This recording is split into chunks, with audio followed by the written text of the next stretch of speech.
you can instead take the other approach and just start trying to construct an explanation. And actually, that's quite doable. We now have such simple explanations, and maybe it's worth me trying to give you such an explanation. You can, but I really doubt if it will be. All right, what's going on in the world today? What's going on? What's going on? Hero Siege still crashing. Really? That's not.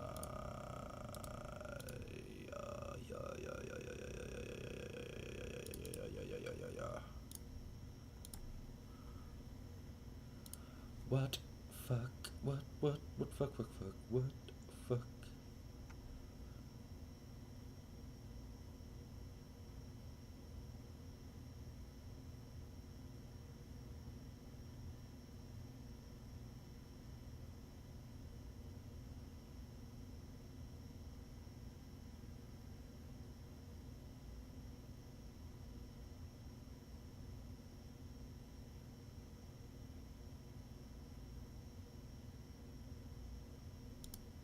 Or hit him with your stick.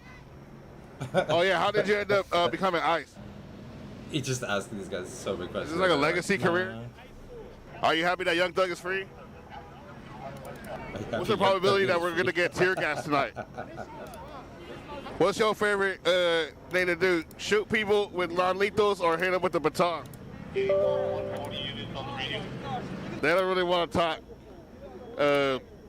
Cats got their tongue. Are you in the JROTC?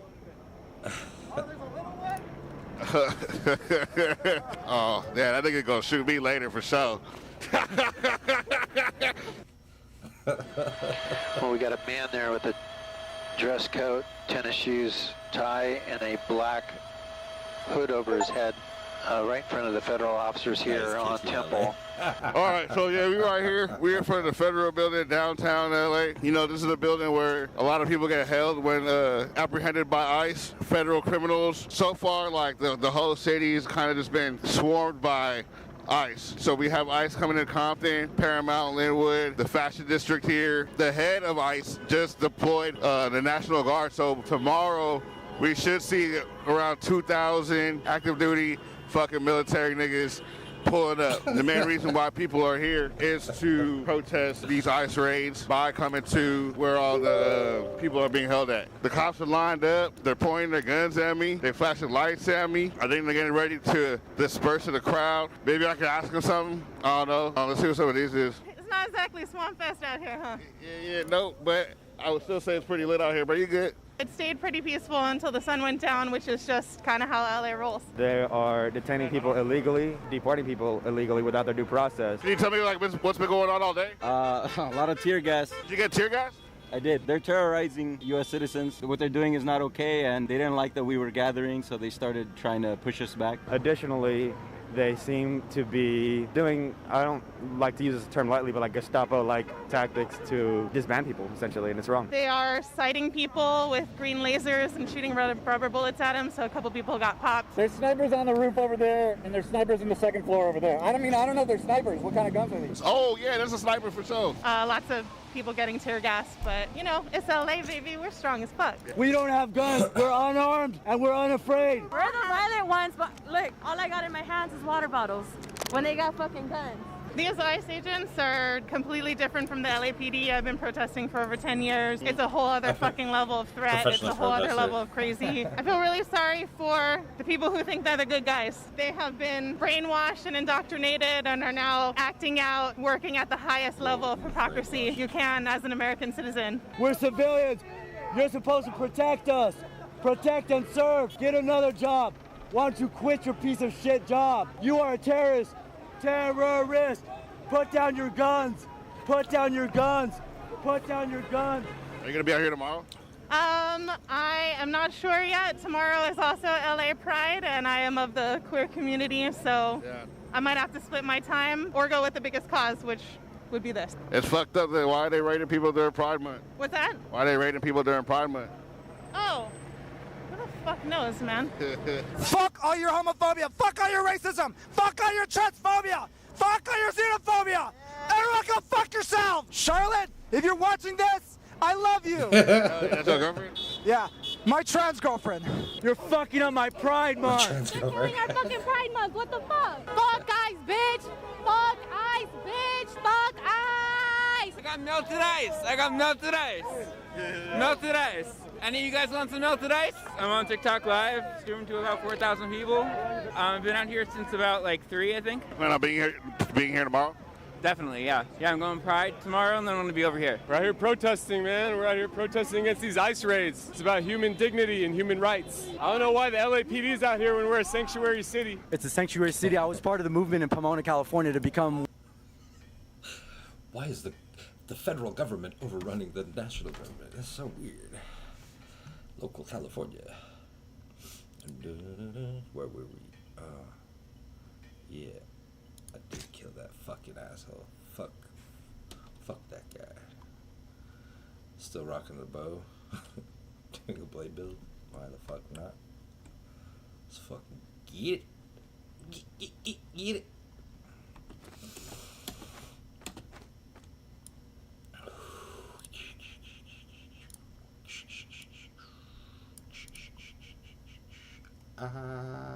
I only 42. What the fuck you do? What's up, Gypsy? Didn't know we had gypsies in chat. Lighters up for gypsies.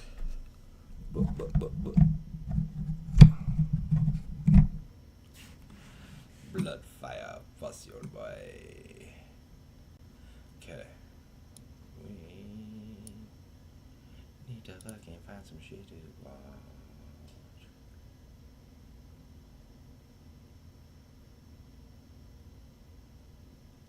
We'll be here for 15 plus years. The game is never really finished.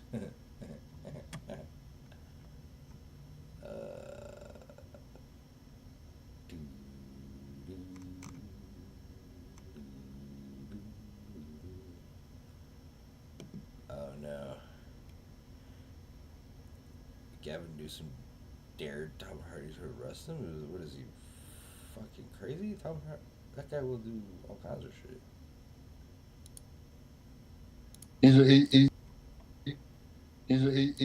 So Tom, arrest me. What are you going to do? You going to shoot some kid? He's afraid of you and run? You going to shoot an elected official? Yeah. If you shoot me, you better shoot straight. Is Maxine I don't know Waters why you're in my city. crazy? You did. The governor was not contacted. Tom, what's your response? Well, first of all, it's just ridiculous. That reporter from SMBC, he's a joke. He's a dishonest reporter. What we discussed was, for those protesters that cross the line, I've said it many times, you can protest, you got your First Amendment rights. But when you cross that line, you put hands on an ICE officer, or you destroy property, or I say that you're impede law enforcement, or you're knowingly harboring, concealing illegal alien, that's a crime. And the Trump administration is not going to tolerate it. You cross that line, we want to see prosecution through Department of Justice. Then the reporter asked me, well, could Governor Newsom or Mayor Bass be arrested? I said, well, no one's above the law. If they cross the line and commit a crime, absolutely they can. So there was no discussion about arresting Newsom. And so, you know, what he's done, he's failed that state. He waited 2 days. Hello, nerds. Welcome back to another episode of Timbaland is a glutton for punishment. And I think people are finally waking up to the fact that Timbaland is not who we thought he was. He's made many great songs over the years. Not as much recently, especially that Rhythm Roulette. But I think people are finally waking up about what kind of person he is after this recent controversy. Now, let me kind of catch up to speed on some of the things he's done in the past 5 to 10 years.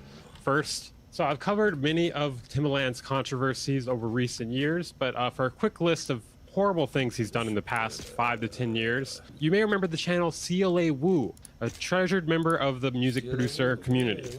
He actually got his channel deleted. So CLA Wu was supposed to work with Beat Club, Timbaland's, and basically some things fell apart, and they basically just like three struck his channel. So for those of you who don't know, if you get 3 strikes on your YouTube channel, it gets deleted permanently. Wow. So they basically ran 3 strikes on his channel and got his channel deleted permanently with no recourse left for him. He had to restart his channel, and I don't know if it ever really took off. I haven't heard from him in a long time. Then he also started Beat Club, which many people have accused of being just a long-form scam, another way to just make money. He also has not paid employees. He's actually being sued for that currently. He's been doing these live streams where he gives feedback on people's music, and he doesn't really give people feedback. If anything, he just shits on every single song, essentially. We're going to talk about that a bit more later on.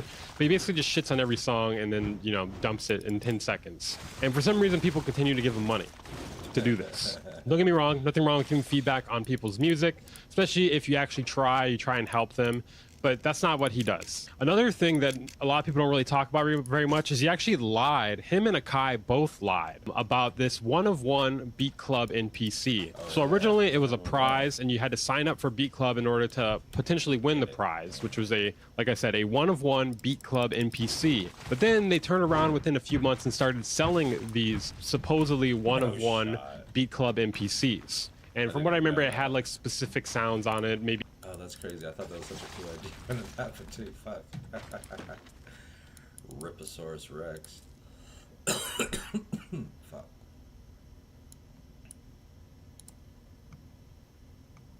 Fuck bitches, get money. Maybe stems on it. It was like Beat Club branded as well. You know, I'm not sure what Akai's hand was in this. It wasn't a good look for Beat Club and Timbaland. Then on top of that, even more recently, he's had this weird obsession with AI, and he's even gone as far as to say AI music has more soul than humans. And he's also partnered with Suno, so you can't really trust his opinion on AI at all to begin with, because he's essentially making money off of anything in that regard. Now, these are just the things I can remember off the top of my head. There's probably more than this, but this is just like some of the horrible things he's done in the past 5 to 10 years. What has he done recently now? Okay, let's take a look. Timbaland announces he is working with an AI artist. So he has launched Stage Zero, an AI-focused entertainment company that comes as a result of him experimenting with the AI program Sono. All right, it's Suno, okay? It's Suno Hip Hop DX. I don't know how you mess that up. I don't know how you mess that up. So they claim they have signed the first ever AI artist, who's being called Tata. Okay, first of all, not the first ever AI artist. I believe this is something that has been tried like a year or two ago, and it actually got canceled. I believe it actually got canceled for like some racist imagery or something like that. So he spoke to Billboard and claimed that this will lead to a new genre of music called A-pop.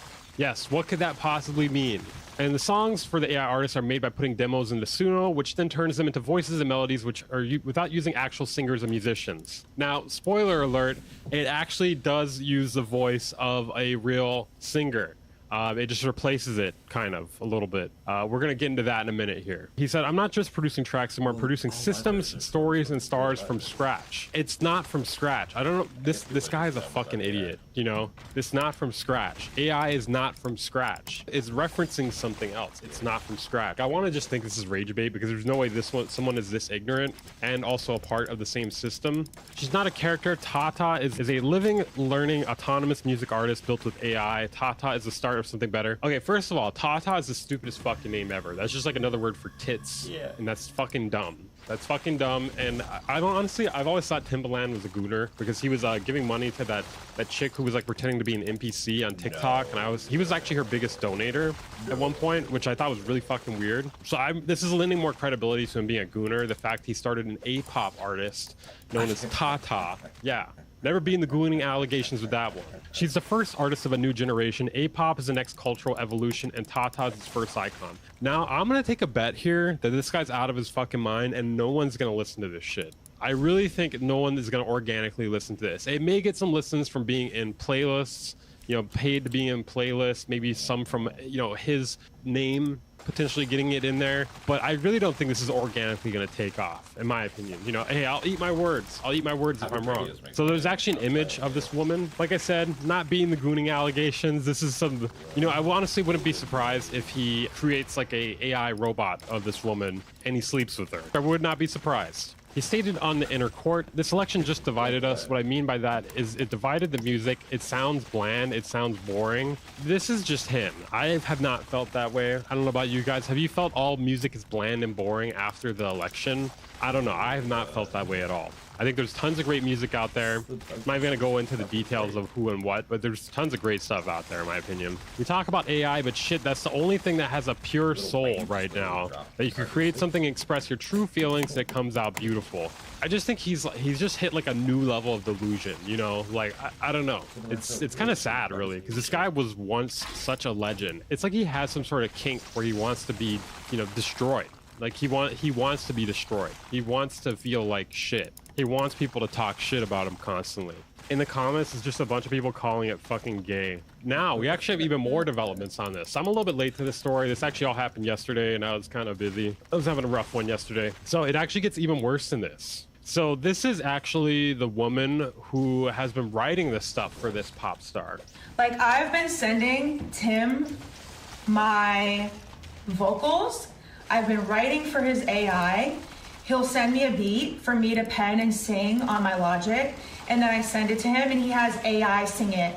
And I'm always asking him, like, can I just sing it? Like, I sound good. And but yeah, he always has his AI sing it. So when he posted on his Instagram reels of the looking at the something on mirror, I'm probably something you don't. It's like, that's my tone. That's exactly how I say my B's when I sing. That's exactly, literally my voice. So, just love that. But what are we gonna do? What do you mean, what are we gonna do? What are you gonna do? You're the one helping push this thing forward. Talking about like, oh, what are we gonna do? I don't know. Why don't you stop working with them? Obviously he's just gonna find someone else, and she does sound fine. Like her music, like her voice sounds good, and she is right. Like, why don't you just use her? Maybe it's a gimmick. Maybe there's just something wrong with him. You know what I mean? I kind of think maybe there's just something wrong with him. Like, I don't know. It just seems like he hasn't been right in the head the past like 5+ years. Like, there's the decisions he's making, they don't really make any sense. It seems like a lot of this stuff is just like money driven. Bro, this kind of upsets me a little bit because she's like, what are we gonna do? I don't know. Why don't you fucking stop contributing to this? Okay, so then she posted this story here after. Tell me with your hips that you choose. If you about it did in the mirror, I obviously know something you don't. I do agree, that does sound like her. It sounds oddly, it sounds way too much like her, which is funny because, like, you know, I thought AI is supposed to be, you know, original. It's supposed to be different. You know what I mean? It's doing something different. It's got soul. Yeah, so he found her. But that literally just sounds like her. And I would bet he's... I swear I was watching Timbaland live when he found that girl. They were like sending stuff, and he's like, who is this girl? She's a good singer. And then he saw she was white, and he was like, whoa, let's get her singing AI. Paying her virtually nothing, if anything at all. I don't know the exact details of this, but I would bet money that he's paying her virtually nothing. So obviously people were mad at Timbaland about this. You know, for some reason they haven't been mad about anything else he's really done in the past, or if they have, it hasn't been much, but he actually got a lot of backlash for this. So for those of you who don't know, he's been doing these Twitch streams, and they're on YouTube, I believe, as well, where he reviews people's music. They send it in. He barely says anything positive ever. He just trashes everyone's song. For some reason, people continue to give him money, like $10, $20, whatever it is. And people would continue doing it all the time, I guess, because, you know, he's done some great songs in the past. Now, there's nothing wrong with feedback, obviously, but the way he was doing it, it wasn't really constructive feedback at all. Now, people have been alleging that he trained the AI on all these people's songs. And personally, I think that's a stupid fucking theory. One, why would he train it on a bunch of random people's music? Two, he doesn't need to, you know? Three, I think you're giving him way too much credit. This guy's just a fucking asshole. He's not like a fucking psychopathic genius asshole. You know, I think he's just an asshole. Then, earlier today, he posted this on Instagram. Now, I gotta say, he's a real piece of shit for this. Like, he's been a piece of shit, and he's really, really a piece of shit for this. This is terrible. AI is ruining music. Whatever. Go ahead and cry me a river, since Timbo Stamp is on that, too. The fucking ego on this guy, dude. The fucking ego on this guy. He just has to, you know, rub his success in your face on top of that, too. You know? I kind of wish we could just time travel and take away his success from him. You know what I mean? He doesn't deserve it. He doesn't fucking deserve it. Like, yeah, he's been a part of some great songs, but he's a bigger piece of shit than he was a good artist. or producer. I feel like the level of him being a piece of shit has way outpaced his talent from a long time ago. Crazy.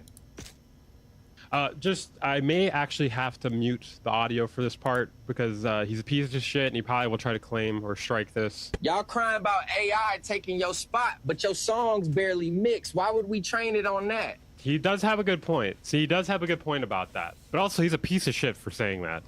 Man, y'all scared of AI, but record every hook in Melodyne. Auto-tune is AI, baby. Auto-tune is not AI. Y'all just didn't complain till it started writing better hooks than you.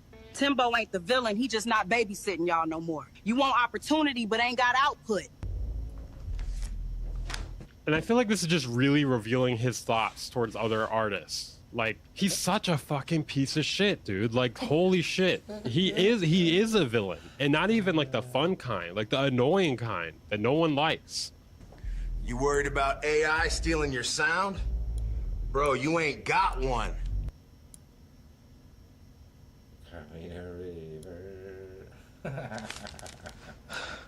Who am I kidding?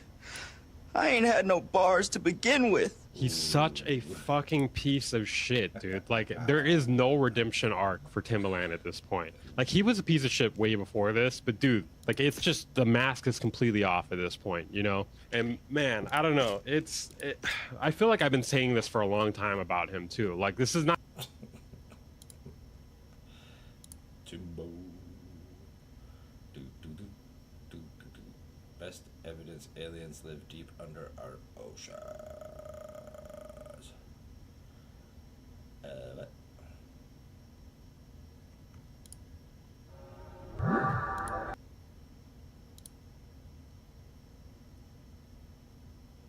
Richard Dolan.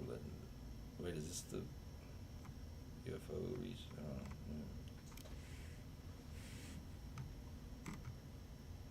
I don't know. Do we find out about Nazi UFO research? What? Bro, we were going deep into Nazi UFOs. What's happening here?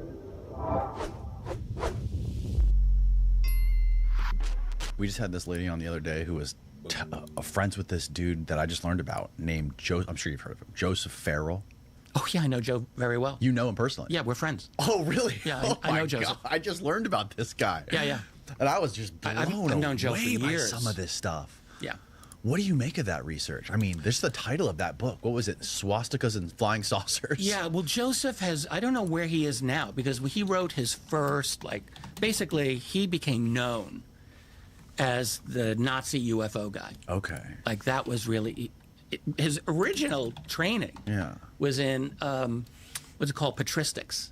So studying Eastern Orthodox religiosity, like Eastern Orthodox Christianity. He's like a bishop in the Catholic Church of Russia or something. Yeah, I think Orthodox. Okay. Orthodox. Okay. Eastern Orthodox, Yeah, some version of that. And but he's a really highly intelligent man, of course, and he got into studying the Nazi UFO connection and looking at the Foo Fighters, and particularly in Europe, as potentially Nazi Third Reich technology. And so he went into that in several books. However, you know, the thing with Joseph, I mean, you would have to ask him directly about this, what he thinks today, but I know that he became very, very open to an extraterrestrial interpretation of the UFO phenomenon over time. Because like in the early years, I think it was easy to interpret all of his work as saying all of this phenomenon is secret tech, earthbound secret tech. And I don't think that he's in that place. At least the last few times that we've talked, I didn't really think that he was. So I don't know. You know, we're always evolving. We're always constantly thinking through, like, what do I think this year as opposed to last year? And it's important because, speaking for myself, I've gone into a lot of different places as to like what I think is actually happening when we talk about UFOs or now UAP. I always love talking. Are we rolling, Steve? Yeah, I'm wondering. Steve, are we good? We are rolling. Oh, beautiful. So I always love the opportunity, when the opportunity arises, to talk to somebody like yourself, because I've only talked to maybe roughly 3, maybe 4 people on this show that have been studying this topic for over 25, 30 years, like yourself. Yeah. Most people have been in this stuff just, for a few years recently, since like the emergence of YouTube. But I think it was like the first one was James Fox, then Jason Giorgiani, Stephen Greer, these types of folks. And I've noticed that you've been in a lot of some of like the biggest documentaries on this topic.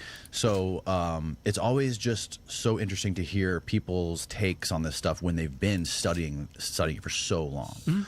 But for people that don't know who you are, can you just give like a brief summary of how you got into this stuff in the first place and what you've been doing ever since? Gladly. Steve, my audio sounds really odd. Maybe it's just my headphones. Okay.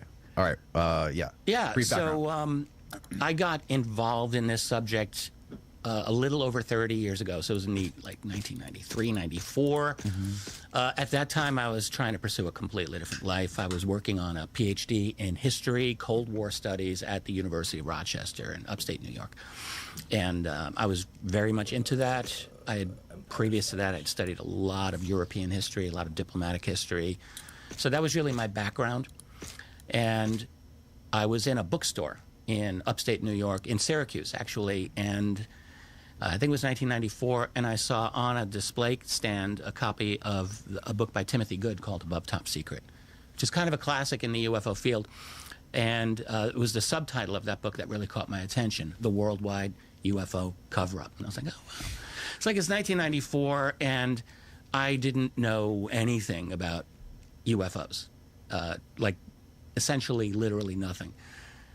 And I'd seen, some old documentaries. I'd watched Leonard Nimoy on In Search Of and seen some of those things, but I really didn't know anything. And I'd only heard claims of cover-up and this and that.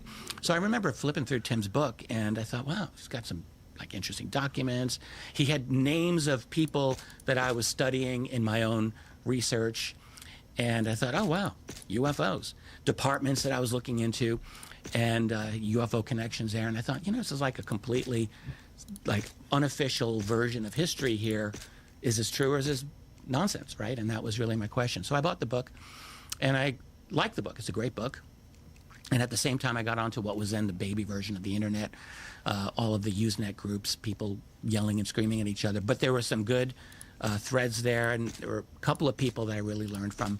And I just went down this rabbit hole, and I thought, I'm going to spend 2 or 3 months of my life, and I want to find out, is there something to this, or is there not something to this? Is this a waste of time, like all of the other people in the academic community were assuming at that time, or is there something here? Because here I was studying basically the presidency of Harry Truman. I'm looking at the early Cold War, 1950, and I'm thinking, there were claims that there was a very big UFO cover-up going on by then, and these were not trivial claims. And I just thought, what I don't like is having a big question mark hanging over my head on an area where I was trying to become an expert, and I just wanted to know. I just wanted to know. And so I thought I'd spend a couple of months to look into it, and I got hooked. I got totally hooked. I discovered there were some very powerful declassified U.S. government documents that were obtained through Freedom of Information, which itself didn't really get going until the late 1970s, when Jimmy Carter kind of strengthened FOIA at that time. And so at that time, a lot of very interesting U.S. government military documents were released that they wouldn't prove that UFOs are aliens, but they did prove, absolutely prove, that these flying saucers that the government was telling the world, nothing to this, it's all hoaxes, misidentification. Mm-hmm.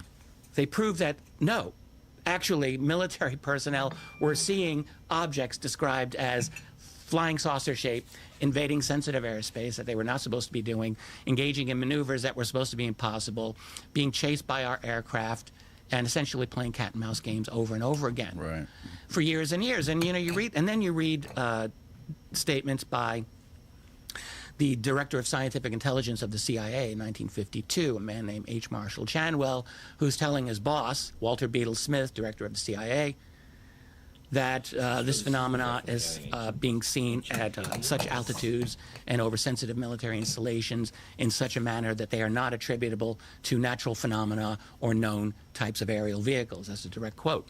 And you read that, and you're like, how else can he put it other than saying, boss, I think we're being invaded? So I read enough of these documents early on to think,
I thought we opened them all or something, didn't we?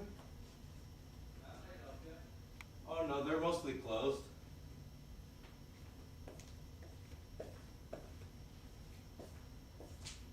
Yeah, there's only like one open.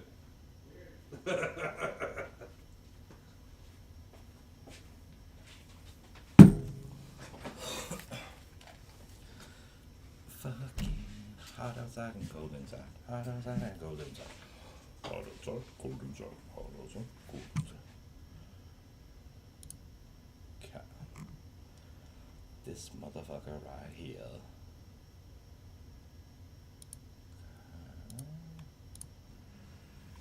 There's absolutely something that is at least worth investigating. And then that opens up like 1,000 other questions, like where are the other academicians? Where's the university crowd looking into this? You would think if you want to debunk this, fine, debunk it. Let's look at the actual evidence here and deal with it. But they would never deal with it.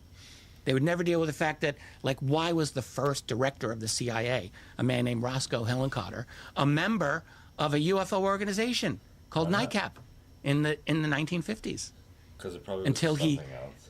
clearly under pressure resigned in 1962, just before NICAP was trying to get congressional hearings back then. So the CIA was created the same year. Wait.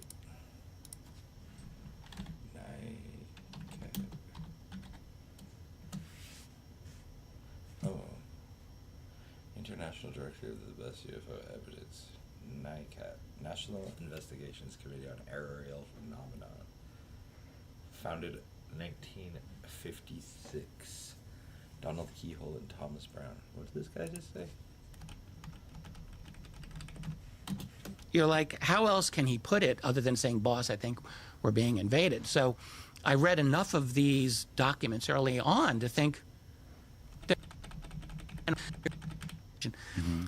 they prove that, no, that a lot of very interesting U.S. government military documents were released that they wouldn't prove that UFOs are aliens, but they did prove, absolutely proved, that these flying saucers that the government was telling the world, nothing to this, it's all hoaxes, misidentification. They proved that, no, actually military personnel were seeing objects described as flying saucer shape, invading sensitive airspace that they were not supposed to be doing, engaging in maneuvers that were supposed to be impossible, being chased by our aircraft, and essentially playing cat and mouse games over and over again for years and years. And you read statements by the director of scientific intelligence of the CIA in 1952, a man named H. Marshall Chanwell, who's telling his boss, Walter Beadle Smith, director of the CIA, that this phenomena is being seen at such altitudes and over sensitive military installations in such a manner that they are not attributable to natural phenomena or known types of aerial vehicles. That's a direct quote. And you read that, and you're like, how else can he put it other than saying, boss, I think we're being invaded? So I read enough of these documents early on to think there's absolutely something that is at least worth investigating. And then that opens up like 1,000 other questions, like where are the other academicians? Where's the university crowd looking into this? You would think if you want to debunk this, fine, debunk it. Let's look at the actual evidence here and deal with it. But they would never deal with it. They would never deal with the fact that, like, why was the first director of the CIA, a man named Roscoe Hillenkotter, Roscoe Hillenkotter was not a founder. All right. member of a UFO organization called NICAP in the 1950s, until he clearly under pressure resigned in 1962, just before NICAP was trying to get congressional hearings back then. So the CIA was created the same year Roswell happened, right? Or was it a year No, later? 1947. 1947, right. Although you could see the predecessor organizations, the OSS during World War II, and then something called the CIG, which was in 1946, going in 47. And then out of that, you get the Central Intelligence Agency. That's all with the National Security reorg that happened in 1947. So what do you think was going on? What do you think happened at Roswell? What I think happened at Roswell was, I think there was the recovery of something that was highly exotic that we probably did not make. You don't could say think Roswell, it was, you could say Corona. You don't think it was any human manufacturing or any human technology? So. No. Because I had Jason, I think you know who Jason Giorgiani is, right? I had him on recently, yes. and he was explaining to me how General Corso, I think it was, had some sort of report of the Roswell crash, and he mentions stuff like Velcro, Kevlar, night vision, all these human technologies being recovered at that crash site. Yeah. Philip Corso, he wasn't a general, but he was an officer in the U.S. Army. And in the late 50s, early 60s, worked under a very important general named Arthur Trudeau, where he said in his book, The Day After Roswell, was published in 1997, he stated, yes, my assignment at that time was to, we had our own little cache of alien tech, essentially, and Corso said his job was to kind of segue that out to private industry as quietly as he could. And he did say things like Kevlar and things like high tensile fibers and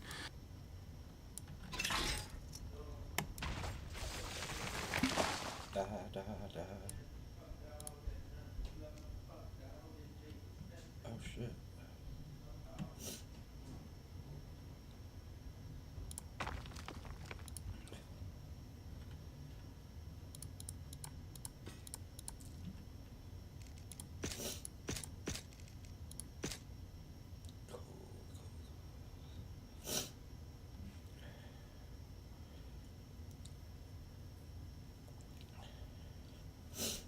One-handed chainsaw. Jazz made of human skeletons. Jazz made of human skeletons. No dog shit's right there, right?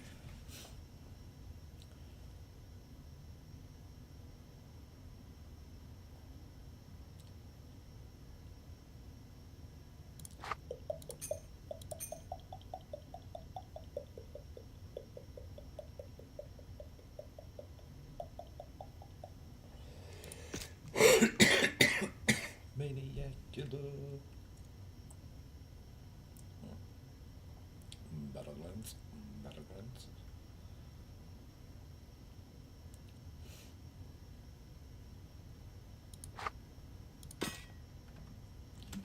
Maniac killer.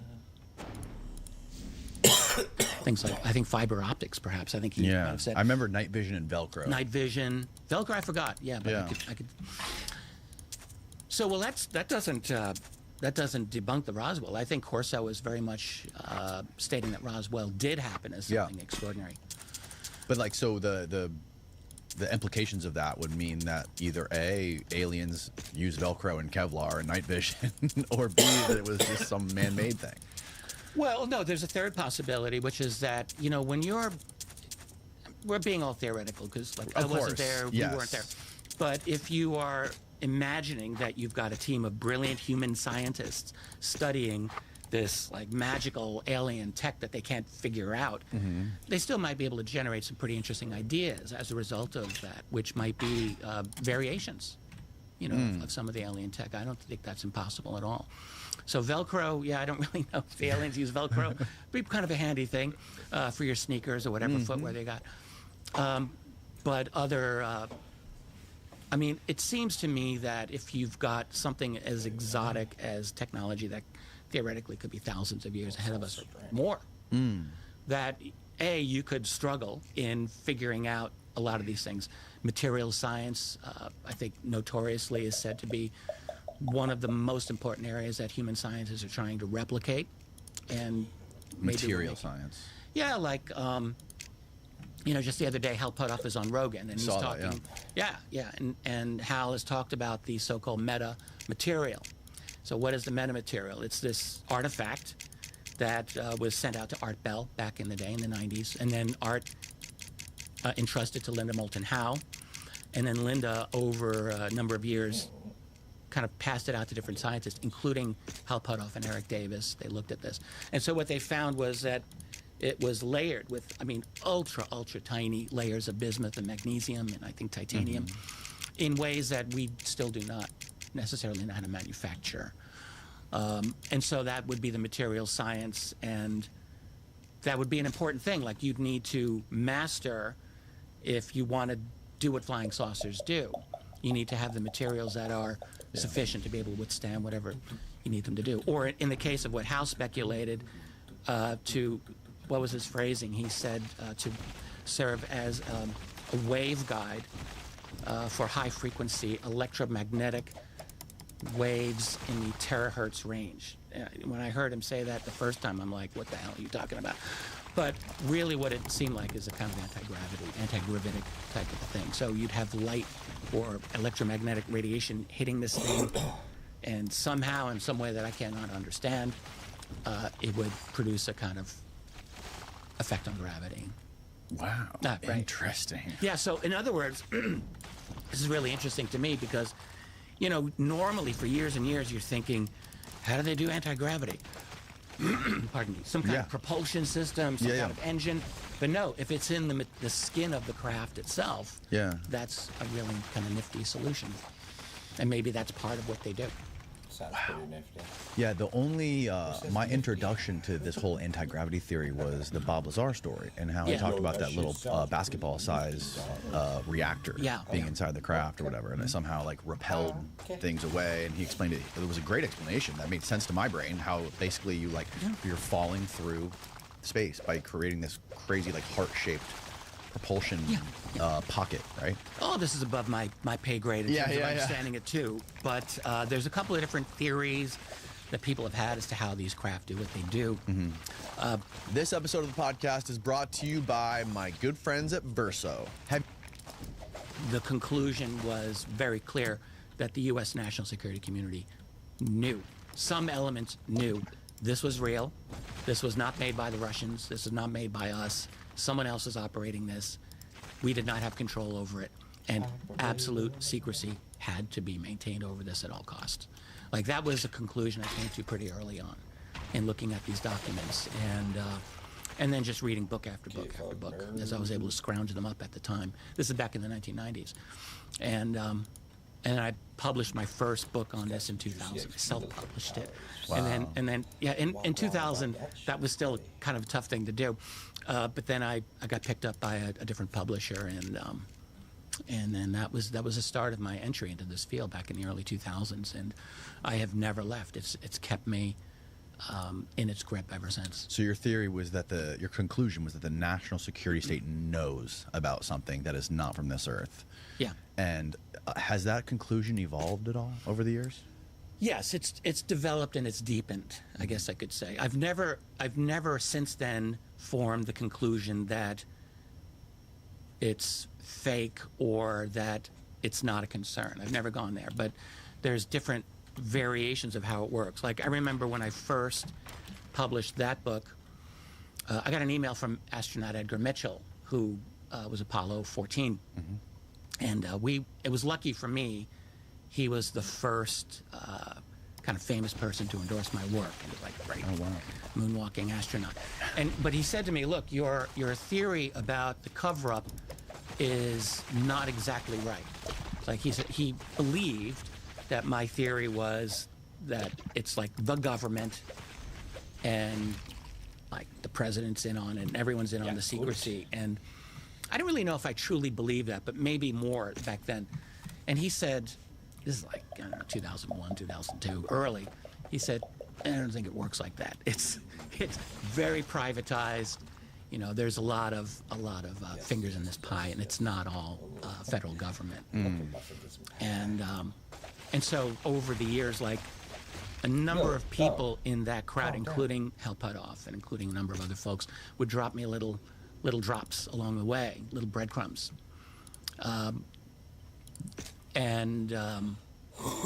Indicating, like, we've got a privatized system.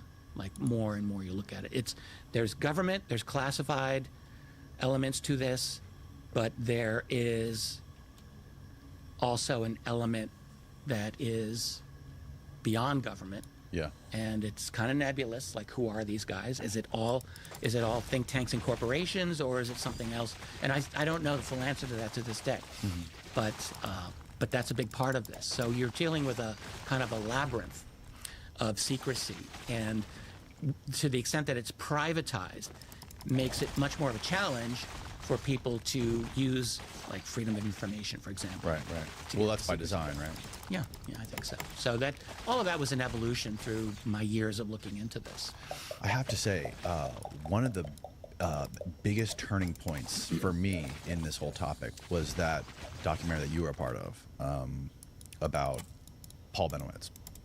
The Magic Man? Magic Man, yeah. Oh, wow. That was Mark Pilkington, I believe, did that one. That's back in 2005, 6. Yeah, that's early. That blew my mind. That totally blew my mind. First of all, such a well done movie, and two, it really like was eye opening to see to like the extent that the intelligence people and the people in the Air Force, NSA, would all work together to basically scramble the mind of one individual just to alter public perception of something. Yeah, that's an interesting one because to this day, the interpretation of what happened with Paul Bennewitz that is still an open question in my opinion. Oh, really? Well, to the extent that why was Air Force Office of Special Investigations or CIA possibly or any of these other groups going after Paul Bennewitz to screw with his head? They were. A great book on this was done by Greg Bishop called Project Beta. Project Beta? Yeah, it's a very fine book. I don't fully agree with every conclusion that Greg has, but he did a really excellent job, and he deserves kudos for that. But the basic question is so Paul, for people who don't know this, Paul Bennewitz was a kind of a small U.S. defense contractor in the 1970s. He lived right near Kirtland Air Force Base in New Mexico, and he's able to see. He's by the Manzano weapon storage area there, I think. I'm trying to remember this now. Anyway, so he's watching things going on over there, like bizarre aerial activity. Right. And he's got sophisticated tracking information, equipment, things like this to look at it. And he's convinced that there are flying saucers or something like that happening. And he's a good, patriotic American.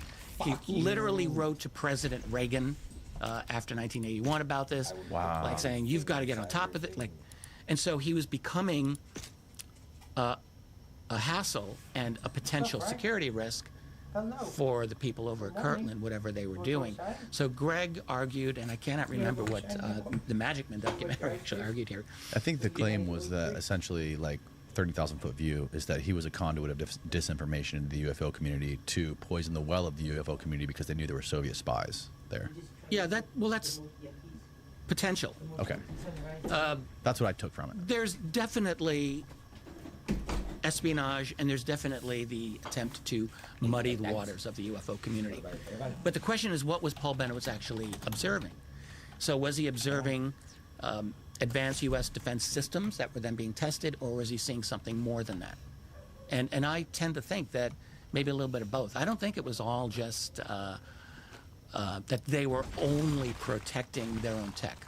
I guess that's my own position. I think Bennewitz was seeing things that were not all ours. And I only say that because first of all, there were a number of other people who are associated with this who firmly believed he was seeing more than that. But also, when you look at the history of violations of sensitive airspace of U.S. bases across the entire U.S., this is an old story. So it's not a unique thing, the Kirtland. It's something that, and through the 1940s and 50s and 60s and 70s and 80s, that was all still happening. It never stopped. And so I think it's very premature to just dismiss it all as saying he was only looking at our own secret tech. I actually don't believe that. But the fact that they went in and screwed with him. And convinced him that it was aliens. And allowed him to convince himself. That's what Richard Doty would say. And Richard Doty was very much involved in all of that. Wasn't there a part of that documentary where they claimed the NSA moved in across the street and was beaming information into his house, saying that the aliens were trying to communicate, or they were aliens trying to communicate with him? They were coming to Earth because their planet ran out of water. They're going to be here in 15 years or something along those lines. Is that Magic Man? I actually can't remember that. So. That's what I remember from the Magic Man documentary. Maybe. Yeah. Maybe. Yeah. And then there was the whole part about cattle mutilation, which was wild. You know, how they were doing the underground testing they were mining. Is this a Myrna Hansen case? All of this was going on at this time. So there were cattle mutilations happening all in the mid and late 70s out in the Midwest and out in the Rockies. Right. And Bennewitz got like really, really, really deep into this, that is for sure. And he hooked up with University of Wyoming, Leo Sprinkle, who used to do hypnotic regressions of people, and there was a woman, her name was Myrna Hansen, and she was, God, I can't remember, did she witnessed a cattle mutilation, I think, or cattle being lifted up, but she was also supposedly taken to an underground facility herself, and Leo Sprinkle did the regression, and Benowitz, I think, was there, and they all got really deep into this, and Benowitz eventually was committed for, at least briefly, for psychiatric evaluation, like in the late 80s. This really got to him. It really messed him up, and it seriously damaged his life. It's very sad, and it does seem like he was being used for disinformation. Yes, I think that's absolutely true. And I wrote about this in one of my books, my second volume of history, called UFOs and the National Security State. And my feeling was, you look at the mid and late 70s, and two important things were happening to threaten the secrecy of the UFO subject at that time. One was, as we mentioned, the release of documents through Freedom of Information. This was a new thing. This had never happened before. You know, in the 50s and 60s, the U.S. Air Force could say, we don't know anything about these UFOs. I mean, it's a little bit, it's obviously people are making mistaken assumptions and things like this, but we're not really into that. We have this Project Blue Book, and we're not really finding any evidence of aliens. And they could get away with that until, in the late 70s, researchers were petitioning the government for documents pertaining to UFOs, and holy cow, like they got a lot of them proving that the Air Force was lying. They were lying through their teeth for years. And so that was one thing. So the Freedom of Information Act was a threat to the secrecy, and if you're on the other side of that, trying to guard the secrets, you have to be thinking, what is our exposure here? What do we have to worry about? Is if they shake the tree enough, is something going to fall out of that tree that's really compromising? Right. Like what came out was compromising enough, but anything worse. So that's one problem. The other problem was, this was when UFO crash retrievals were starting to become a thing in researchers. It was all in the late 70s. This all happened at once. Prong number one was FOIA. Prong number two was crash retrievals. And so we have like people like Stanton Friedman researching Roswell for the first time, things like this. But there were other crash retrievals that people were looking into or revisiting. There was a researcher no longer around called Leonard Stringfield, who back in the 70s and 80s was actively cultivating ex-Air Force and ex-military people, getting all kinds of stories about crash retrievals. It was kind of a first. Like no one was a magnet the way Stringfield was at that time. And so he started to publish his research bit by bit, you know, in these tiny little UFO journals that no one was reading, but they were coming out. And so, again, if you're managing the secrecy, and if there were crash retrievals, which it looks like there certainly were, you've got to be concerned, like, how long can this go before someone actually uncovers something that's truly compromising that we do not want out? And so the theory, and I think this is probably true, is you muddy the waters and you put out information that would sow the seed of doubt into documents. And this is one argument about the MJ-12 documents that came out in the mid-1980s. And it's possible that that's the case. And then the campaign against Paul Benowitz that we were just talking about could be part of that as well. This is like kind of the Empire Strikes Back. You know, you've got all of this, all of these threats to the empire of secrecy, and the late 70s, early 80s, they make the decision in the early 80s, like, let's do something about that. And which is the case, like to this day, new documents may come out, and you've already got people saying, is this real? Exactly. Is this lies? Is this disinfo? It's amazing to watch. It's very effective. It's really effective. I mean, so if they were going to that extent with Richard Doty and Paul Benowitz it was the 80s that was happening. Yeah. If they were doing that in the 80s, imagine what they have the ability to do now with the internet. It's highly sophisticated, obviously, and very likely they've got smarter people than we do, and they're probably many, many steps ahead.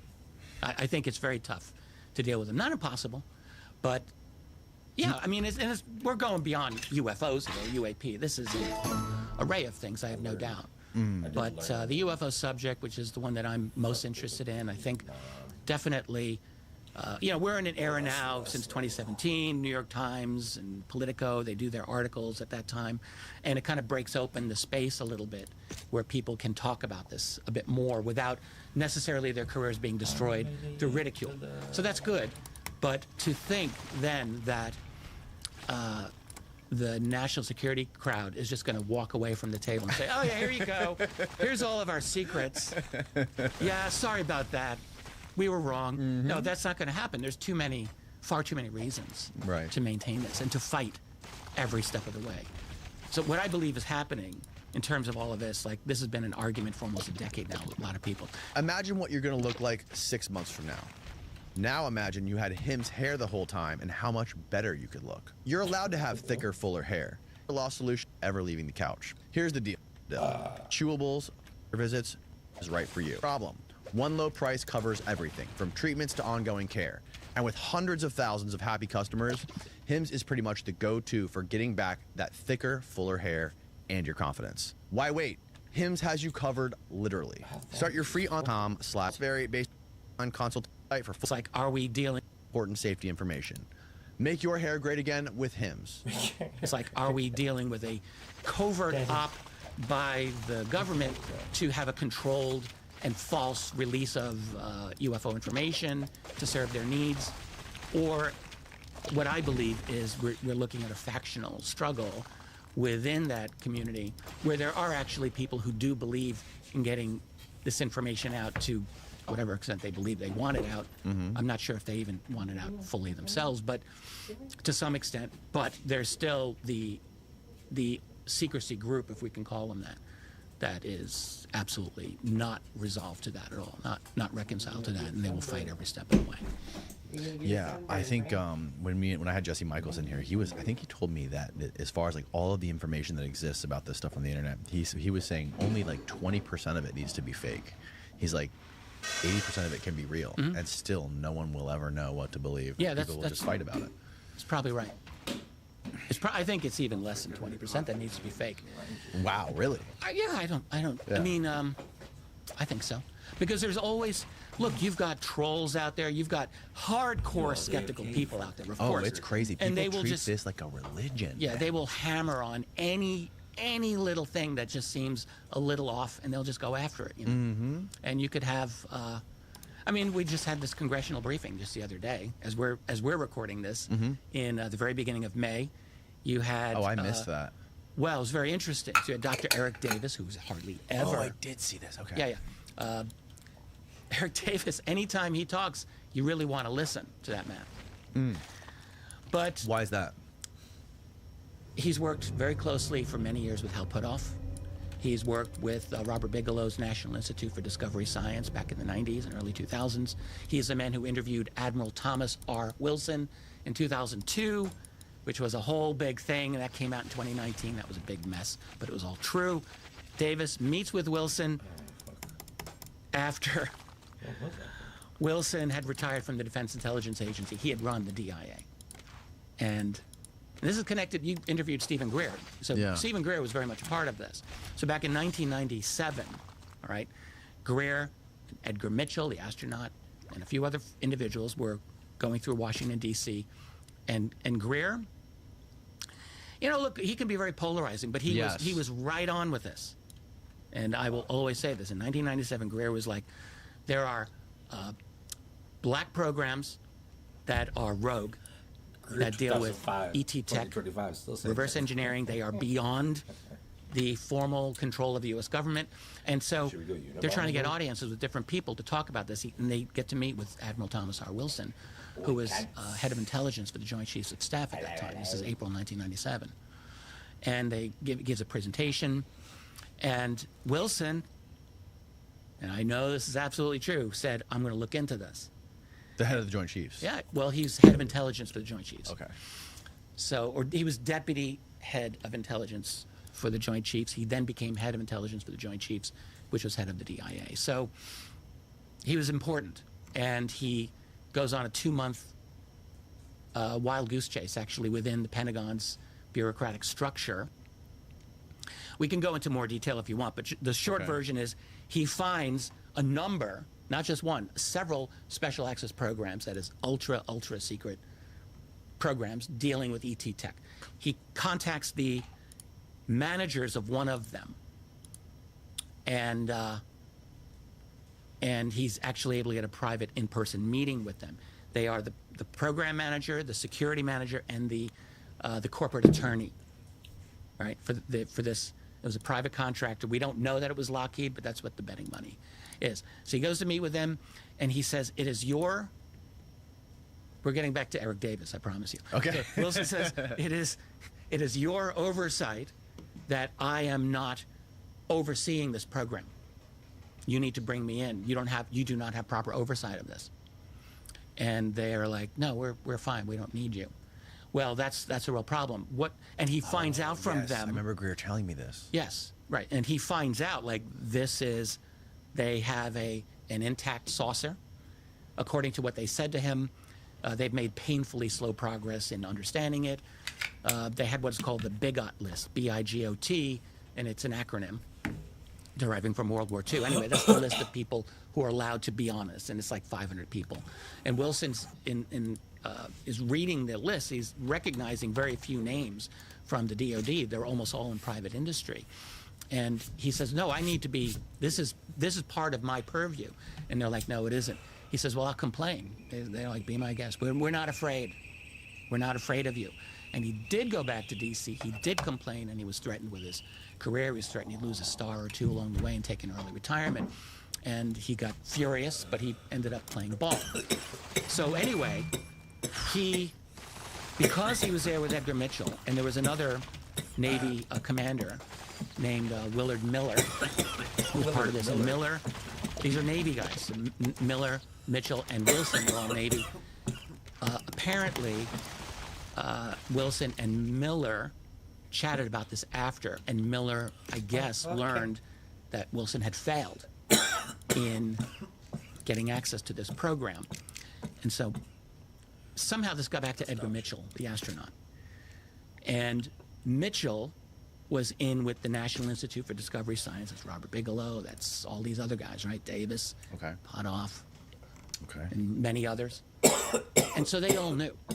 They all knew that there was this failed attempt by the head of intelligence for the Joint Chiefs to get access to this program, and he was denied access.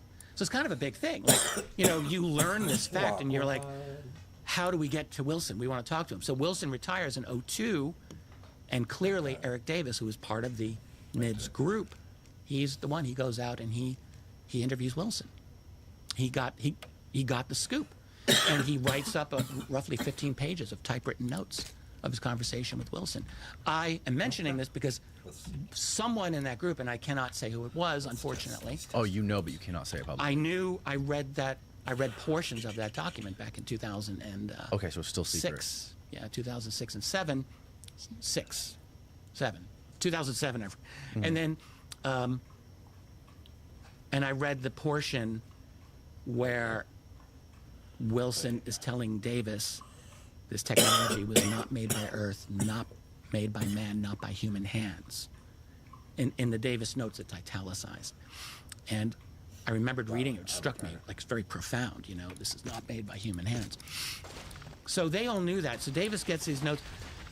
And the only reason those notes leaked out at all in 2019 was because of just a year and a half earlier, Edgar Mitchell had died.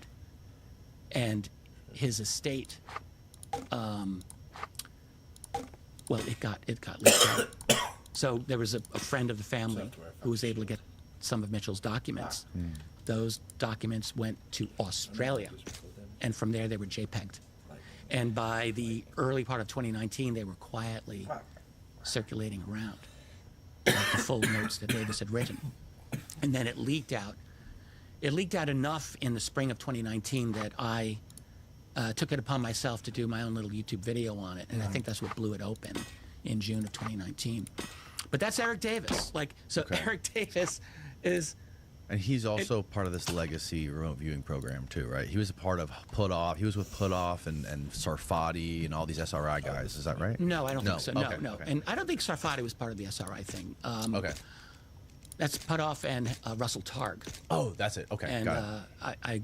I know and adore Russell as well. He's a wonderful man. But we can get into that too. I'm not an expert in remote viewing, but my wife is a pretty damn good remote viewer. What? And, yeah, I'm serious. What? Wow. Tracy has done some great remote views. No way. Seriously great remote views, yeah. But no, I've been interested in that for a long time. Oh, it's fascinating. It's absolutely amazing, yeah. It's amazing. And it's real. That is absolutely real. Yeah, it was crazy. Unbelievably good. It was wild listening to Hal just talking about that on Rogan's podcast, and I've had a lot of people talk about that on this show before, and it's the way he described it with Rogan was it was very very cohesive. Like it made a lot of sense the way he did it. Yeah, it's absolutely extraordinary. Mm-hmm. I'll just try to wrap up our thread. Yeah, with yeah. Eric Where Davis. were we? Eric Davis and the recent congressional thing. Yeah, so like that was. And the reason I brought that up at all. Yeah. Davis is talking, and he's like, when you hear Eric Davis, as I said before, like you must listen to this man. In my opinion, he has a stellar reputation, and so on this briefing, he's talking about like, yeah, there's different types of aliens that I've become aware of, and like he's quite explicit. Davis is saying that. Yes, absolutely. But what everyone jumped on was, unfortunately, and this is not to disparage Lou Elizondo, because I personally like Lou, and I respect him a lot, but he put up an image of what was supposed to be a UFO, and Lou did. Yeah, it was very quickly, debunked. Yeah, pretty much. It's like irrigation circles that when you fly over, it looked like a white UFO with a shadow below, like if. It could look like that. When I looked at it, I thought, oh yeah, it looks like that. I see these things on X, on Twitter all the time, and I just sometimes I just don't have time, and I scroll right past No, it. exactly. I saw what you're referring to, though. Yeah, that got very quickly, and people were just hammering Lou on that. But like the whole point is like, all right, people can make mistakes, and maybe you could say like you shouldn't make a mistake. Okay, fine, whatever. But I don't think that any of that was in bad faith at all. I absolutely believe he did that in good faith, and it was a mistake, and he shouldn't have made it, but okay.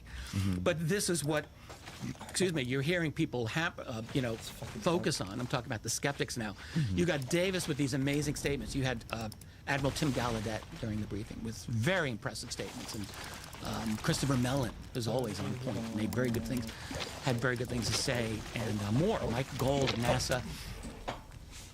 But they focused on this mistaken photograph the whole time. Well, the debunkers. I mean, that's what they'll do. They'll look for the one debunkers. little. I see what you're saying. They'll look for the one little thing rather than you look at the big picture of what these other individuals are saying. What did you take away from that whole thing? Well, if you think about the news stories that have come out in the last week from this moment that I'm here with you. Today is what day is May today? 5th. Monday, May 5th. Cinco de Mayo, baby. Yeah, that's right. Just a little over a week ago, I think Jesse Michael put out his Harold Malmgren interview. Harold Malmgren, fascinating man. Who is this he? is a guy who was advisor to 4 U.S. presidents, including Kennedy. Kennedy, Johnson, Nixon, Ford. What? Yeah, he was 89 years old and then died immediately after this interview with Jesse. When you get, I mean, everyone's Pull like, that up, Steve. I gotta see this. Busy, no one has time, but that is a hell of an interview. And Malmgren, he got very sick immediately after this, and he died shortly after that. But you listen to this man. He was a brilliant economist, maybe genius level. I mean, absolutely top-notch intellect, and he was razor sharp during this interview. So he was great. Was he whacked? I doubt it. I mean, I don't think so. But anyway, what he said, we're seeing it being pulled up here. Yeah, I touched the UFO. 12 days ago. Wow. Yeah. So anyway, we had that story. Mm-hmm. Then we had, trying to get these in order. Oh, Matthew Brown, who's the latest, we can say, whistleblower, interviewed by Jeremy Corbell and George Knapp. Very interesting guy.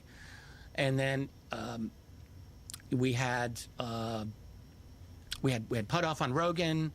Mm-hmm. We had the congressional briefing, and then just yesterday there was a new one, and I don't know how powerful this is or not, but Dr. Gregory. This was put out in the Daily Mail by Josh Boone. No, Josh. Forgive me. He's a friend. I like him. It'll come. Anyway, that came out in the Daily Mail. What was it about? What was the? He was an Air Force major, and he was a NASA doctor. He's looking for it.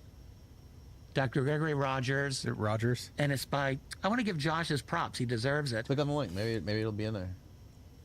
Scroll. Josh Boswell. Josh Boswell. Okay. Yeah, yeah. He and Christopher Sharp. They're both very good younger journalists who do very good work on this. Anyway, so this man, Gregory Rogers, was a NASA doctor,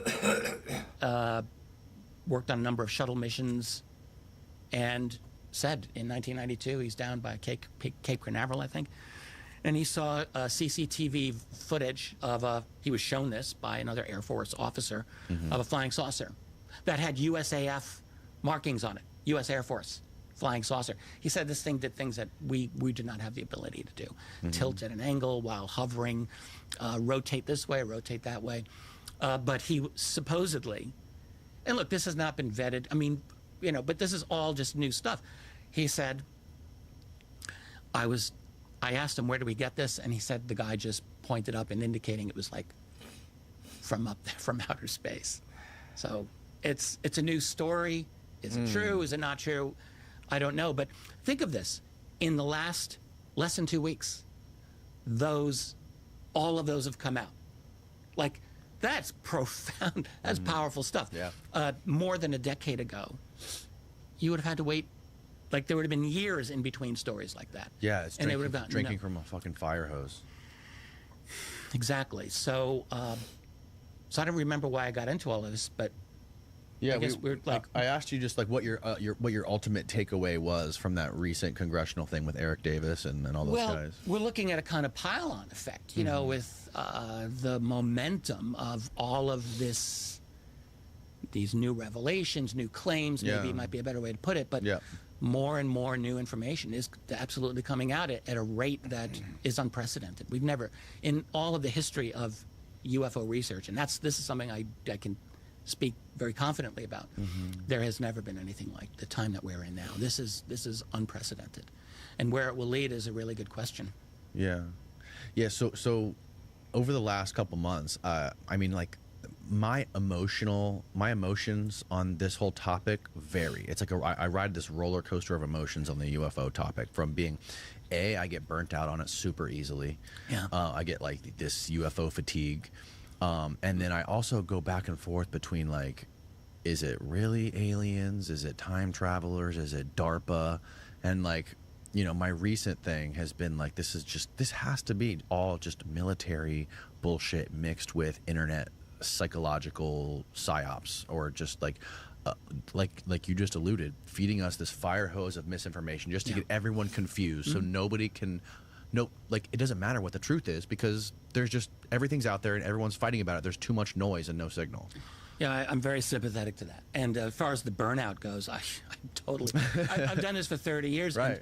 And my wife could tell you, like when it's after dinner time, I almost like I have to think about other things. I can't do UFOs anymore. Yeah. Like in the old days, I would go till like 2, 3 in the morning, just like.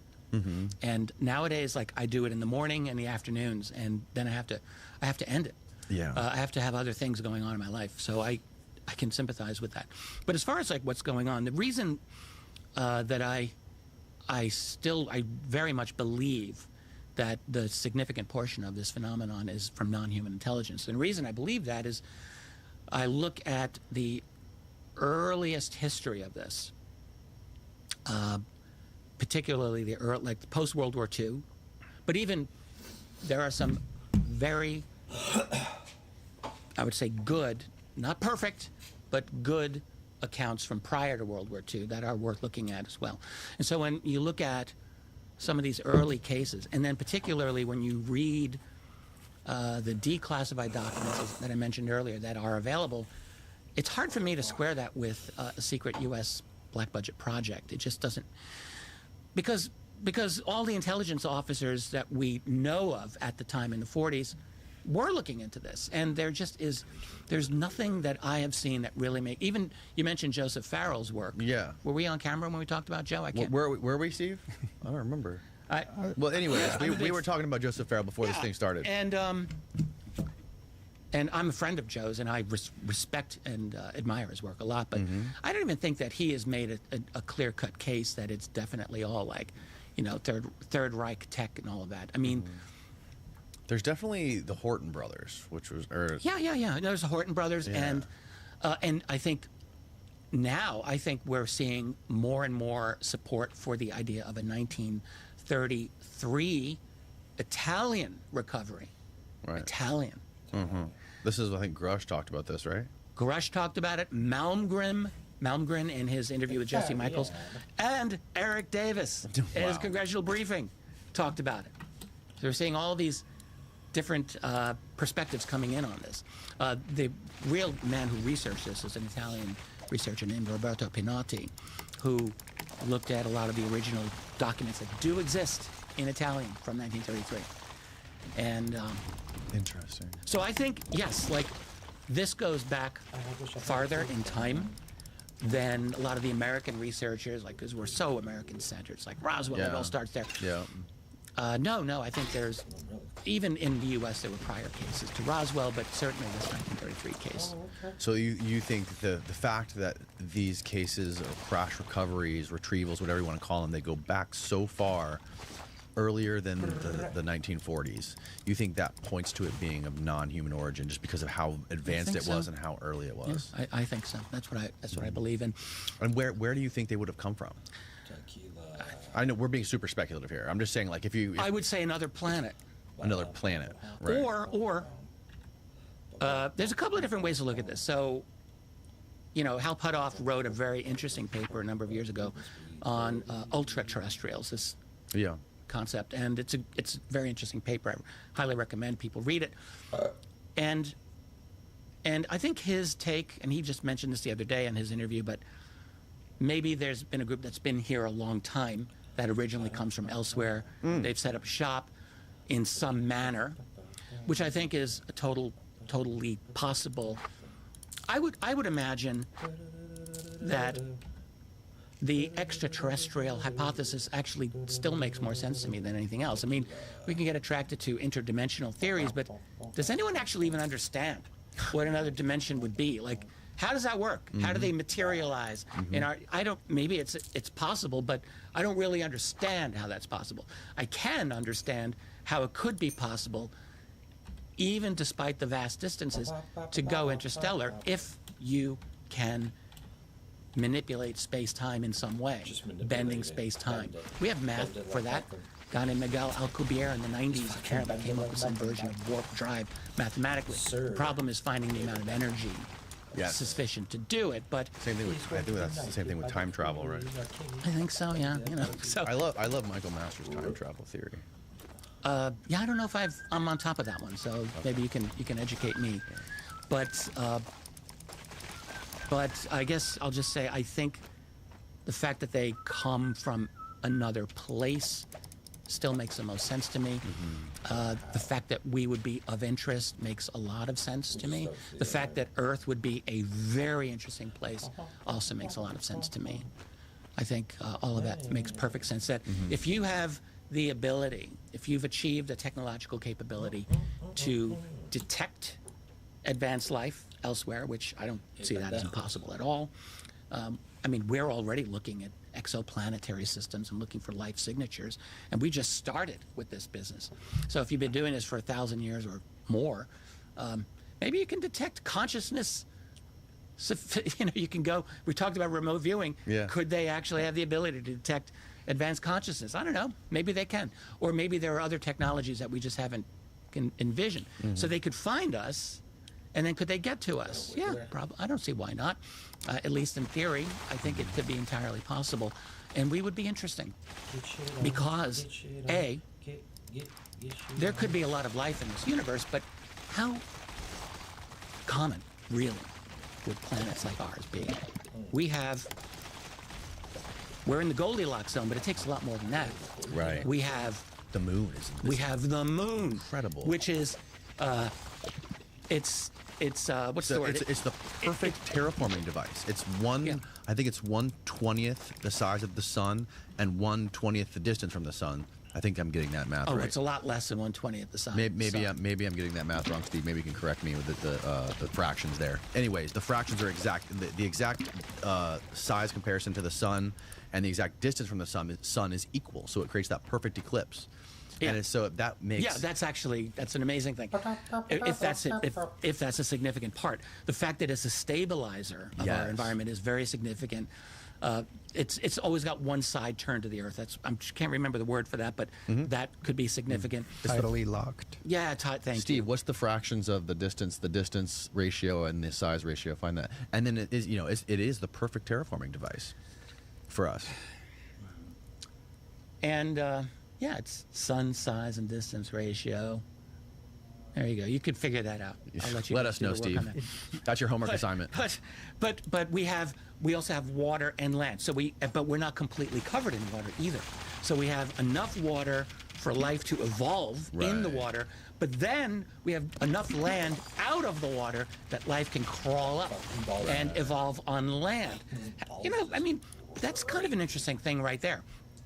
And we've had enough stability over hundreds of millions of years that we can allow complex life to develop on land. And, I mean, yeah, that can't be very common. Now, the universe is big enough that you could think, all right, maybe 1 out of a million systems might have something like this, or whatever it is, and that could still be enough to develop advanced life. And which I think, I've come to believe, I'm not an expert in this at all, but I tend to think that life anywhere is going naturally to want to increase its complexity, just because life competes with other life for resources and energy and food, and that intelligence is one necessary evolutionary adaptation that would be useful for any life form, and not just humans. Dinosaurs were intelligent, hell. Not maybe compared to us, but compared to previous life forms, they probably were. Intelligence is always increasing. Yes. And, our body plan just allowed us to hit the sweet spot. We developed these hands that can do things and manipulate our environment, and that further increased our intelligence, I believe. So I think life naturally will do that given the proper conditions. Right. And I'm going to guess that, in enough parts of the universe, those conditions have existed, so that you then develop life, and then it gets to the critical point where it develops its own ability to kind of manage itself, which we're maybe kind of doing. We're developing strong AI and all the other technologies that'll go along with it, nanotech and who the hell knows what, quantum computing, and what kind of crazy diabolical mixture will come out of all of that. And I think that that's probably what other life forms have done, because I suspect that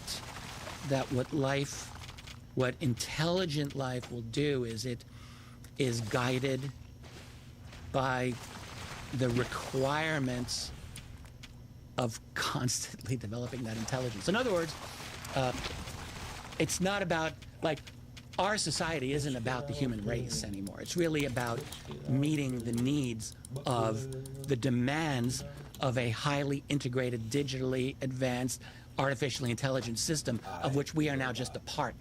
We think it's working for us, but I think we're serving the system. And we're serving the system that is becoming ever more complex. And that intelligence will just kind of take off on its own. Because I think it's the intelligence that's the dominant factor, not necessarily our biological contribution to it. Interesting. Yeah, I don't know if anyone actually ever thinks that, or if I'm the only person, but this is what I've come to believe. We serve the system that we have helped to create. But really, we are simply actors, or we're the caterpillar. Yeah, we're like the servants of what high intelligence demands, and that's what we're doing. What do you think we look like? What do you think human beings, or what comes out of human beings, ends up being in 50 to 100 years? Well, it all depends on... It's summertime, boys, and you know the instant you step outside, that sweat's going to be on you like morning dew. And the humidity doesn't help. For me, I've become a human petri dish of stench. If you've been struggling with the heat and humidity, I have great news. Today's sponsor, Mando, has just launched something that takes sweat control to the next level. Introducing Mando Deodorant Plus Sweat Control Solid Stick. It's double protection. Finally, you can kick the sweat and smell good doing it. This has been a godsend for me, especially in Florida during the summertime, when I do a lot of activities outside, including going to the parks, recreational sports. Just a walk through the parking lot will have me smelling like a dumpster. But when I use the new Mando deodorant, I almost smell too good to be true. This ain't your typical deodorant. It's clinical strength and 2 times more effective at controlling sweat.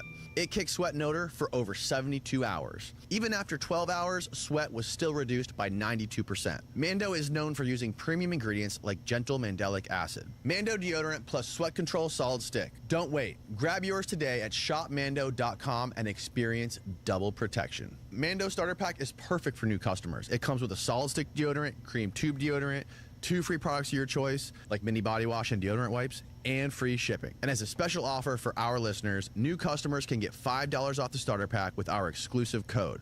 That equates to over 40% off your starter pack.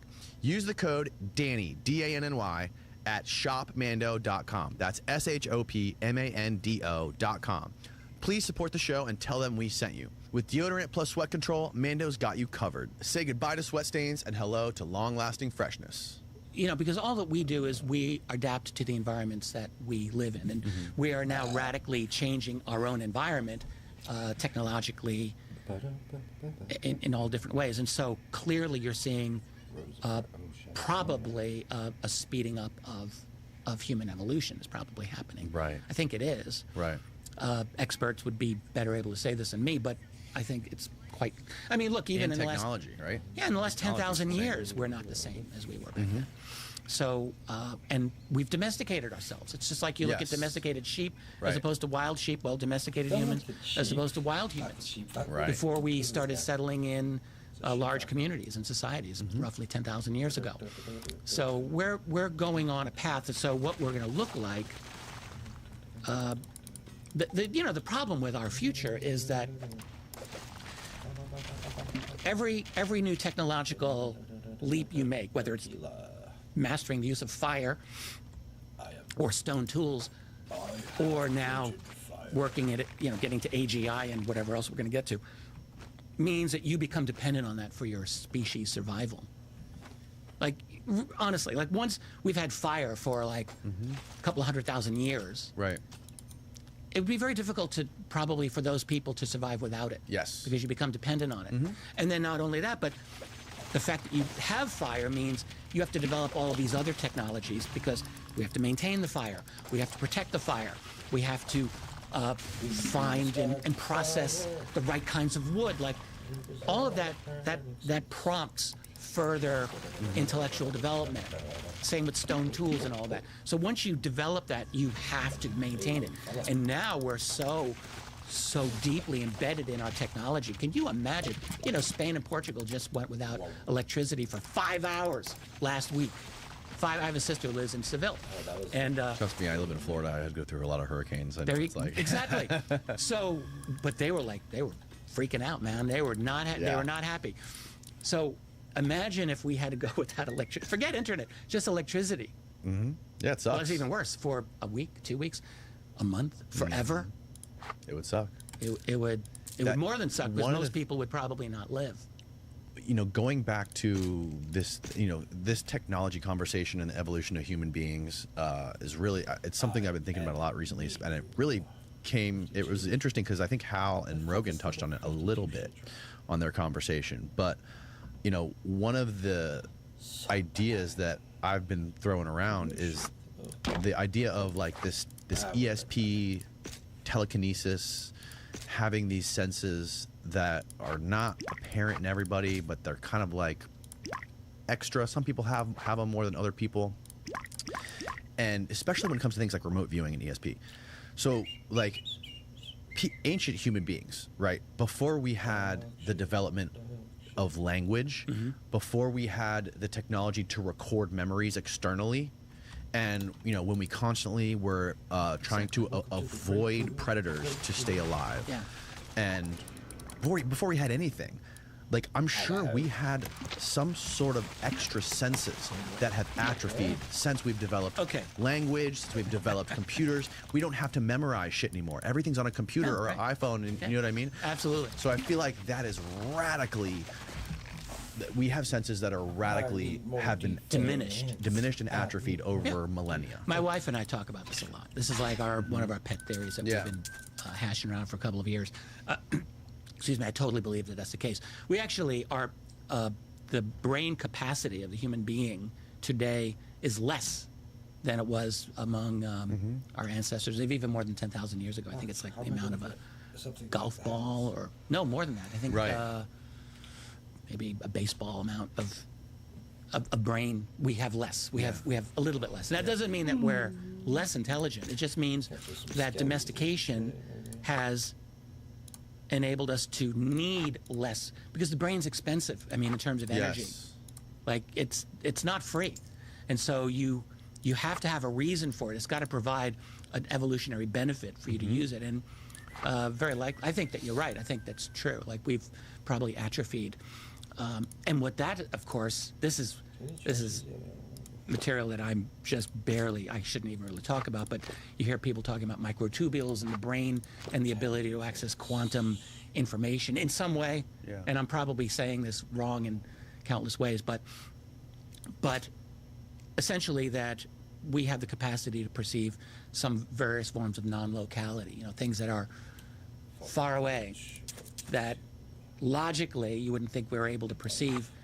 But hell, remote viewing proves that you can, and I think it's a fair theory or a fair notion that our ancestors did a better job at this than we do. And another thing about, so we were just talking about how, like, there's other Goldilocks planets, and there might be, there definitely are, we know of, that are really, really far away, but like, we are so rare in this solar system. All the different species that exist on Earth, I think so this is kind of getting into what Mike Masters explained to me. He's a anthropologist, and he was explaining to me there's over 2 million species of animals.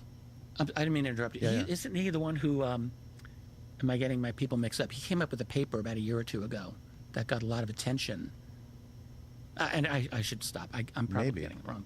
Anyway, keep going, please. Yeah. So he's an anthropologist, and he's wrote a bunch of books on his I think it's not his most recent one, but one of them is called the extraterrestrial model, and he basically explains, having a background in this stuff and evolution, is that there's 200 species of there's 2 million cataloged species on planet Earth.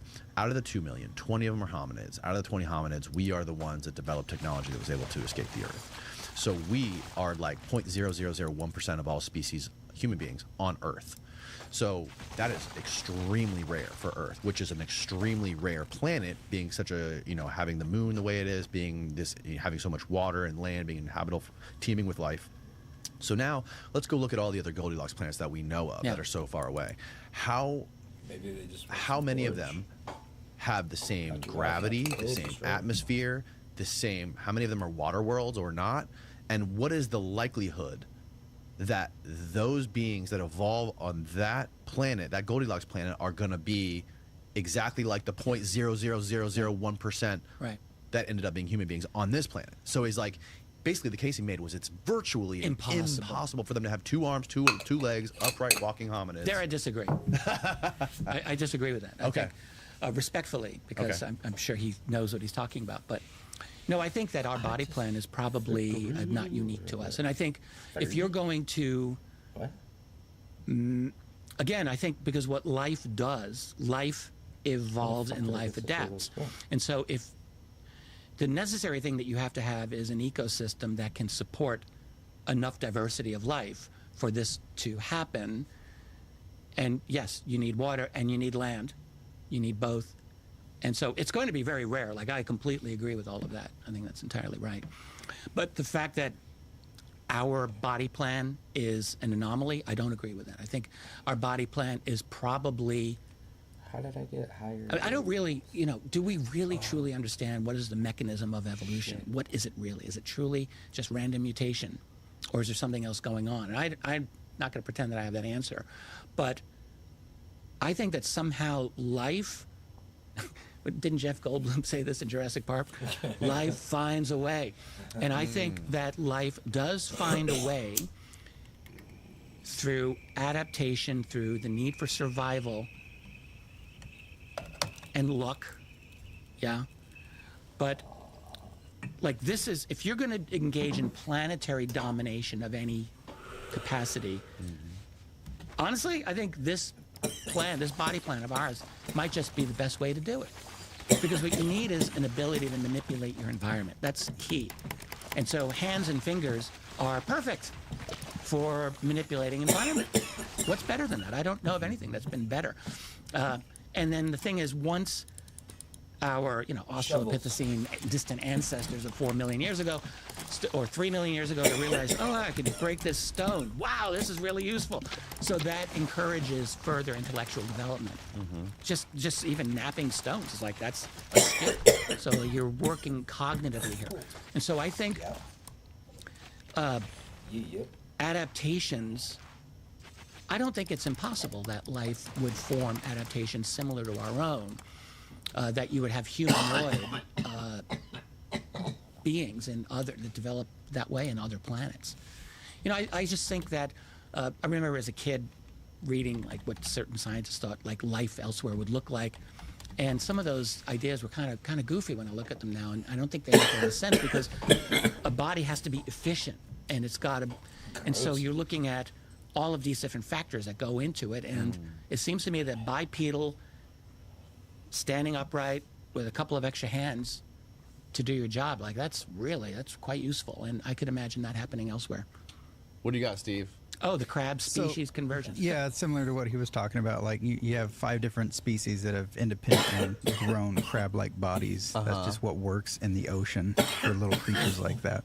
Independently, unrelated. Yeah, it's convergent evolution. Yes. Yeah.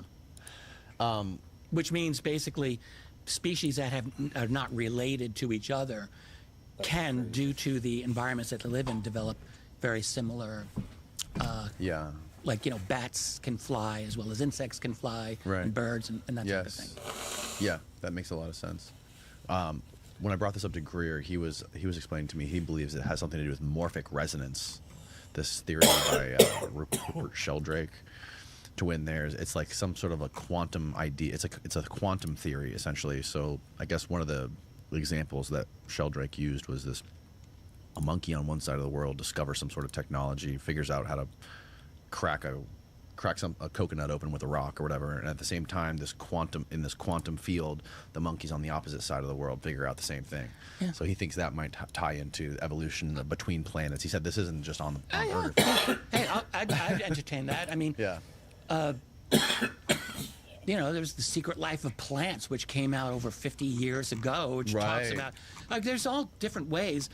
We know that fungi under the ground are somehow, I don't understand it, can be a means of communication among plants. Right. All right. So how does that work? I don't know. So something like that could. Sure. Why not? Steve, what'd you find about the sun? Anything? Yeah, Come up with a goose egg on that? I got a ratio that I don't understand. Oh, come on. Well, it's certainly less than 1/20 at the side of the sun. It's a 1 to 43,000 is the moon's ratio to the distance to the sun, and the Earth is similar at 1 to 11,700. I don't know what that means. I don't know. Google, what's the distance? What is the distance of the Earth to the sun? All right, we're not going to waste time on this. Fuck it. I gave up. So explain to me what made you want to start working on this project involving USOs specifically? Yeah.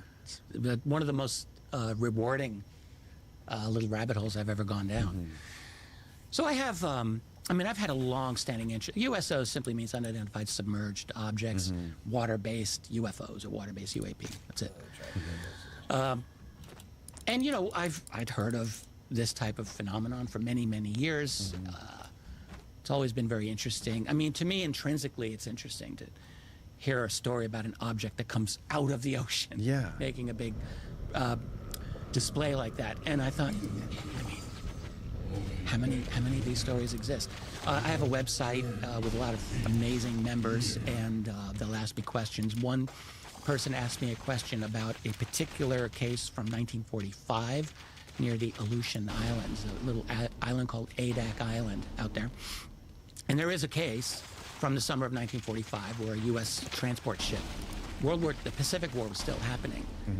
They were returning from Japan to Seattle, and they were by the Aleutians, and apparently an object appeared to have come out of the water. A disc-shaped object circled around the ship twice and then takes off. So that was a case that was somewhat known to me, and it's known to other researchers. And I just did like a little bit of extra research, and I'll put together like a little video, things like that from my website. But I got really intrigued by it, and I thought to myself, this is 3 years ago, so in 2022. I thought, what other good cases are there? Like, I just wanted to pull them together. And I started to realize there were a couple of books that had been done on this. There was a book back in 1970 by an American researcher named Ivan Sanderson, a very good book. There was another very good book by the recently deceased researcher named Carl Feind, who wrote a very good book on water and UFOs. But not much else. There was a couple of others here and there. And I thought, I want to collect them. How many can I find? Like, that was where I started. And are they good? And I just got more and more into it. I started doing more of these little mini presentations for my website, and it just became, by the summer of 2022, it was kind of a mania. And I thought, I'll see if I can do a book, see what I come up with. And that turned out into what will be a 3-volume project. The first volume I just published a couple of months ago, and it will be followed by the other 2, which will be out this year. I've collected about 700 cases. There's many more than that, I've no doubt. I eliminated quite a few in looking for them because I really wanted cases that had some meat on the bone so that you could kind of work with and give a good description of. So I've got about just under 700 from around the world, and some of them go back kind of far. Not into the distant ancient. The first really good case that I consider good is actually only from 1717, so like 300 years ago. It's a pretty good case, though, and then they become better over the years, a lot more detail. And I just started collecting them. I wanted to breathe like fresh life. 99% of them are completely forgotten, even by like experienced researchers. I think they're just completely, they've gone by the boards. And I thought, they deserve a fresh retelling of them, and I wanted to do that. And then it just morphed into more and more things. I ended up getting a really great illustrator, a man named Alan Levine, who's a wonderful man, and did beautiful illustrations for this project. And did a bunch of other things. I wanted to put each one on a map, did that, and I ended up doing a statistical analysis that I did not anticipate doing when I started, but that became kind of a significant thing too. Yeah, and that taught me more about this phenomenon, just looking at some of the statistics that seemed to jump out at me.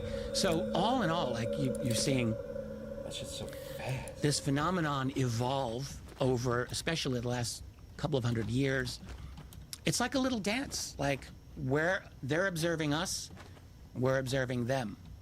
And there is reason to believe that they've adapted some of their behaviors due to our radical transformation of our own technology, especially over the last century. I mean, it's kind of an amazing thing. You know, you think of where we were in the oceans a little over 100 years ago. The first operational submarine didn't deploy until the year 1900. And that was just like, you know, barely able to get in there. So we were not really going deep into the water until the 20th century. So now we have hundreds of them circling the oceans, loaded with nuclear warheads. Exactly. So that's a major, like, imagine you're them. Let's say you are them. You're here. You're watching these humans, these observant, intelligent, multi-fingered humans who can manipulate their environment, who are now organized into these collective, aggressive communities we call nations, peering over the fence at each other with deadly weapons that could end the entire planet's existence. And you're watching this, and you're realizing, okay, so they're probably this far away from developing strong AI, from quantum computing, and from leaping into our world. Like, when's that going to happen? Right? Because, like, you can see the whole trajectory. You know that like a few generations ago, they were all living in wooden huts, and now, wow, like here we are. To reach the singularity. Yes, exactly. So I have little doubt that any observing intelligence, like they can see this whole thing play out. And so they're watching. But I have no doubt that we have our own little unique variations on the theme of developing intelligence. Maybe we're more aggressive, maybe we're not as, I don't know. But we're certainly very aggressive with each other. We're highly territorial. So they're watching all of this, and they're seeing, you know, 1950s, we start developing nuclear submarines that can stay underwater basically forever. And we develop these underground sonar systems that are mapping all activity, or increasingly more and more underwater activity, including anomalous activity, right? And not just Soviet or Russian subs, but everything. Yeah. And so they have to adapt. And I think when I was looking at the statistics of this, this whole thing happened because I finished writing all the cases, and I'm talking to my wife, and she's like, you know, it'd be a great idea if for each case you had like a bunch of categories, so that someone could just like look at the categories, like what color was the craft, what shape was the craft, what was it doing with it, what was it under the water, did it emerge from the water, how close are the witnesses? And I'm like, damn it, that's a really good idea. I didn't want to do it because it was a lot of extra work. I had to go back over every case and siphon out that information, but it was a great idea, and I did do it, and I'm very glad I did it, because then that allowed me to put all of that into a spreadsheet and look at like almost 700 cases and like 20. It's a big spreadsheet. So it's like a database you've built. Yeah, and anyone can download it. It's a free download. I have it cool. linked on my website. You can go check it out. But basically, I'm an amateur with statistical analysis. I can't pretend that I'm some genius at it, but you can still see things. So like one thing I noticed is one category was I broke it down into day or night. Simple. Did this happen when the sun was out or when it was dark? Like very simple little metric there. And one thing I noticed was that up until around 1967, 68, it was almost exactly 50-50 day versus night. And then suddenly, starting in the late 60s... USOs. Yeah, USOs, exactly. Starting in the late 60s, it goes to 75% at night. And it remained that to this day, 75%. Now, I mean, does that mean I just have too small a data sample and I need to get more cases? Maybe. Could it be that I was just somehow not selecting a broad spectrum of cases? I mean, all of that's possible. I don't think so. I tried to pick what I thought were the best and most meaty cases, and something seems to have happened in the late 60s. How do you go about mining all this information? Do you just look for and just scrub the internet for cases involving USOs, or do you interview specific people, ask them? A little bit of both. Okay. Mostly pulling out the information from. There are a couple of websites where there's a lot of information. So one is the National UFO Reporting Center, that's run by a very wonderful man named Peter Davenport, who's run it for years, and they've got 100,000 or more cases there that he's collected, going back many years. So that's important. MUFON, the Mutual UFO Network, has a database which they graciously allowed me to use their database, which is nice because I'm not a MUFON investigator, but they knew what kind of work I was doing. They said, yes, you can. And then I mentioned Carl Feint earlier. He had a website where he collected a bunch of these cases. So I looked at all of those, and then there's books and like out-of-print magazines from the 1970s that I'd look for and just get them and find these cases. Where are people seeing these USOs? Everywhere. For the most part, is there one spot in the world where they seem to be mostly condensed to or confined to? And second question is, what kind of people are reporting these? Yeah, there are hot spots. We probably, part of the problem with USOs is we're all like, we live on the land. We're land lovers. And so usually you're not out in the middle of the Pacific Ocean. So that's a problem right there. Navies are, the U.S. Navy is, but they don't like to talk. You'll get Navy stories from some Navy guy like 20, 30 or more years after they retire, when sometimes anonymously they will report something to some website somewhere. Like that happens. And I've tried to collect all of those. They're very interesting. But basically we are, so when people see these, they're usually on the coast. or maybe they're on a lake or a river. But if it's an ocean base, which is most of them, it's along the coast. That's where people. What about like oil rigs? Yeah, a couple of them. There's a good one from the Gulf of Mexico, right? The Gulf of America, Gulf of Mexico. Gulf of America, brother. That's where we are, right there. Gulf's right there. Exactly. So there's quite a few from the Gulf here, quite a few. And one of my favorite ones, this is from the National UFO Reporting Center. It's from 2017. It's not that long ago.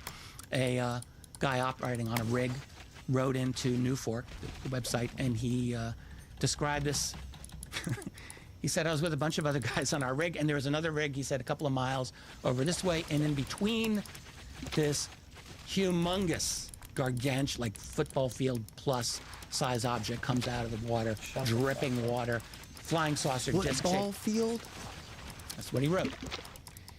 Hey, we're watching it drip water. We're kind of blown away, and it just zips off. It's gone.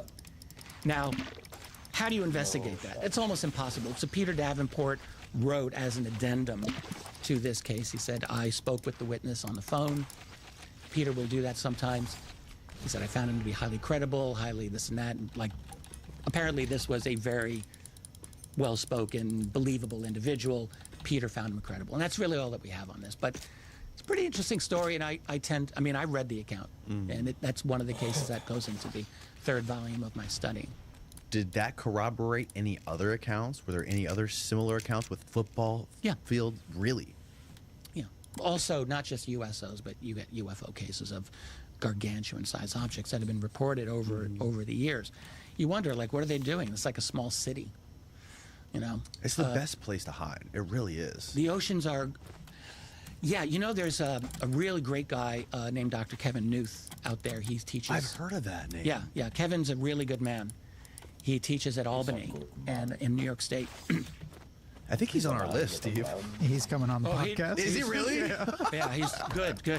Shout out to Kevin. Well, yeah, he made a really good insight on this, and he just said, look, look at the ocean. So a lot of things about it. First of all, it's non-compressible. In other words, the pressure is constant. So that could be helpful. It's certainly protective. Like if you are from a place where maybe our solar radiation is not necessarily the right thing for you. You come from somewhere else. The ocean is a protective place for that. Its temperature variations are far less in the ocean than they would be above the ocean. And a lot of other things. He said, there's a lot of good reasons if you are from somewhere else. What if you are from a water society? Sure. Well, the oceans might feel like home. So there are good reasons. And then, of course, there's also, the human. Also, our skies are just littered with airplanes. So there's that. Yeah, and if you are interested in these human creatures, well, you know that they live on the land, so they might hang out in the ocean, stay out of the way. So there's good reasons that the oceans would be, providing you have the technology to do it. But if you've got that, then sure, why not? You asked for hotspots, so I'll answer that.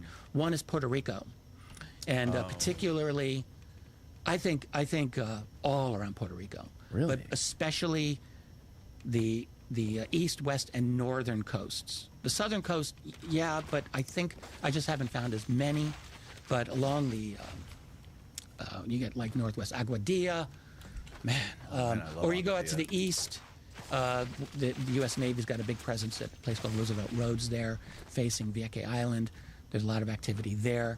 But north of the island, you've got the Great Puerto Rico Trench, which goes almost 30,000 feet down. It's super deep, and we can't get down there. But there are. I'm sorry. How deep did you say it was? About 29,000 feet. Okay. I think maybe close to 30,000 feet. So you're talking. Can you find a map? Almost 6 miles down. It's not quite as deep as the Mariana Trench in the Pacific, but it's close, and it's quite large, several hundred miles. So you have. There are a number of pretty good cases from that area. He's pulling something up. And who is reporting these cases in Aguadilla? Or around northern Puerto Rico? Aguadilla, yeah, that's not exactly at the trench, but it's not that far from it, I guess. Right. Or around this area, roughly. The cases go good Puerto Rico trench cases go back to the early 60s that I found, maybe even in the 50s, but they really start to collect in the 60s, early 1960s. There's some good Agua Dia cases from the 70s and the 80s and the 90s and the 2000s. Like they've got throughout. There's quite a few interesting ones. That's a picture. Click on that Puerto Rico trench. Go to that one to the left of there, top left. Yeah, right there. Blow that up so I can see it. Oh wow. Tilted. So that is on. Is that northeast south? Is that oriented the right way, or is that reverse? It's northern plate is over here. Yeah. So that north is to the right. Correct. Yeah.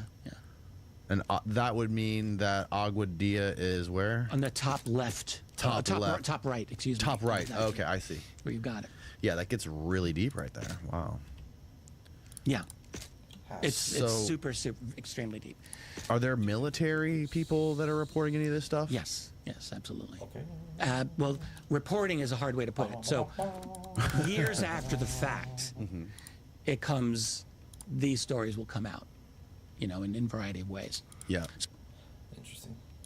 Logan Paul is now being investigated by the FBI. Turns out he's been trying to pretend that he doesn't know what's going on, and his lawyer is coming up with possibly the worst arguments humanly possible and kind of tanking his case for him. Apparently, CoffeeZilla is also friendly with the government, and the SEC is thanking him for reporting these people. Now, quick recap for people who don't follow the story. A while back, CoffeeZilla exposed Logan Paul for his crypto scams with a very popular YouTube series. And Logan Paul did the logical thing, and instead of just paying back yesterday, wasn't rioting in the victims from CryptoZoo, the people that he actually scammed, he decided to sue CoffeeZilla for defamation, insisting that he is not a scammer. Okay, so since then, Logan Paul's scummy text messages also got leaked, basically showing that he was not suing CoffeeZilla because he thought he was defamed, but actually because he's a self-proclaimed petty billionaire who just wanted to ruin his life. Paul also admitted that he's suing him just to make his life difficult. And he says Zilla will pay one way or another. I'll make sure of it. Bro, you're a billionaire. Paul responds with a petty billionaire. I wonder how the jury is going to react to that one. Paul says, I want people who wronged me to suffer while I continue getting wins on their grave. Ooh, no way Logan is using the word grave after the Japan forest incident. And that brings us to today. Logan Paul filed a motion of confidentiality trying to hide some sort of information that was very humiliating and embarrassing for him. But unfortunately for him, that information has actually come to light now. Shout out to YouTuber Legal Bites for this video, and let's just go over the whole story. Alrighty, subscribe or your kids have to eat lunch late for the rest of their lives. And let's begin with this video of Logan panicking about worse evidence getting out. This information, Paul says, should remain confidential because it's too harmful and embarrassing to Paul. So in other words, forget about those scummy texts that we just saw. If you thought those made him look bad, it sounds like Logan Paul is way more worried about this information. He might end up being the one responsible for making this evidence public in the first place. Yeah, Logan Paul just doesn't understand the Streisand effect. You cannot silence people like this, you can't silence a story like this, and you can't try to hide this information because it's always going to come back to bite you. Especially when you are the one who tried to sue someone here. Obviously, all of your scummy bullshit is going to come out in discovery because that's just part of the legal process. And he kind of screwed himself the second he tried to file this motion for confidentiality. And so we really wouldn't have known that there was anything in here that Paul is really afraid of getting out. That is, until Logan Paul filed his motion to preserve confidentiality designations. So it turns out the thing that's worse than the scummy text messages is that he's being investigated by the FBI and the SEC. And you know you're kind of cooked when the three-letter organizations are starting to investigate you. Now we know that the evidence he desperately tried to keep secret was in fact a number of federal investigations by the SEC and FBI into the whole CryptoZoo team, including Logan Paul. You told me I couldn't say anything because Eddie was being investigated by the FBI and that was confidential information. It's all over the internet. I've been let on for a year, bro. I've also asked you to audit the contract for the game and see where the money went so many times, and that never happened either. Do you see how this looks? I see how it looks. What did you do? Tried to help to get the project done. That's all I did. I think there's a piece of information being left out. Yeah, I wonder who would leave out information here. This is hilarious. Logan having to pretend like he doesn't know what's going on. Yeah, guys, it's actually my team that did all the bad stuff. Everything that was remotely scummy or illegal or anything that involved a scam was just my team, guys. Nothing to do with me. I mean, look at me. I'm good guy Logan. I'm scolding my team over here. That probably means I'm innocent, right? I'm being so mean to them. I'm confronting them on the phone. And I love how he tries to say that his like team is being investigated. Bro, you are also being investigated. You are this project. Your name was on it. You were promoting it. You definitely knew what was going on. And it's just so pathetic that it's even come to this. Like, you couldn't just take accountability and pay back the CryptoZoo victims. You were bragging about making millions of dollars a day. And that's literally just how much you had to pay the CryptoZoo victims. I mean, let's not forget, this guy literally apologized and then did a complete 180. He decided that his ego was way too important and he just didn't bother following through with any of his promises. Then we learned that Coffee's actually the one who whistleblew to the FBI and the SEC. Okay. Well, there's no information that I'm not telling you. But now we've learned that Logan Paul himself was and is currently being investigated for allegedly defrauding CryptoZoo investors. And what's more, we now learned the identity of the whistleblower.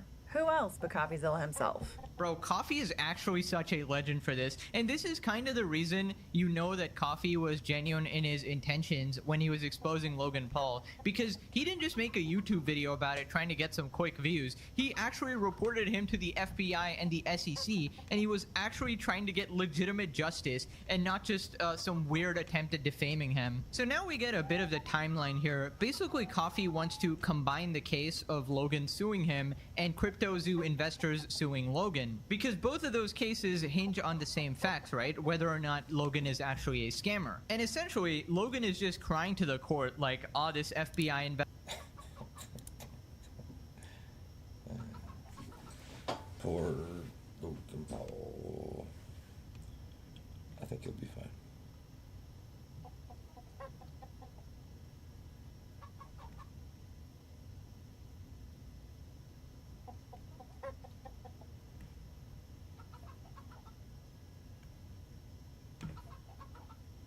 Is there a fucking release?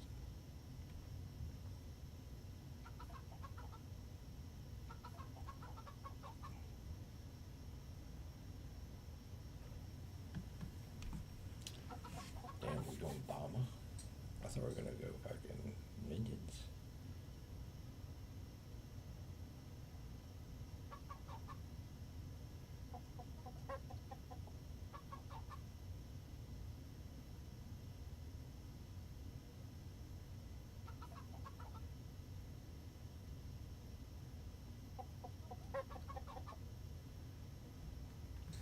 Gotta go Peacock.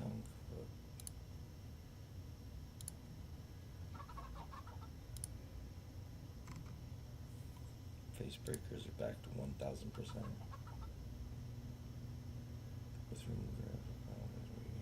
Whoa.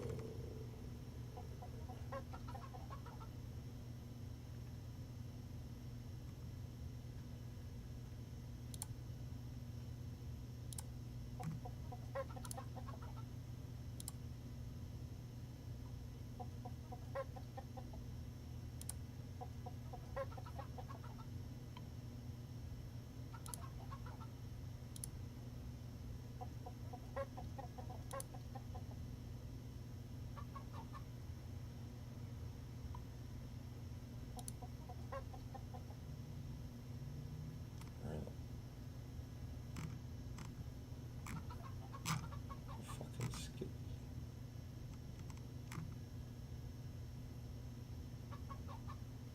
Sunder?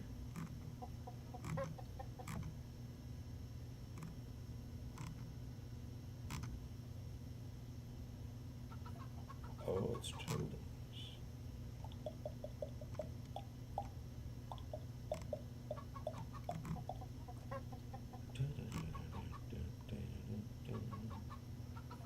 Earthbreaker.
You should have told him.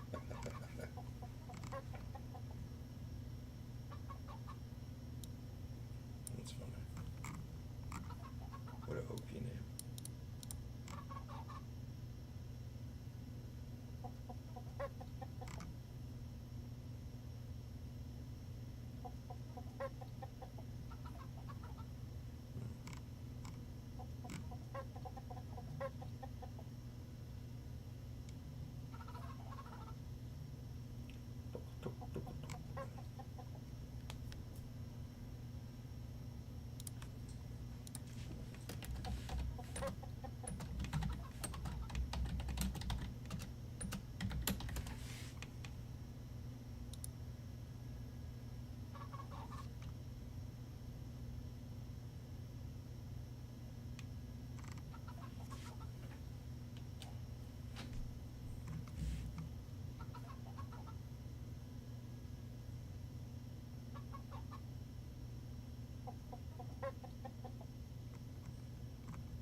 Interesting.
That's pretty funny. Wait, what's fucking Decoy Voice got to say? We'll watch Decoy Voice and then get back to killing. It's fucking chickens, I tell you. Fucking dumb chicken. Oh, look at this homie. He's fishing? What?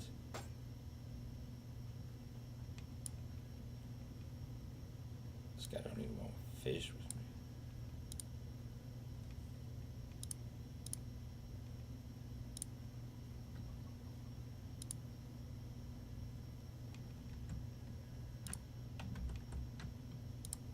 Destruction, so stop trusting your eyes and just what you saw in Los Angeles yesterday wasn't rioting and destruction, so stop trusting your eyes and just listen to the experts. As CNN shows you vehicles burning. Peaceful protests. People that are there to protest. MSNBC watches them skirmish with the feds. These are peaceful people that want to get their message across. They brought signs. They're out with families in some places. And even controlled opposition, Fox News says, there were no problems. At one point, somebody did throw a Molotov cocktail. as the mostly peaceful people that cause no problems other than... At one point, someone did, unfortunately, though, throw a Molotov cocktail bomb at ICE. Oh, what the shit? On a Molotov is the official narrative that they want to run, or to avoid President Trump's National Guard coming in and finally exposing who is actually organizing and funding these protests in Los Angeles. As this story is going to vindicate a lot of tinfoil hat theories. As sure, there were a few peaceful protesters. I can count about 5 right here. But into the evening, the rioters at best set buildings on fire, then broke apart their own sidewalks to make concrete projectiles, And as Fox News pointed out, they made improvised incendiary devices that masked men in hoods throughout the local coppers, as they were pretty much defenseless, even getting their windows smashed in.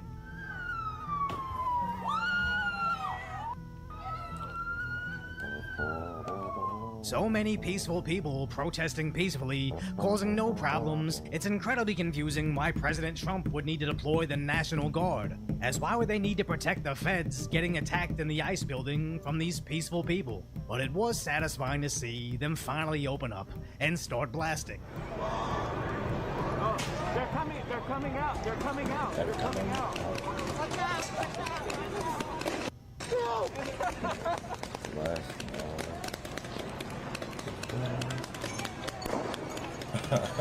What the fuck? No shot. As most of them had their hands up, but some were still throwing projectiles back. These idiots actually see themselves as revolutionary freedom fighters, but they're really just live-action role-playing, as the police are basically operating as a daycare for the EBT tribes. That's crazy. Because they pretend they want to fight, and nobody wants this, including me, but if LAPD actually wanted to win, this riot would end before the first Live magazine was emptied, as they're having fun waving all the flags of all the countries they demand they not live in, with the most harmless individuals showing up with their selfie stick to antagonize the feds. The governor did not make you come here! Stop helping fascists! Walk off the job now! Wow. What the f*** are you doing? Why are you so mad? And people that look like this, demanding a fight. We will fight and fight and fight and get tear gas, and we'll still come out here today! With dudes in bedazzled hoodies that read FTP, firing off fireworks at the police. And well into the next day, these cosplay revolutionaries are throwing rocks at the cops. But these types are only emboldened to do so when they know to a certainty the police are only using paintballs.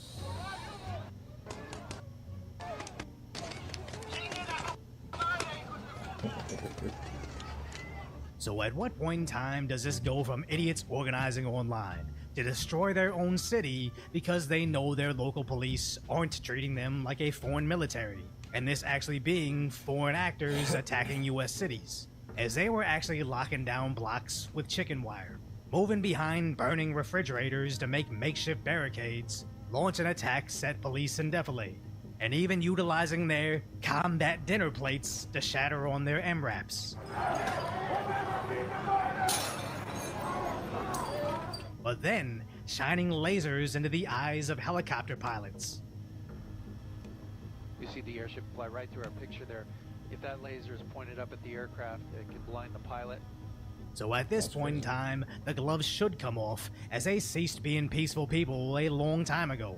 And it's truly sad that we're under attack in our own country, but the majority of people wouldn't know about any of this if it wasn't for some weird YouTube channel called Decoy Voice, as the corporate mainstream media is straight up ignoring all these fiery images from various parts of the protest, as a stranger wouldn't necessarily be able to identify. It wasn't long before additional footage of that individual was found, and now the feds are... What the fuck?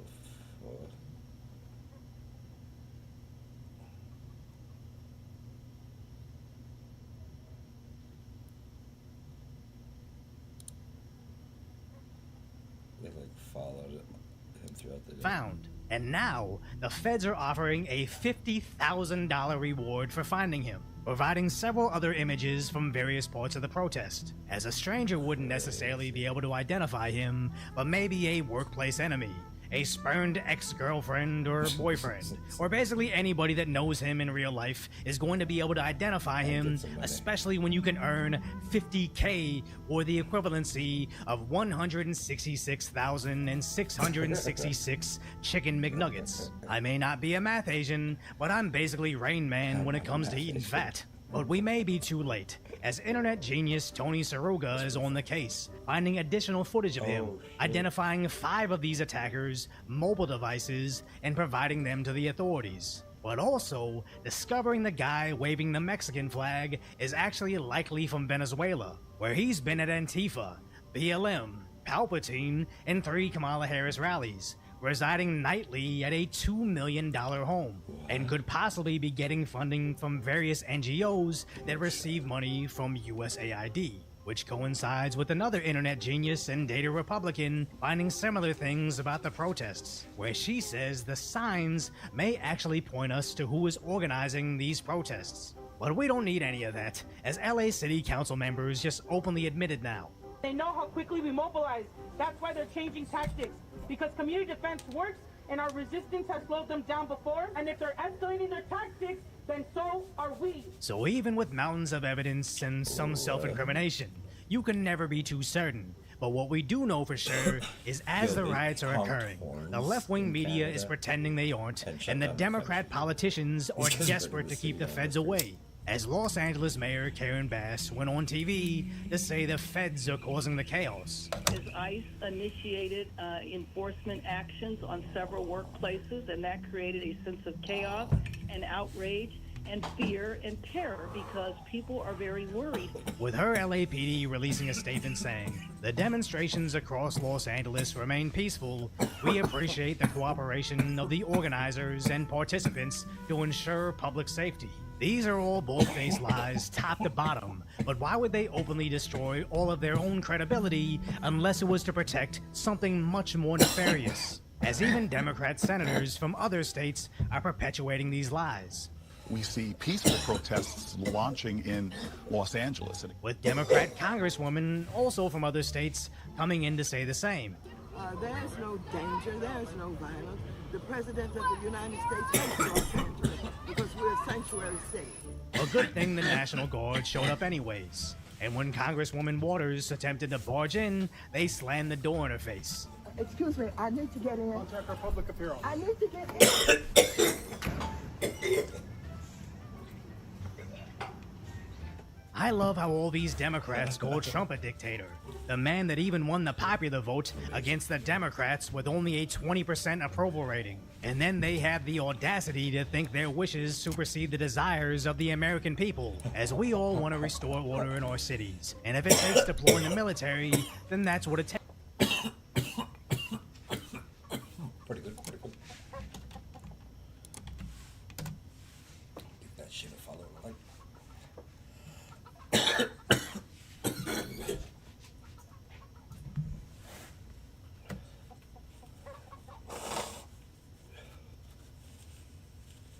Blame it on Jose. Yeah, yeah. Mount Fuji. Oh wait, was I restarted?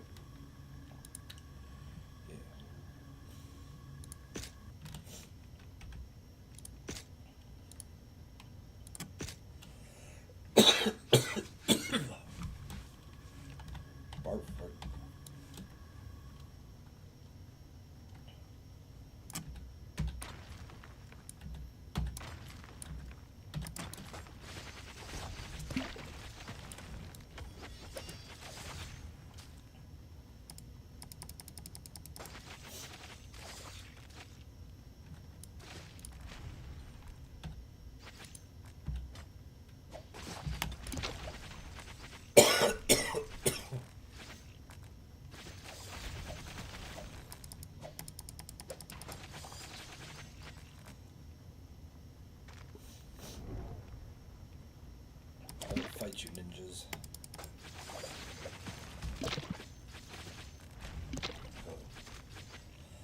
What kind of strong ninjas?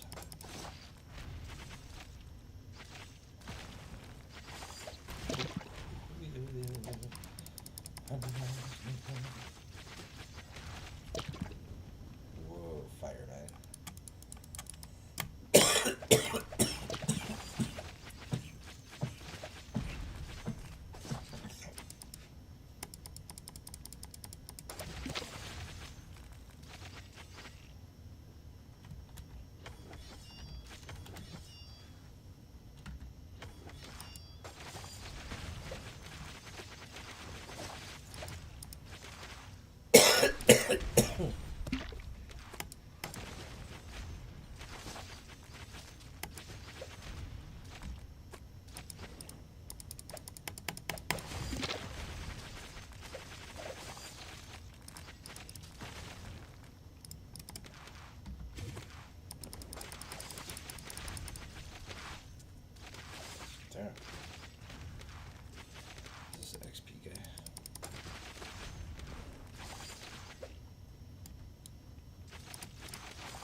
Damn.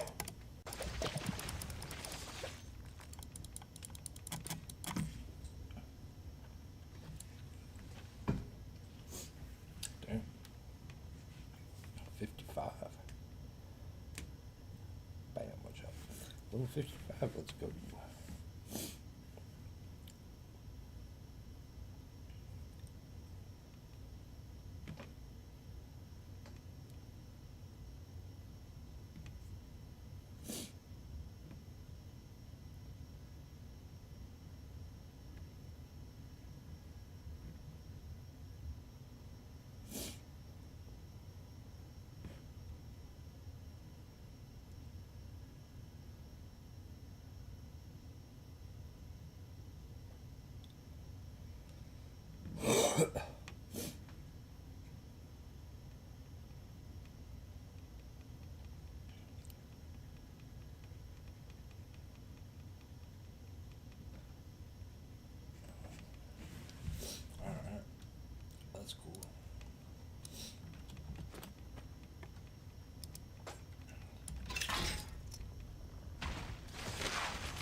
have that, but it doesn't do shit.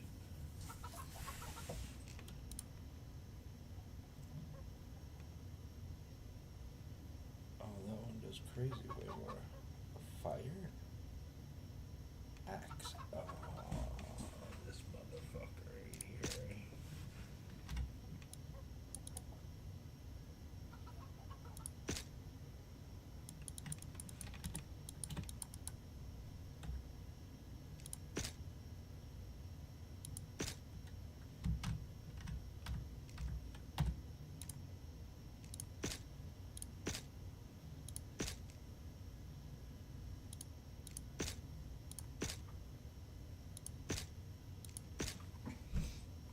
Is it 200 or 100?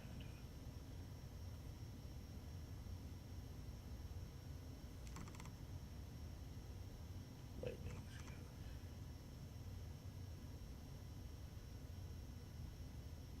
Fire damage.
Oh, Naira, what's up?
No.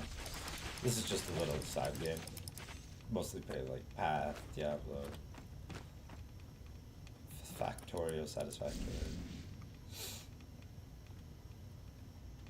This just had a new season start Friday though, so a fun little game. Very cheap on Steam.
Pigman will get you. Out to get you. Crystal Key.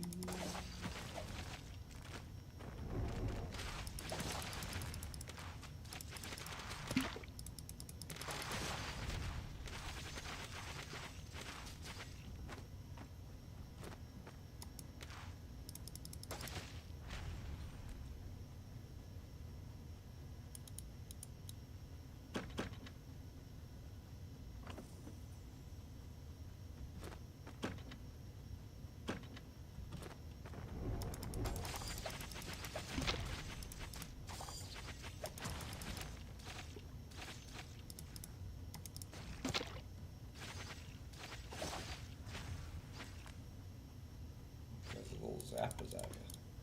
Oh, Zappa Zappa.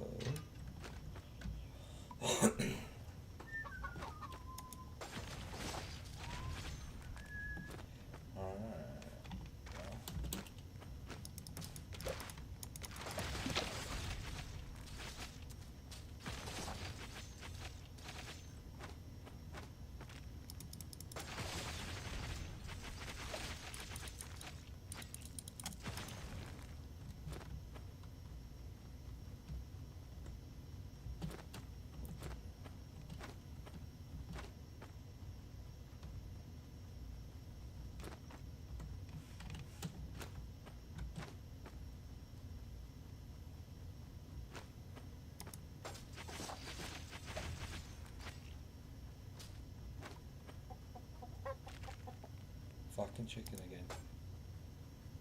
Can't kill him.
Oh, you son of a cunt. Wagwan Bunty Boy.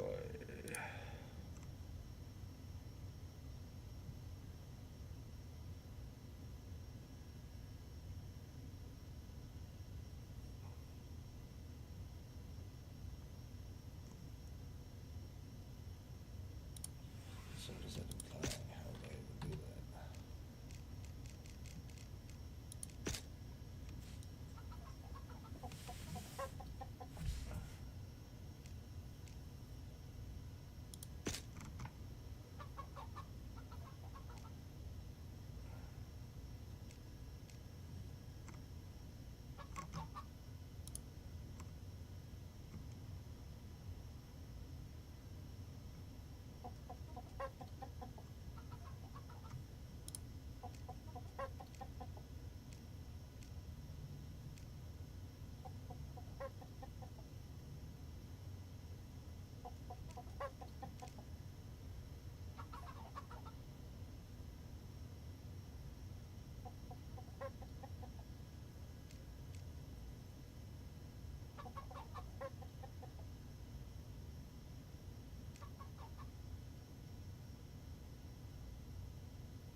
fucking bees every time with those stingers. They're ruthless.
Tom Segura.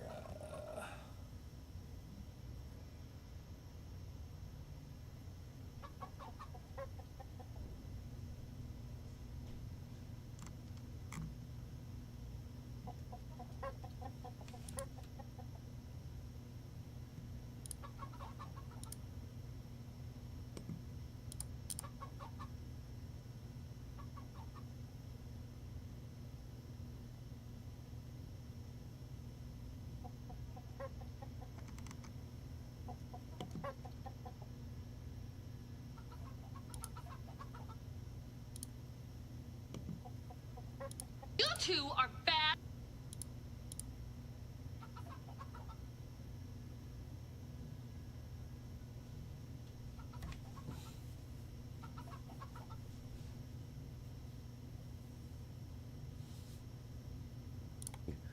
God.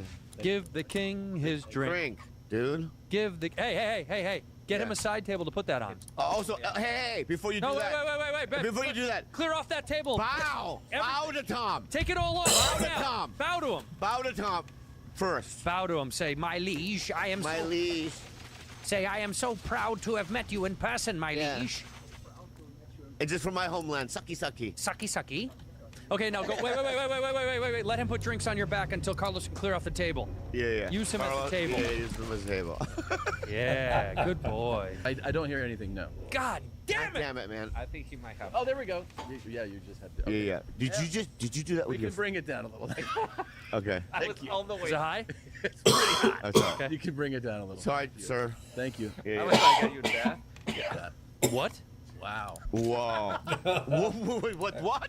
I just got it. I'm You down trying by to name. insult our guest? Fancy Spaniard. Yeah, dude.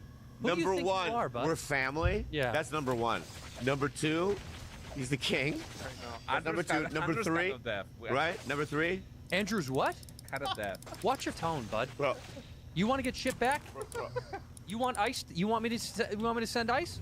I have a passport now. Wow. I'll bring fire, dude. Oh, Wait, dude. how long?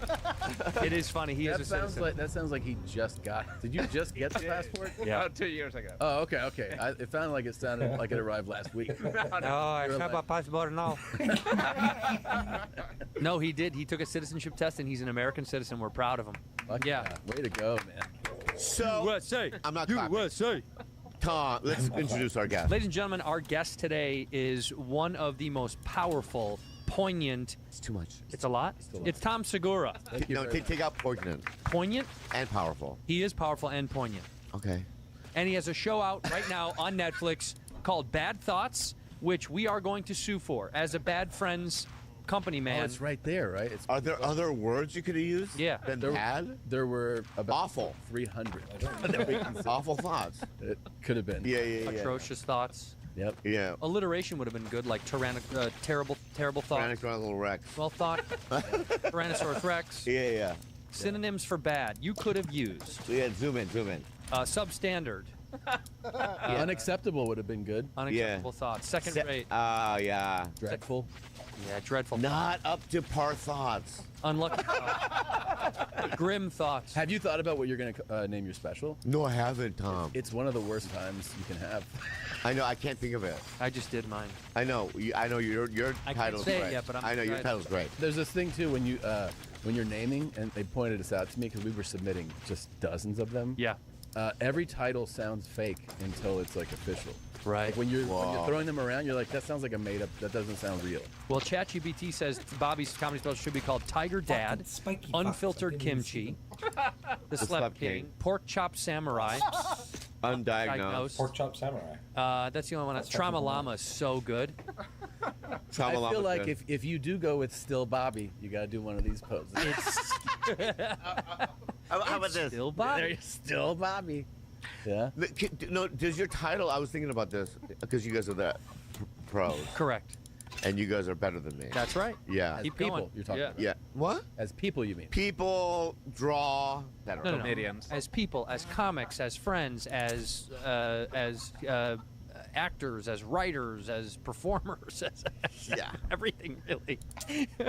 Yeah, you know. Take it away. Okay, That was so good. now go. Yeah. It is so good. Anyway, what I was gonna say, does your title have anything to do with your jokes or your theme, or can it just be random? It can be random. All right. Well, why can't I just do the Slep King? You can. Yeah. Trauma Llama is more fun. Yeah, but I don't have jokes about llamas. I certainly think you could write one. Let's do one right now. Go ahead. What did the llama say to his twin brother llama? What did he say? You can open. You know, because your opener. Pretty good, right? That's opener- dead on. What? Go ahead. Well, the opener is your table setter for the hour, so that's a good way to start the hour. Let people know what kind of show they're going to see. Really? Sure. Yeah. Well, listen, you're a better friend than me, right? And you're a better actor and all that stuff. Correct. Like he said, right? Correct. But what I'm saying to you is that, are you being real right now? Yeah. You think that joke I just wrote should be my opening joke? For the special, yeah. Yeah. I mean, you might maybe workshop it a little. Thank you, ladies and gentlemen. Thanks for coming, man. My first special. Woo! San Diego! Woo! Hey! What's up? Trauma Llama! What? Thanks for bringing it up, guy. You all right? What did the one llama say to the twin llama brother? What did he say? What?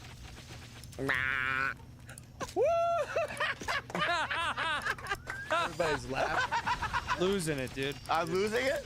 My favorite thing you said is the table setting for the entire special, and it made me think immediately, I know that's a turn of phrase, but how Bobby has literally never set a table his entire life. I went to etiquette school. No, you didn't. There's a paper in Poway. I have a clipping of it, of me going to etiquette school. They took a photo of me. Why did they take a photo of you going to etiquette school? Because I didn't know what a fork was. How old were you? 12 or something. And so I was like, it was like that, and I That's you picked up right a there? fork. What? No, that's not me. Oh. I was picking up a fork, like looking at it like, this is a fork, you know what I mean? And I was like, Dude, you went to etiquette class for how long? Be honest. for like a year. We also learned dancing, ballroom dancing. Shut up. Yeah.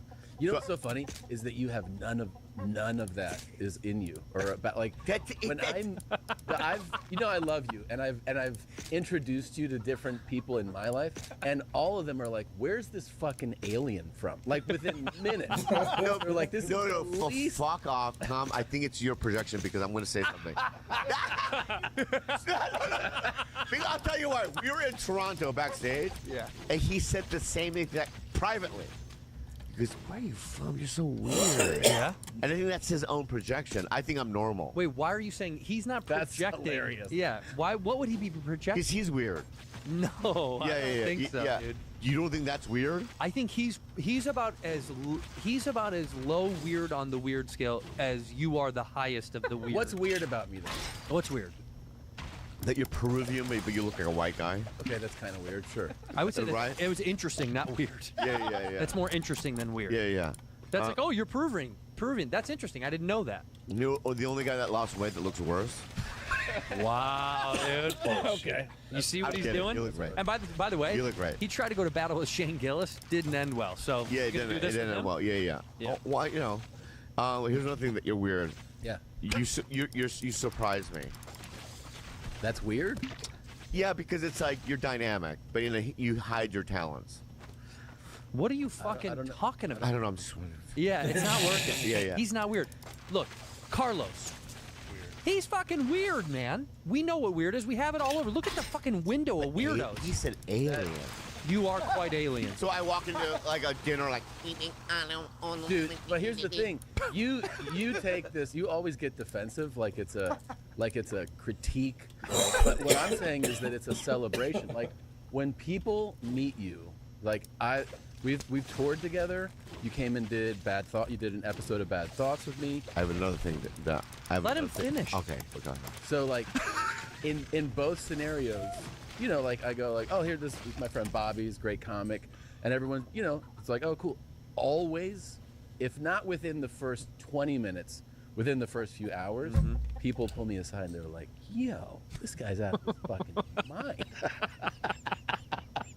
Dude, story of my fucking life. It's got to be, right? Oh, every day of my life. And why does he react this way, though? He pretends this is an act. It's a.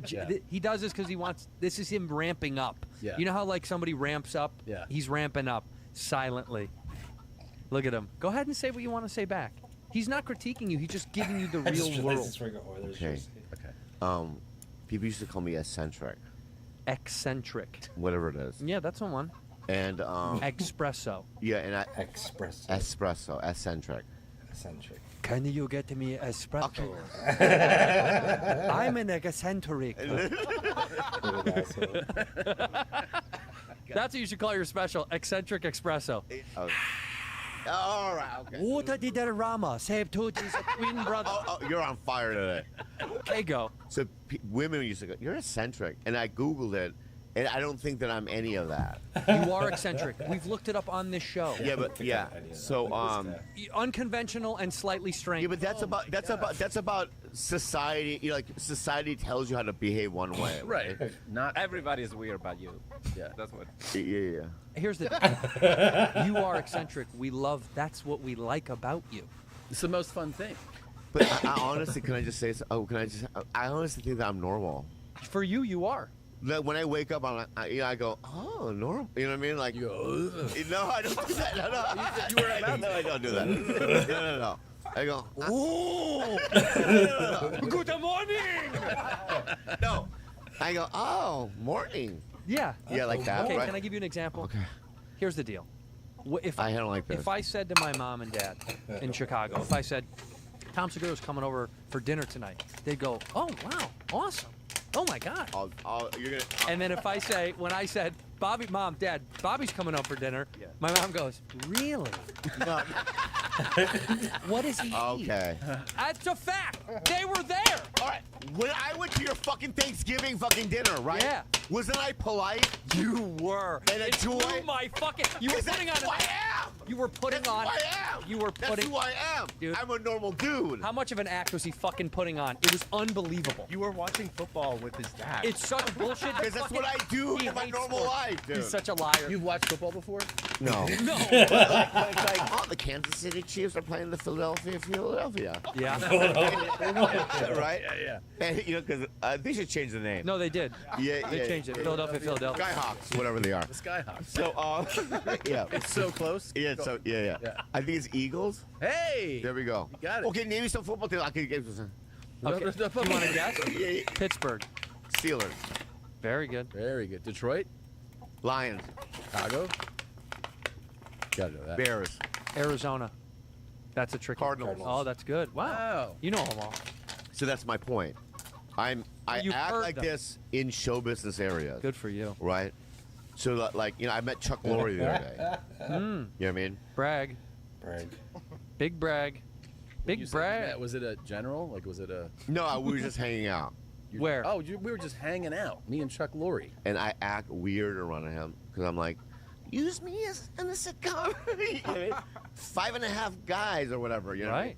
And so it's like I can see myself like my brother does it. My brother acts weird in front of you guys. He's that's not who he is. You're right. I've seen both sides of your brother. Yeah. So it's like I think that I kind of like accentuate certain things. You Qualities of you a man. play it up. Right. Yeah, that's normal, though. Thank you so much. Okay. I have a qualm with you. Tell me. Okay. Okay. So this fool, right? No, you know, I'll bring it up privately. No, do it now. You might as well do it now. That look was fucking. You have a look now, Dan. Now? Yeah. Yeah. Your look now is improved dramatically. What do you mean?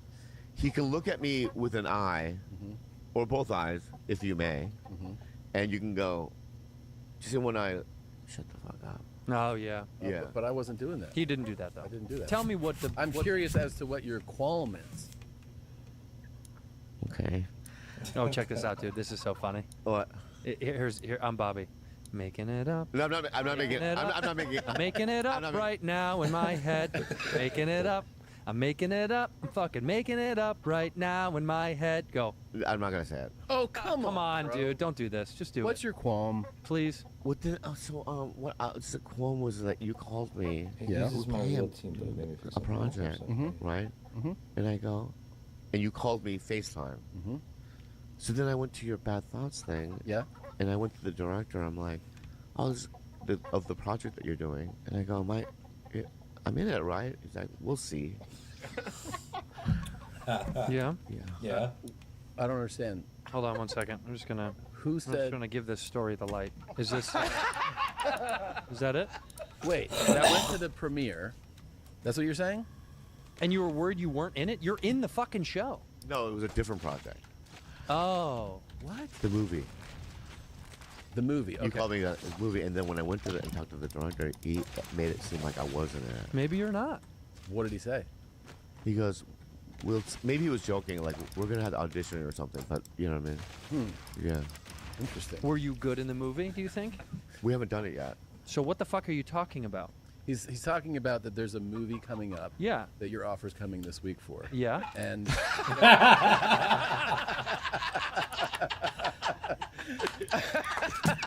and he's oh wow! I believe that. Wow. You know, yeah, he'll turn it down, but he might. You know how he does. He might. You know what I mean? He But- just might. Yeah. Well, you know what? We can't all Because- do Karate because- Ghost. You're the Karate Ghost? Dude, this guy. What's Karate Ghost? My favorite thing about Bobby, sometimes Bobby's like, don't do the Asian accent anymore, man. I'm trying to get away from that kind of shit. And I'm like, okay, fine. What'd you do this week? He's like, I shot Karate Ghost. What is that? Deadline? Yeah. It's not Deadline. Belushi, Bobby Lee, and who else? Tim Rosen, Colton Gobo. Those are fake names. Those are AI. Well, that dude right there is in the new Karate Kid movie. I know, buddy. I'm just teasing. Okay. Wait, so have you? Is this? I shot it already. And Steve Howie's in it too. Is it just your voice? No, I'm literally in it. But Ooh, wax on. Stop it. What the fuck? It's a good movie. It's gonna be big. How was what? How was it? Steve Howie's in it, by the way. Here's how I know Steve Howie's in it. What? Steve Howie called me. I was at the gym, and they called me to say, hey, man, did Bobby change his number? I can't get through to him at all. I was like, you got the right number, bud. Yeah. I texted him back, though. You did finally. We called it. Yeah, I called Yeah. him. Yeah. I gotta roll my dice. Set in a town ruled by an absurd karate law, the film watches a lonely teen form an unlikely bond with the ghost of his late father's favorite action hero. Is that right? Yeah. And then you're the fake. No, I play a sensei. Oh, no. And I do a thick Asian accent. I do a thick Asian accent. I was gonna say, how's your English? In it. Is it the kind we all want to hear? You. All right. But it's based on a popular comic book, right? In a Yes. video game? Yeah. Karate Cool. Ghost. He said, so here's the deal, okay? I fucking Look at you in that IMDb photo. That's great, man. Down there. This guy's killing it, man. No, All right, yeah, that one. Yeah. that was from a long time ago. 96. 1996. That's when For real? VH1 was still on the air. Yeah. So handsome. Okay. Anyway, this is what happened, Tom. Kick punch. I had to fly. You had Tell me you had what? Come on. Dude, I feel so defenseless. I'm being bullied by both of you. Do you deserve this? I do, I think. You do. I do. Go ahead. I apologize. That's fine. Okay. I didn't show up to a meeting. You? Yeah. What was it, at noon or something? You're like, this is 10 a.m. in the morning. Okay. 10:30. Carlos and I were on the phone with Ireland. We were Zooming with Ireland, doing morning press, and they were like, "Where's Bobby? Is Bobby going to be coming with you?" Yeah. I was like, "Well, he's not at my house. We have two separate homes, so I don't know where." And they're like, "Really? Can you get a hold of Bobby?" And I was like, "I can't. We can't get a hold of Bobby." Yeah. How mad were you? We had this plan for weeks. How mad were you? I said, "You're right, Irishman. We have had this plan for weeks." Yeah, I can't believe Bobby's not on the call. I was like, I can't either. You know what, dude? He never does stuff like this. And the Irishman goes, that's so disappointing. I thought we'd get you together and you'd be goofing together. And I said, me too. Me too, bud. Me too. I don't know how many times I have to fucking apologize for it. Karate Ghost. Can we not talk about Karate Ghost? I Wait, want to you finish the haven't story. you didn't even tell me, by the way. What about what? Well, you had asked me and you know about you and Bad Thoughts, and you're like, is it funny? Is it good? And I was like, yeah. And then I was like, thank you so much for doing it. Did you watch it? You know he didn't watch it. You didn't watch it? No fucking chance. You didn't watch yourself? No. No. Okay. So what happened was this, okay? What happened? What? I'll tell you what happened. Yeah. So Gilbert from Tiger Belly. Correct. I made him watch it. So he saw the whole show. So you paid another guy to watch your scene for you. And then before, because you know what I mean, and he goes, your sketches is not as strong, you know what I mean, as the other sketches. Is it your fault? I know. Just listen to what I'm saying, Tom. I don't want okay, you roll around. All right. So what I'm saying is that, and so I'm like, oh, but I have to say, I've gotten a lot of texts how great I was in it. You're so funny in it. So my point is that thank you so much. Okay. You were really great in it, honestly. Thank you. Why didn't you want to watch it? Andrew, do you watch everything you're in? No, but I watch Exactly. everything you're in. I know. And I watched Nikki Slicky. Did you? Nikki Slicky? Yeah, Loved it. what's it about? It's about golf, baby. That's right. Yeah. Very good. Say less. Anyway, I don't watch things that I'm in. Me neither. I agree. Right. But sometimes I force myself to. Yeah. You know what I mean? I'm trapped into You're it. gonna be happy with yourself in this one day when you see it. You're very funny in it. Also, if it was shown at the premiere, Then, yeah. I would have been forced to watch it. But it's like, but based on the other sketches on the show, let me say this, okay? I was talking to my date about it, and I go, number one, I've never seen anything like it. Okay, number two, it's shot like a film. Number three, it's crazy funny. So what I'm saying is that thank you for putting me in it. Yeah. I think it's prestigious.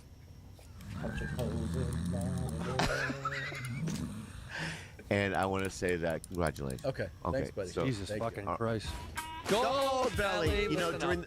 Listen up to me. No, okay? you listen to me. You listen to me. All right, I I'm going will. to tell you about the only gift that any dad wants to get this Father's Day. Get him Gold Belly. Gold Belly ships the most iconic foods.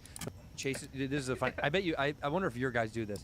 Like after the show's done, you know, we're done, we're wrapping up, we're saying goodbye, and then they'll follow you to your car to ask you one thing, not in front of everybody else. Yeah. He's like, Andrew, and he chased me to the parking lot. I go, what's up, man? He's like, well, just wondering. And as he's doing this, I'm getting into my car. I'm already gone. You know what I mean? I'm like, I'm leaving. You know what I mean? It's like a kid being like, when will you be back, Dad? I'm like, I'm not coming back, buddy. Your mom has you now. And he goes, maybe, do you think you will be in the movie, maybe? What did I say? I say yes, for Yeah, sure. I said, of 100%. course I will. Yeah, but you're not. This is a movie No you're way. making? Yeah, there's no way. Oh. Yeah, there's no fucking way, dude. Yeah, he went to film school, whatever. Yeah, but, bullshit. Total yeah. fucking bullshit. We had a real director here 2 weeks ago. Yeah, we had David Mamet sitting in Yeah, this David chair. You Mamet. think we're gonna work with Yeah, this yeah, fucking guy? Yeah, yeah. We are. We're gonna do your movie, and I can't wait to do it. I'm excited to do it. Andrew, I hope you consider the movie that we're. I've heard. I don't know, man. You know what? What? I am very excited to even. We don't have. You have to. They have to tell me. No one's told me anything. No, it's coming this week. Oh, it is. I swear to you. Okay. Wait. Yeah. Are you being fucking? No, I'm sorry. Yeah. I'm sorry, right? And I don't like your mischievous smile. Why? Okay. Are you saying to me this? Yeah. Okay. Tell me. And I'll be open. Yes. And I'll accept it. Okay. What you're telling me, Mr. Segura, is that you're gonna offer him a part in your movie. Okay. Yes. Through his agency. Yes. Right. Are my agents gonna call me?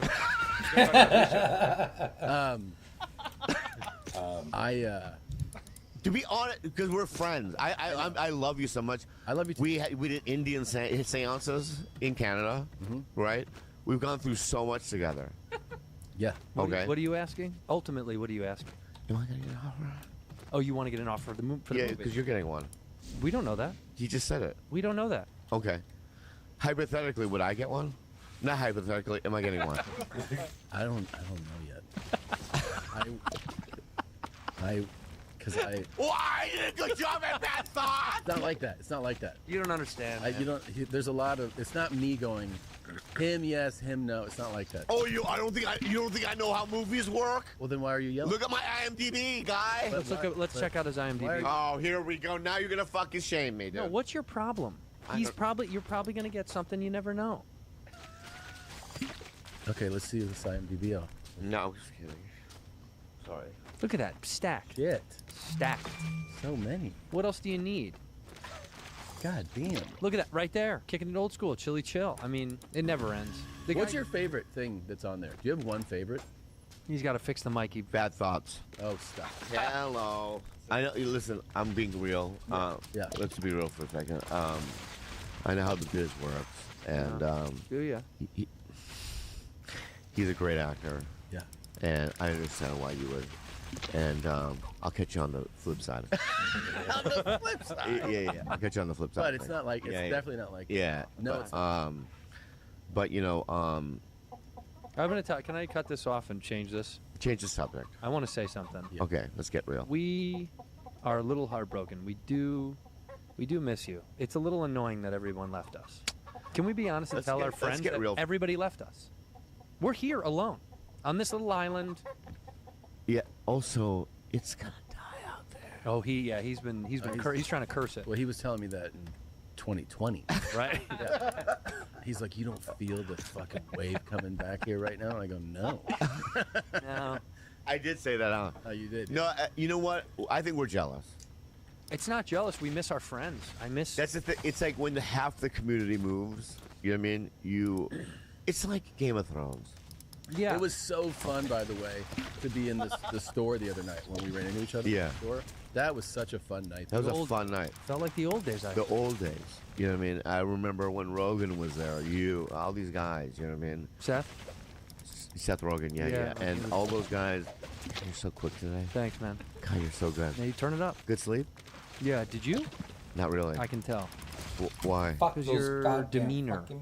Oh, my demeanor's off? You're slower today. You sound slurry. Really? It's early for you. Yeah, it's early for me. Wait, how? This is early? Very early. Oh, yeah. Yeah. Too early. We never. What's a normal wake-up time? I know we've talked about it, but I don't remember. Yeah. No. When I have nothing. Yeah. When I have nothing to do. Right. So when I have nothing. Dude, how funny is that? How funny is that for you to fucking say that to me in front of my fucking bit when I have nothing to do? We have so much going on. And it's so funny. What he's saying is when Andrew has all the stuff to do and I don't do any of it, I get to fucking sleep till 5. It's amazing. That's insane, bro. He sleeps till 4 p.m. and then we shoot at 6 or 7 p.m. usually. I don't have children. Neither do I. We have jobs. Yeah. Wait, so what? To get up at 4, what time did you go to sleep though? Well, last night, for instance, if I may. Yeah. You know what I mean? You may. All right. So I'm playing. I was playing Oblivion, but watching House of the Dragon at the same time. Oh, double down. Yeah, I was doubling down. I love it. You know what I mean? But with Oblivion, I can just wander. Right. You don't need to really be in the game. Pick up mushrooms. You know what I mean? You know. You're foraging and stuff. Well, I'm an alchemist. Right. In the game. Course. So I like making potions and stuff. You know what I mean? You're quite the alchemist in the real world as well, Mike. Yeah, and then taking grand soul gems, turning them into black soul gems. You know what I mean? Why are you? But you are slurring. Is that from a thing? I haven't slept good last night. Okay, it's not like a neurological condition or something. Are you being fucking real right now? You think I'm slurring? Well, you said I'm taking mushrooms. Yeah, you did. Okay. He is right. Or I'll be more clear then. Okay. All right. So what I'm gonna say, just to make it dumb. Let me finish. Okay. So then the birds tweet. Chirp. Very good. Right. Sounds like I'm teaching you English. Yeah, you're right. Then I literally had 1 hour sleep last night. I know. Wait a minute. Yeah. So. What? Wait. You're playing the game. The movie's on. TV show. And then what? It's 5, 6 a.m. later. 5, 6 a.m. Okay. And then I go. Bath time. He takes a bath. He loves morning baths. So I have buckets in the bathtub. What? And also my tree oil. Tea tree. Whatever. We're gonna figure it all out. Yeah. Okay. Tea tree. Tea tree oil. Yeah. So I had 1 hour of sleep. So Okay, I'm like I really understand. tired right Did now. you go on a date? Were you going on a date last night though? No, no date. Don't lie. Swear to God. Wait, so the bath is over around 7, 8 a.m.?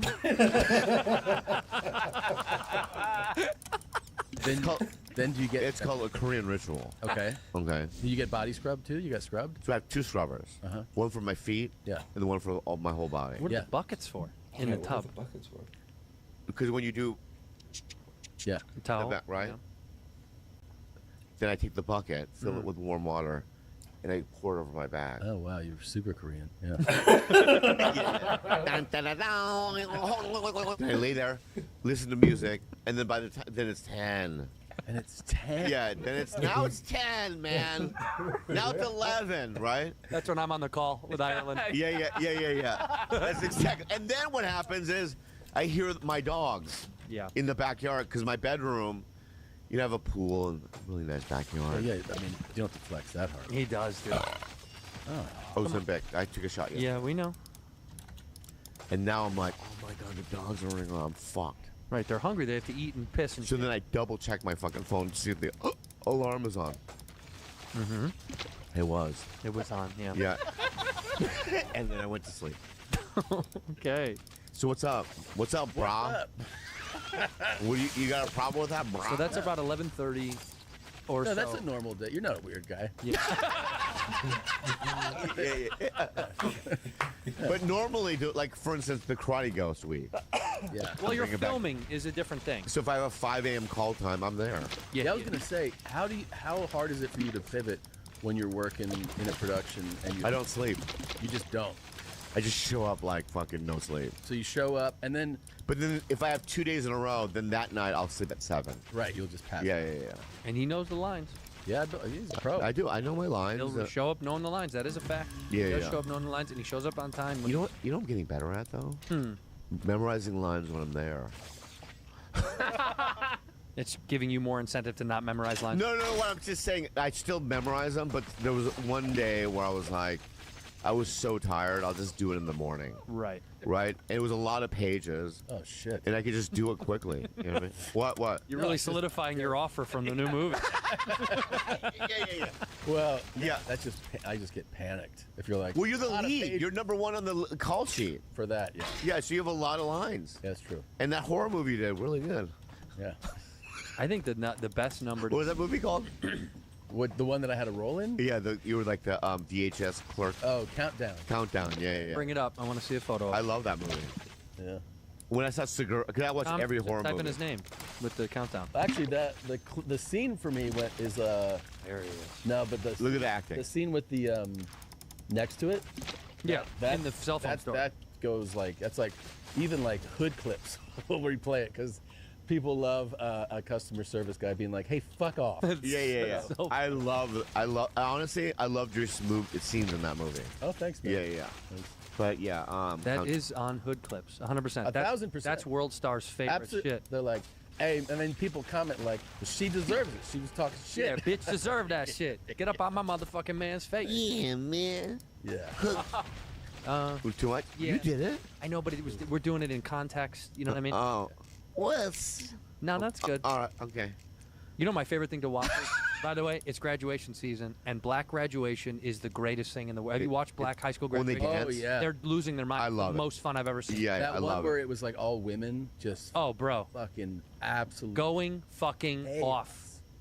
chaos. Give me videos. Go to YouTube. Yeah, Go to YouTube and just do black graduation celebration. Oh, it's wild. And then sometimes it goes from these incredible like dance, like celebratory things to just an all-out riot. Like, Oh yeah, yeah. It's a fist fight. Yeah, it's a fucking amazing. Yeah. amazing. You know what they call that? Huh? Joy. Yeah, joy and happiness. You went to college, Tom? Look at this. Look. Hey, hey, hey, hey, hey, bow, bow. Hey, hey. That's so cool. Bro, I fucking love this. That shit. is so cool. I fucking love this so much.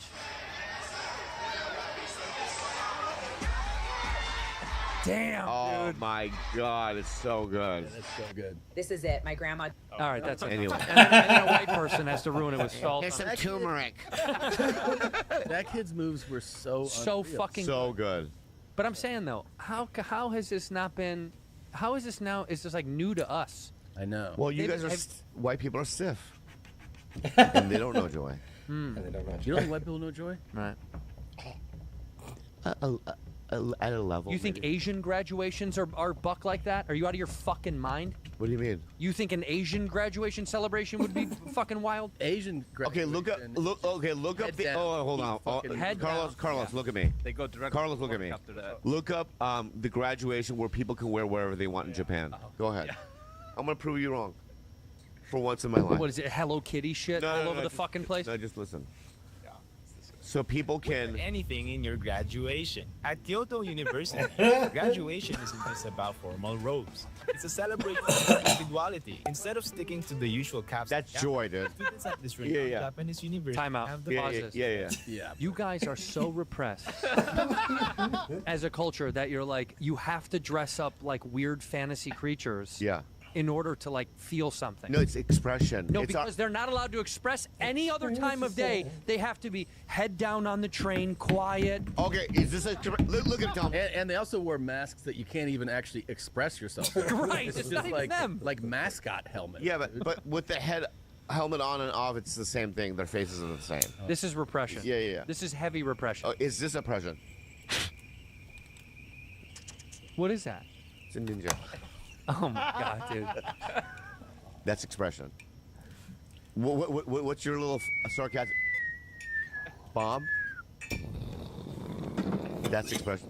Oh, that's Nagasaki. Was it a joke or That was felt it like Hiroshima? Oh, that was more Hiroshima. Yeah. That was definitely Hiroshima. Yeah, The cloud was big. Don't try to play like you're. No, Asians are stiff as fucking whites. The black people celebration is individual to them. You don't get to fucking. You don't get to be on that self-defense. Were you for once because it's been the duo?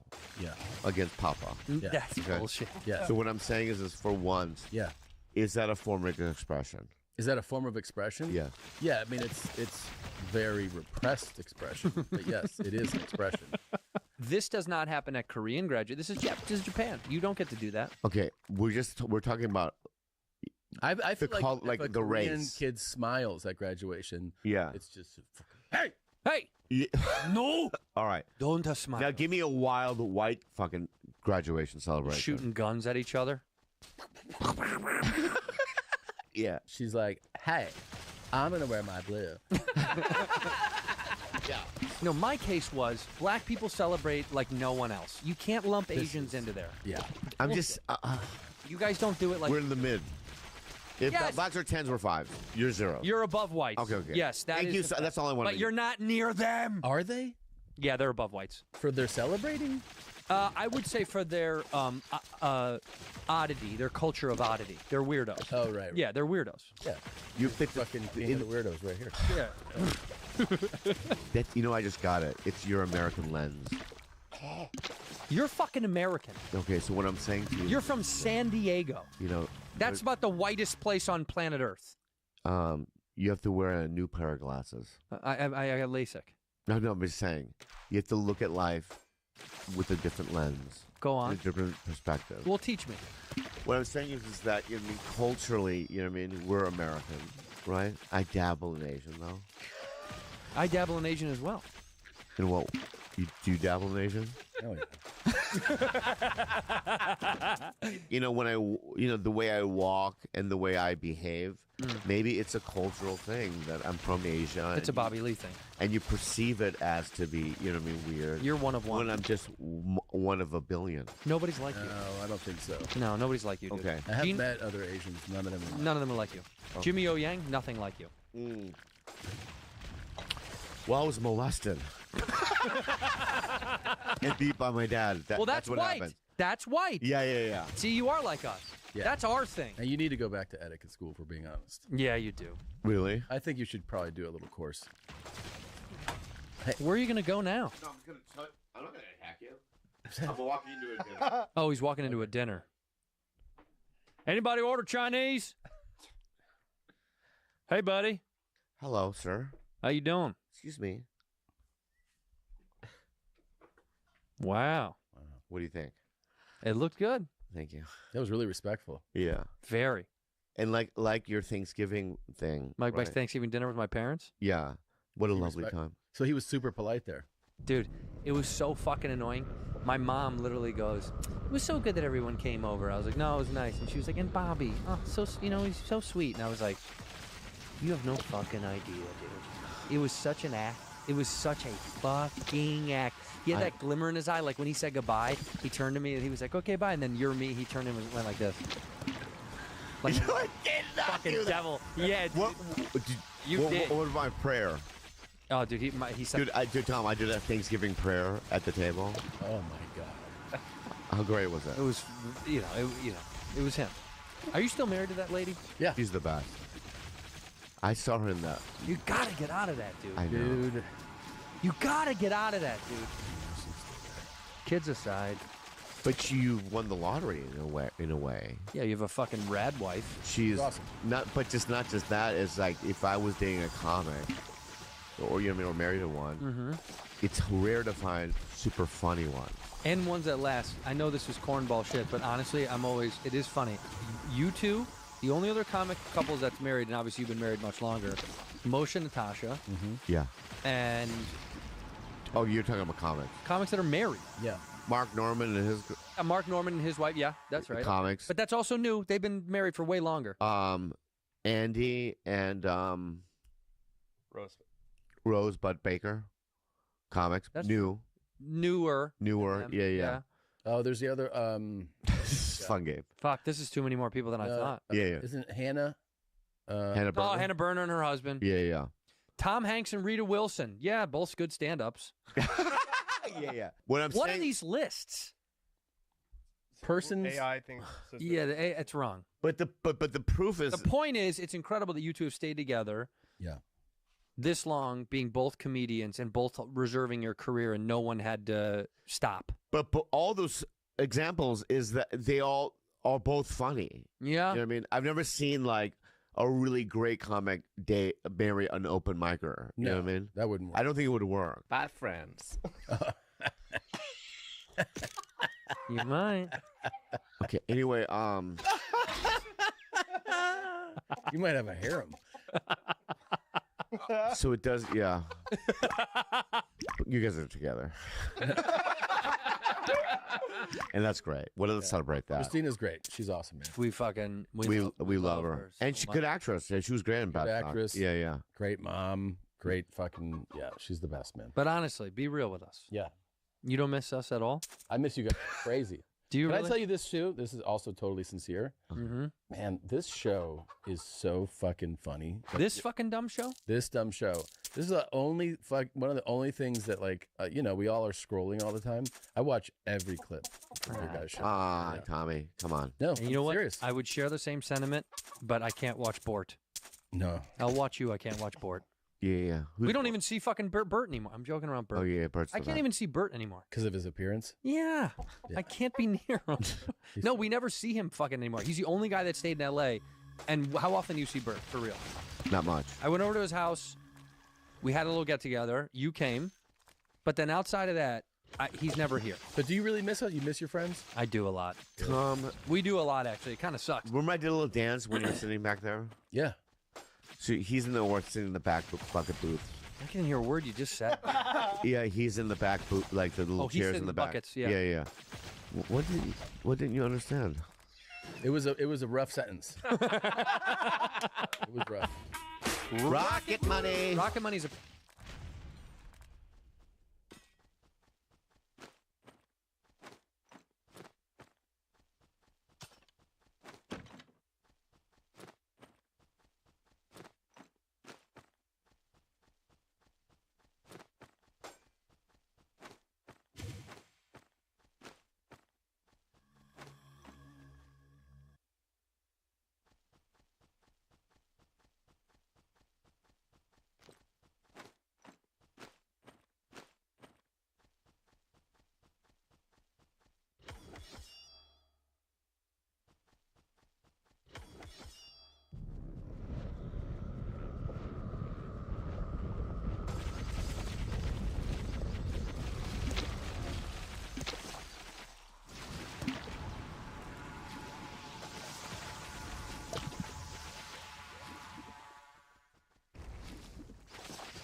さすが天下一検事だ。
All right. So anyway, I was sitting in the back. Yeah, and I walked in. I did a little dance in front of you. You did. Because I was so happy to see you. Yeah, it really was. It was fun memories, man. Being there was super fun. The store is not the same, but it's okay. Things change. They come and they go. Are you going up at the mothership a lot or no? Well, I've been on tour so much that I'm not one of those people when you get off of a week of grinding, you get home, you're like, I got to get back on stage right away. I don't do that, Bobby. Yeah, you're that. You'll always just get up. You'll just go. You'll just do it again. That's good. I still go. I went 2 weeks ago. Yeah. So it's just like depends on the time. But this summer I'm not going to tour. So if what's on the docket for the summer? I'm gonna vacay. A little vacay, and then we shoot something. Can we guess what whether he's going to vacation? Let's guess. Oh, Bora Bora. No. I don't know where that is. Something more elevated. That's in Tahiti. That is? Okay, elevated. Well, I'm going to say this about him. Mm-hmm. We did a show in Vegas. We went to that Jose Andres. What's her name? Jose Andres. Hey, fucking hometown guy. Yeah. And I thought to myself, oh, this is how he eats. What do you mean this is how he eats? Huh? High level food? High level everything. How much did he order? I don't remember. It was you ordered for everybody. Yeah, we had a feast. It was a feast. It was the greatest steak I've ever had. Ever? I think so, because it was the way because incredible. They gave us a plaque. Sometimes when you get like Japanese Wagyu, he just says it on the menu. This dude came up with an authentic, like a stamp. Yeah. From some Asian dude. He stamped the Wagyu. No, from the Asian dude. It's like gold, like like in Game of Thrones, where you would like, you know what I mean, put like wax to hold it together or whatever. And it was like signed by some Japanese dude. You know what I remember about this dinner too? It was a big dinner. It was probably like 15 of us or something. All right. And we had a security guy like assigned to us for this weekend. Yeah.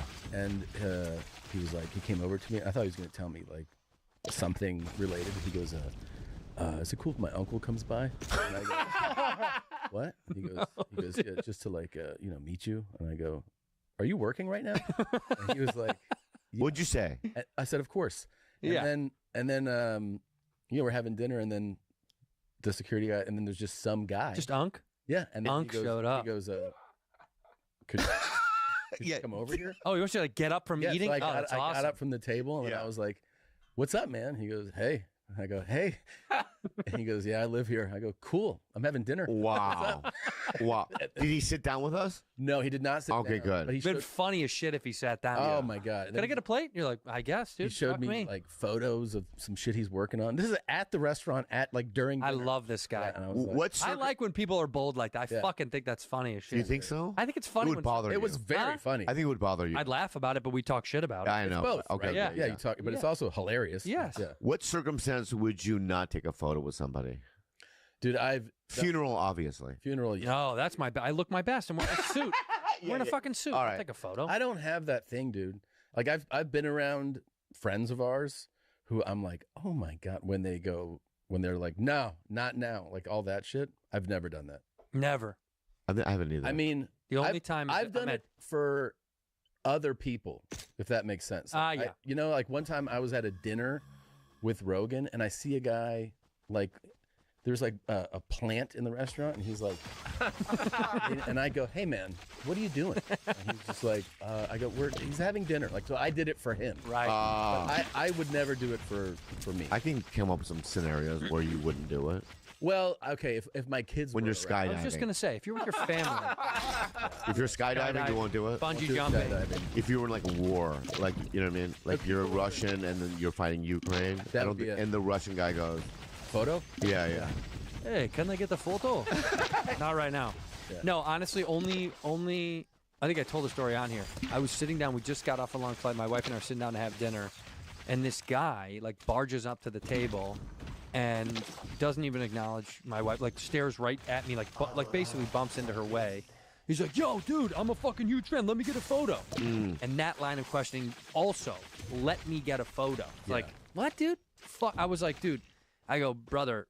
I'm at dinner with my wife. You need to fucking chill the fuck out. Like you were being a little too. And he went and sat down, and then the server comes over with a bucket of ice and a bottle of champagne. And I was like, no, we're not drinking. We didn't order any booze. And she's like, no, this is from a gentleman in the restaurant. I was like, oh fuck, we hate champagne. Yeah. Like I don't like champagne. I don't like champagne I either. fucking hate it. And she's like, it's one of this bottle, and the guy's like, oh, it's a really nice bottle. I was like, okay, don't open it. And they're like, don't open it. I was like, just put it in the thing. And I go, who's the guy? And then they lead me around the side. It's the guy. Yeah. It's the same guy. And I walked it up to him, and I go, hey, man. And then he goes, dude, I just wanted to apologize. I'm so sorry. I took care of your meal. That was so fucking rude. No, that's really And I was like, buddy, you're the man. I go, I don't drink champagne. Here, have it. Take it. He had like 3 girls with him. I was like, do your thing. Thank you. And then I said, let's take a photo. But that turned out the right way. Sure. But it was a cool move on him. He was like, I paid for your meal. I was like, oh, that's That's nice. But at the beginning, I was very like, dude, get the fuck out of here. Do you shut people down? Never, but there's some annoying circumstances. Like, If somebody did that, if you're at dinner with a girl and somebody barged and like ignored them, you'd be mad. You'd be like, dude, that's fucking crazy rude. I had a guy come up to me and from behind, and I feel arms wrapped around me on the side like this. He goes, come on, man. Like that. Without even asking. Yeah. You know what I mean? He just snuck in and like, you know what I mean? I was like, what are you doing? Yeah, that's weird. Yeah. I'll always take a photo. Yeah. But if I'm with my wife at dinner, I'm like, dude, That's it's fucking fucking dinner, man. That's insane. But also the kind of person that just is chill about, is like thinks that that's chill. You're like, are you okay? Yeah. I'm at dinner. We're eating food. That's the worst time to approach someone. Hands down. Yeah. Well, just any other time. Shitting also would be I actually would. I did have one time at a urinal. The guy next to me goes like, "No shit," and I go, "Hey," and he goes, "Nice to meet you," and he sticks his hand up, and I go, "Oh wait." Yeah, that's so crazy. Till we're done. Yeah. Where would you not take a photo? You Me anywhere. specifically? Yeah, you. Like I said, funeral. I wouldn't do it if I was like AA meeting. Can't do. You can't. AA meetings. Did you get asked to take pictures at AA? Bro, one time I was at an AA meeting, and it was a big one. It was in Louisville, Kentucky. Those are big. Yeah. No, it was a speaker meeting. Fuck Ground Right. Zero. Dude. Right. That's where bourbon is made. Yeah. You're talking about 200-300 people there, right? Damn. Shit. And so in AA meetings, they always go, is there any from out of town? Right. But that was my mistake. Would you please introduce yourself? I go, hi, I'm Bobby. I'm from Los Angeles. I've been sober for whatever the time it was, 12 years, whatever. And I sat back down. Then after the meeting, there was a line. Yeah. To take a photo with me, and I just went, I can't do this. Yeah.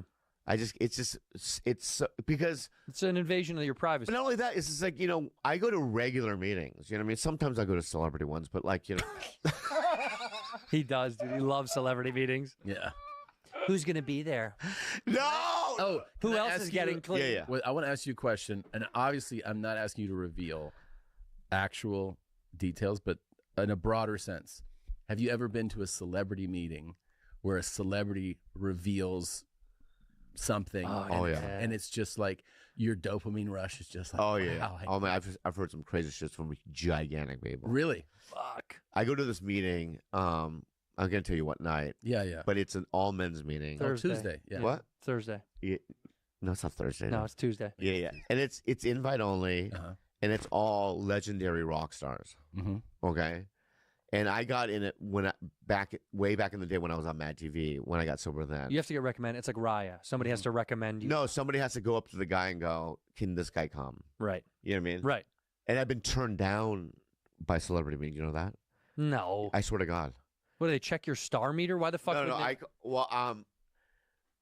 When I first got sober this time, remember? Yeah, when you were kicking the habit. 2022. Yeah, kicking the habit. My therapist goes, you should contact this person because he has a really good meeting. So I called this guy and Paul Rubens. And I go, can I just got sober again. Can I go to your meeting? He goes, you're not big enough. Yeah. No. Yeah. He said that for real? But Yeah. honestly, It hurt me. I do know who the guy was. Yeah. I wasn't big You're enough. not big enough. I'm not big Yeah, enough. But he hasn't seen Bad Thoughts. Maybe you call him again. That's also true. Yeah. But I went to this Monday night, and it's like it's so intimidating. To see yeah, because I've cried in that meeting. Is the person who said it's good? I have. Is the person who said you're not big enough a huge name though? Yeah. Oh, they are too. Yeah. And they were like, "Sorry, man." Yeah, it's just you can't go. Maybe do a Should I get do sober? a Marvel thing. I should get sober just to see if I could get into better.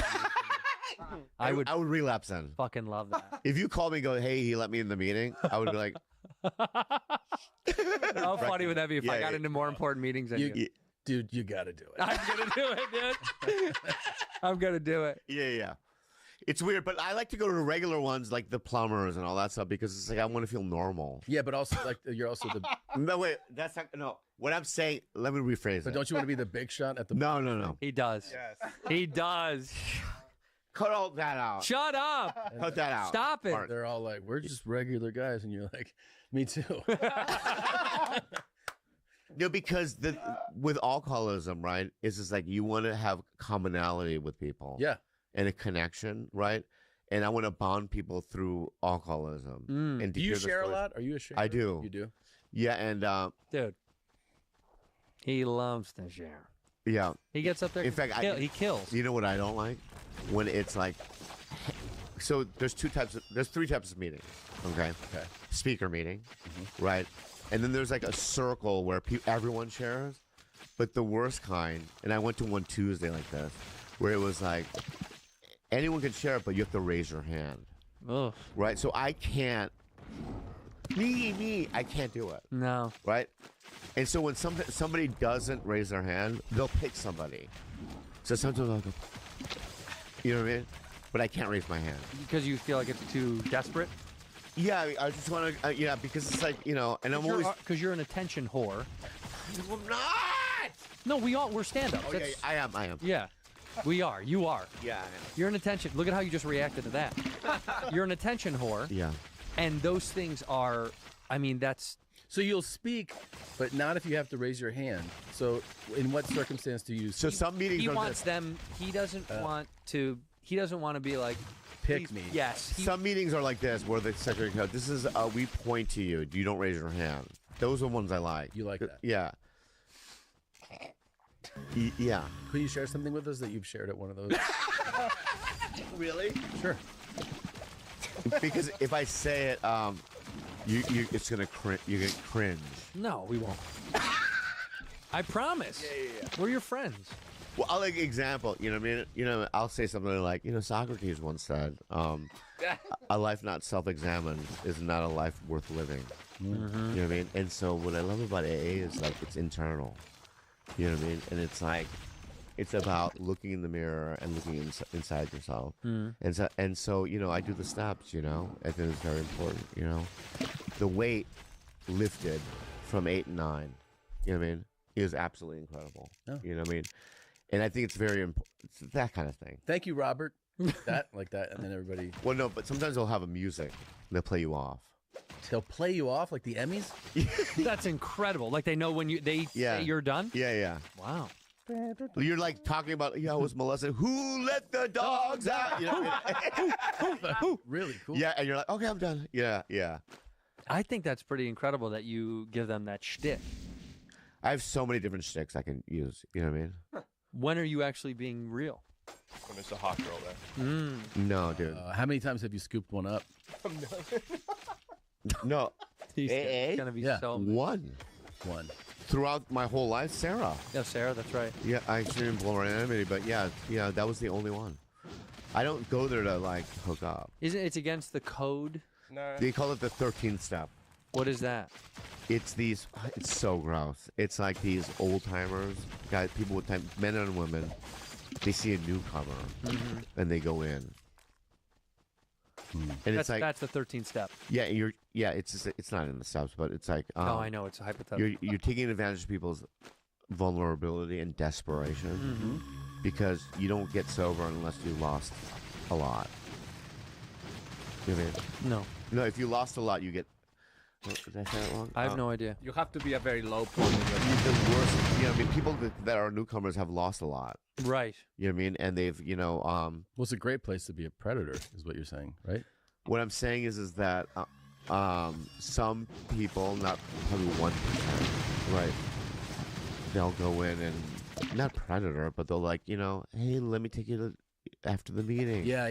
Take you to lunch. Yeah. Let me pick you up for meetings when their intention is this girl's hot. Yeah.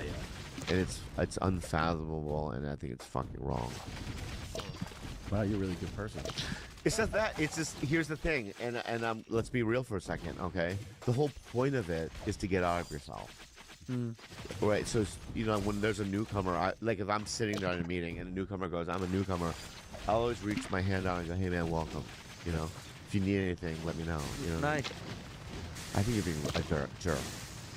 I said that's nice. Yeah, when you do this though. Well, I'm listening. Yeah. Well, anyway, let's move on from that. No, I said that's nice. Yeah. I was being nice. I was being genuine. What, Tom? You'll also welcome like an attractive woman, right? You'll welcome them if you need anything. Yeah. No, but anyway, you inspired me. You've inspired all of us, Tom. Yeah.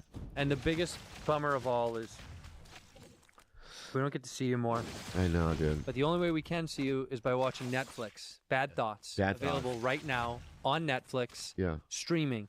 Name some of the other people that are in this fucking show. So Shea Wiggum's in it. Boom. Who's also in the new Mission Impossible. Phenomenal. Found some time for us. Dude. When I saw him. Can he finish? Dan Stevens. Incredible actor. Yes, true. Daniela Pineda. Phenomenal. She's phenomenal. Who else? Roberto Lee. Bobby Lee. Roberto Lee. Oh my God, Rob Eiler. Kirk Fox. Kirk's dog. He's fantastic in it. Malin Barr. Christina Pajitsky. Think of how Alan Rachel. Yeah, Rachel Bloom. Rachel who was Bloom. in the same Alan Barnholtz. That's right. Ike's dad. Ike's dad? Yeah. I did a scene with him. I love Alan. Joseph Rogan. Yep. None other than Joseph Rogan. Yep. What did Joe do in it? Plays a gay, like a regular gay. Very That's so great. And Sickler. Sick Dog. Oh yeah, Sickle Cell. The boy. Sickle Cell's in it? Yeah. Wow. Did you ever try to convince him to move down to Austin, Sickle? We've talked about it. Everybody at some point has talked. And then even now, people go like, "I got to get out of this." So they'll say it now. I guess maybe post fires and shit, people start talking about it more. Yep. But yeah, I don't know. We should get a place down there. No. Why? I still love it here, though. I have to say that I do love it. You love LA. I love LA. I loved your house. The one that burned down. Yeah, burned down after you left, right? Yeah. Yeah. You went to that house? Yeah. His entire family was in that house when it burned. Really? Extremely expensive, dude. Yeah. Can we talk about. I tried to bring up the last episode, but then we made a joke out of it. Mhm. But I'm being real. Okay. Be real. Have you heard of King Charles? Not the dog. It's a dog, right? I remember last Why time I do tried you to bring keep it trying to push this on us? because I want you to so can I tell you who? My opinion. Yes. My guess is that the girl you're dating has a King Charles. No, it's not about King Charles the dog. It's a dog name. God, that's an adorable dog. No, King Charles the alpha dog. What is this? That guy. What about him? Oh yeah, this video is great. Yeah, it's so great. So what? See that? I'm just trying to ingest. So basically, in China, You haven't seen this video? Is that what it is? I have never seen yeah, it. right in China, right? There's like Oh, a I know how dog. the video ends then. No, it's not like that. It's a sanctuary. So there's a dog sanctuary, right? And there's hundreds of dogs there, right? I'm boring you? No, it just, I mean, so many jokes are running through. my head. It's unbelievable. I mean, you're like literally, I'm like loading a gun. I know. You're like in China. There's 100 dogs. Yeah. Kept as a sanctuary. I'm like, this is a buffet. But Okay, go ahead. it's okay. All right. So what I'm saying is that, but there's one dog. His name is King Charles, and he's the alpha dog, but he's not the biggest. Right. He's super small. Right. And the way the dogs behave in front of him. So this video in itself is, you see, King Charles is not in it, right? Mhm. A bunch of dogs are fighting. Right. Right. King Charles, but it's in the subtle details. Yes. So right. Exactly. So play again. See, the dogs are going Dogs are crazy. all fighting. Right. Yeah. Right. They're all Yelling at fighting. each Right. other. Right. Yelling at each other. Here comes King Charles. That one. See the let's push pause. That's in rewind. there. Rewind it a little One bit. dog bowed to him. Exactly. So what? The dog to his left bows. The other one gets up and leaves. That's the most Chinese shit I've ever seen. They bowed. They taught that dog how to bow. It's fucking. Bow. It's amazing. This brown dog leaves. Right. Go. Yeah, the brown dog's like, I'm fuck. out. I'm out of here. Look at that. The rest of them. Whoa. The other one goes into the gate. It's like, I'm out. I'm out. Yep. Yeah. He's slowly. Everyone leaves. Everyone leaves. Yeah. Yeah. And I've been obsessed with this guy. This is how you see yourself, smaller but commanding. Oh wow. Is that a real observation? You think though? Is that relevant to you? That you feel like this is the dog you identify with? You're like, I'm not as big as the other dogs, but I should be respected the way that they. Let me tell you the dog that he is in this video. Start the video over, Yeah. okay? I'll tell you who Bobby is. Okay. Okay, all these dogs are fighting. Pause. You see the dog sleeping? Yes. That is fucking you. That is fucking you. And that dog gets up and goes, Look "Oops." at that. Oh, fuck this. Fuck this. That's me, dude. 100% that's you. That's literally you. There's no argument about it. Look at that. Keep watch him fuck off. Look at that. Fuck off. He's gone. Yeah. Or that's you, buddy. Well, who? That's you on the ground. That's me after you bail on an interview. I'm the King okay. Charles and you bailed on another fucking gig. Okay. And then look at this, and you try to make excuses, and I put my foot on your throat. But it does give you a life. It gives me a perspective of, like, you know what I mean, sizes and everything. Yeah. Nice. You know what I mean? Yeah. And the other day I was at the Improv.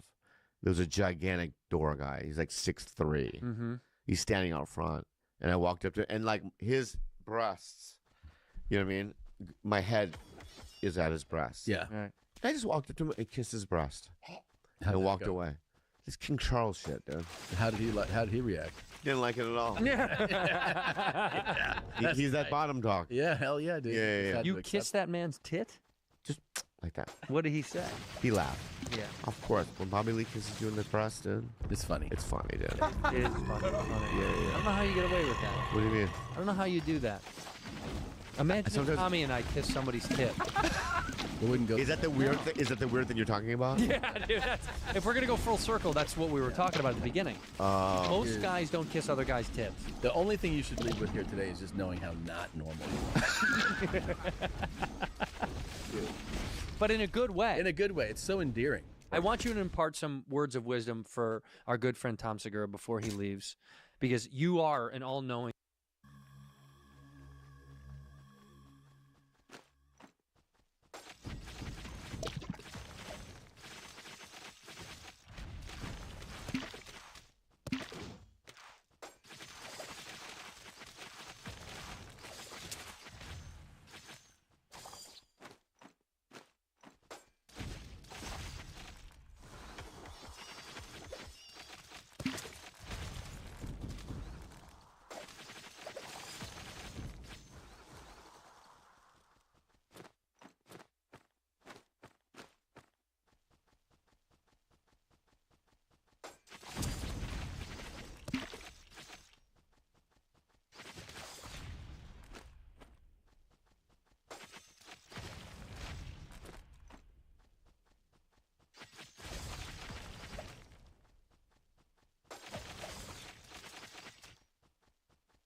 wondering, A, how you plan to vote on that personally, and B, how you're advising members to vote on it.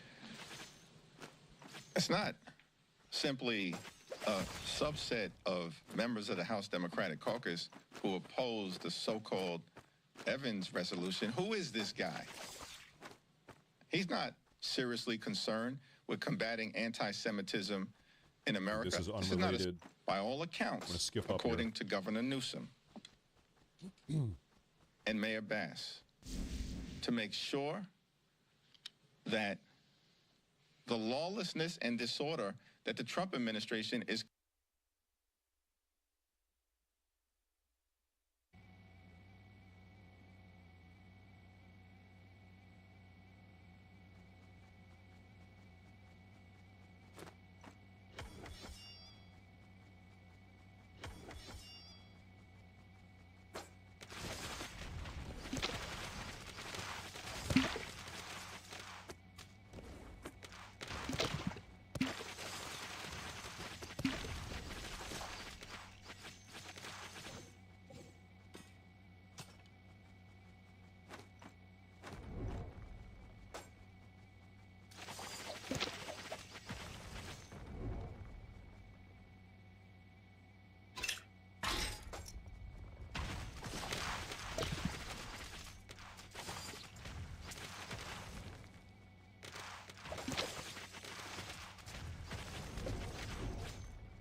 100%. Bird is having 16 feet of intestines removed this week. We wish him well in his recovery. And sitting in for him, he's gay, he's Muslim, he's hilarious. Give it up for Mark Norman, everybody. There you go.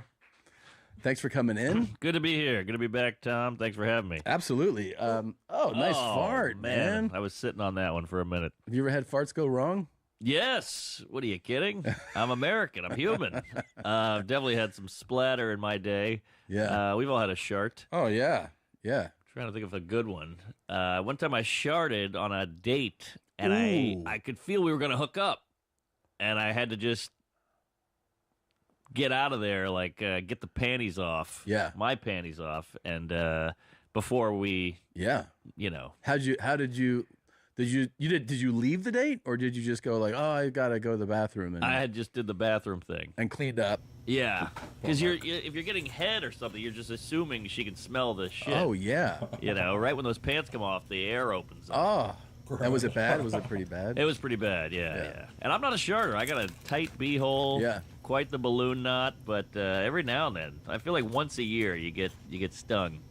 Yeah, I think with every year that goes by, they're more likely to happen. You know. You think so? Is it? Well, I'm with saying age? as you get, I can only imagine in our 70s we're going to be sharding pretty often. Yeah, that's true. I remember the last one was in a bathroom at a urinal, and I just went to, I was like, oh, I got a little fart, whatever, and just fucking disaster came out. At least you were in the bathroom already. That's the best place it can happen. Yeah. Yeah, I've had them, at home, like, those are, like, they're horrible, but you're like, at least I'm home. Yeah. But, like, Right. yeah, out in public, it's, like, on a date feels like a really, were you at her place? No, we were like at a bar, and I Oh, my sharted, God. but I could tell it was going well, and I was like, "Oh, nothing kills that confidence like a shart, too." No, shart really wakes you up. Yeah, so it was bad, but rarely do it.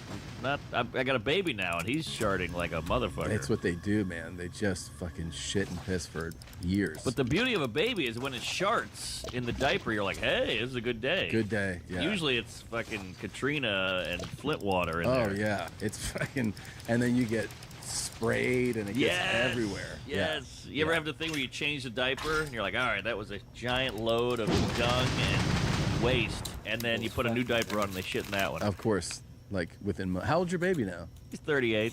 No, he's 4.5 months. Oh, you have a little baby. Oh, he's a big sack of jizz, and it's finally getting good. Like, he's laughing, he's smiling, he's racist. Yeah. So he's fun now. Yeah, that's the best, dude. Yeah, sleeping through the night and everything. Once that At happened, 4 months? Oh yeah, That's awesome, man. yeah. We hit him with a dream feed. You know about the dream feed? Dream feed. Oh, That's where you call it, where you feed them at like midnight, and they don't even wake up. They just drink. And then Yeah, like Bert. Yeah. And then I just go up to Bert, give him some vodka. That's exactly what he wants. But yeah, so he sleeps through the night now, and it's huge. Saved the marriage. Oh, it's a game changer. Yeah. Sleep is what ruins the relationship. Yes. Yeah. What do you got? 6 kids now? I have 2, and they're 6 and 9, and yeah, man. So the other one that, like, some couples, it's so crazy to me. I mean, your kids are gonna jump in bed with you, but some of them just go like, yeah, our baby sleeps with us indefinitely, and you're like, Wow. oh, that's a good way to ruin the relationship too. I know. Yeah. Isn't it weird that anyone can have a kid? Like, Yeah. we have a fucking toothpaste behind glass at a CVS, but anybody can have a child. Yeah. You know, like the flat earther can have a kid. It's Anyone. Totally Yeah. legal. Isn't it crazy when you get to, like, you have kids, and then you look at your parents, and you're like, you're just like a guy. I know. That was walking around. I know. And you met this lady, and you banged her, and that's why I'm here. Yeah. But you're not special. Right, You're right. just a regular guy. I feel the same way with like a priest. You see a priest, and Yeah. you're like, oh, the priest. But then you're like, this is just a guy with a boner and a mustache and a van, you know? but he's a priest now. Yeah. But we have to go, the pastor, like the Pope. The Pope is a guy from Chicago. But we're like, oh, look at the Pope. And I'm like, he's just a guy who hates gays. The Pope goes to White Sox games. Yes, Yeah. exactly. Yeah. He's probably Yeah. said the N-word after he lost a bet. You know? It's just a guy who's eating, what do you call it, deep dish. Yeah, it is not, everybody is just a guy. Just a guy. Tom fucking Cruise. By the way, I feel like we are taking people like Tom Cruise for granted. And he is a gift to entertainment. Like, yes. He is a one of one. I was just thinking about how, like, that guy's entire life has been basically dedicated, for the most part, to just entertaining us. Right. And he's willing to die. Yeah. to give us, like, hey, that was a good movie. Like, he's willing to die. Yeah, movies are literally over. And he's like, I'll save him. I'll fly off this cliff in a motorcycle. It's insane. At 68. What is he? He's 62 now, I think. Oh, my God. He still looks great. He looks great. And he's doing all the stunts. And we're on Mission Impossible 40. It's did you see the latest one? No, I haven't seen it yet. I went because I wanted to see it before it was out of IMAX, and because it's only they're usually only at IMAX for like a couple weeks. Mm-hmm. And I went first. It's long as shit. It's a 3-hour Mission Impossible. What are they doing with that? I think they were just trying to put a button on the franchise for him. Oh, okay. So because they were like, it's the final reckoning or whatever, and it's like the last one, and they do a lot of like. They honor kind of the earlier one. There's like a lot of flashback stuff and tying things together. I think it was story-wise a little convoluted. Yeah. But him putting on a show for us, and you're just like watching this shit go down, you're like, this dude really just wants to give us incredible entertainment. Like, there's nobody like him. No. There's nobody like. There's actors who are obviously great actors, and they're like, yeah, I'll do this movie. Sure. And I'll say my lines and stand on my marks. Yeah. But this guy's like climbing on a plane. It's not CGI. He's on a plane, hanging off of the wing with a wire. Right. And then they're like, yeah, just keep doing that. And the fucking plane's going all over. He's dangling from the plane. See, that's the movie I want to see. I want to see the stunts, going wrong or him dangling. I don't want to see the movie. I want to see him fucking up and being like, oh shit, that was crazy. I almost died. Well, it's like you realize that those, like his movies, especially like Mission Impossible, they're just stunt showcases. Exactly. They know they shoot. What I've heard is that they shoot them first. Whoa. So that he goes like, what we haven't done? Me hanging off of like a single engine plane. Right. And then they're like, cool. And they shoot it, and then they're like, all right, now let's figure out a story of how I ended up on that, doing that. Wow. So it's basically they reverse Jackass. engineer it. Yeah. Jackass on another level. It's like, I'm not going to run into a bull cage. I'm going to fly off a plane. Yeah. Wow. We should just put him in like crazier situations. Like, let's put him in Gaza. Oh yeah, that's right. This is like a few see what happens episodes ago. This is like right there. Oh wow, this is what I want to see. Yeah, this is entertainment. He knew he had broken his ankle. Guy crawled over the wall just to get past camera because I knew this is the take. First thing he did was turn to the camera operator and say, "Did you get that?" Right there, broke his ankle. Ankle? Yeah. I looked down. Wow, that's bananas. Now, it just raises the question, what's going on in Scientology that makes you have to do that? I don't know. This dude he's so wired differently. He is. Because you get everybody who I know a few people that have worked with him and have met him, and they're like, it is intense because when he meets you, they're like, he is all in on you. You get all his attention. Yeah. You feel like you're the most important person, and he's really engaged. Mm-hmm. And he's also, this is like somebody, I think no negativity is allowed in his Really? stratosphere. Whoa. No way. And he just, this is him what, eating popcorn? Yeah. Yeah. Fascinating guy. Fascinating guy. You heard that Jimmy Kimmel story where Jimmy Kimmel finally started getting up in the ranks in Hollywood, and he had a big Super Bowl party, and he invited Tom Cruise, and he's like, "Oh my God, it's gonna be great." Tom Cruise shows up with cupcakes and his mom, and he's just a bunch of degenerates like Adam Carolla, and Bill Simmons, and all these dudes, and they're all drinking beer and farting, and they're like, "Oh hey, Tom's mom, this is weird." but that's who he is. I think he's like a kind of a dork.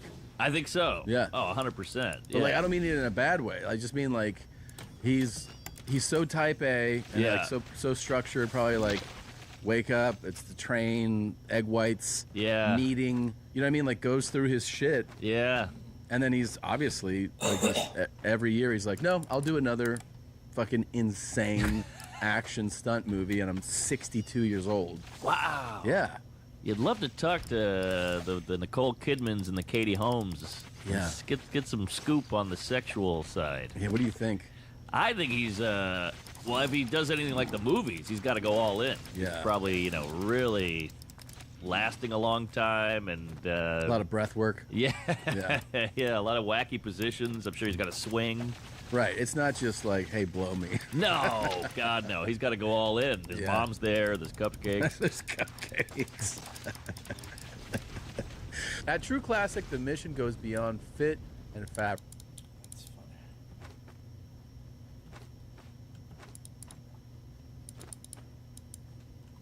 Pathway to hell. Can't you tell? You know the pathway to hell. Oh, big bye.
Oh, okay. Hopefully. That's better.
Omni-Man? Alright, I think that's correct.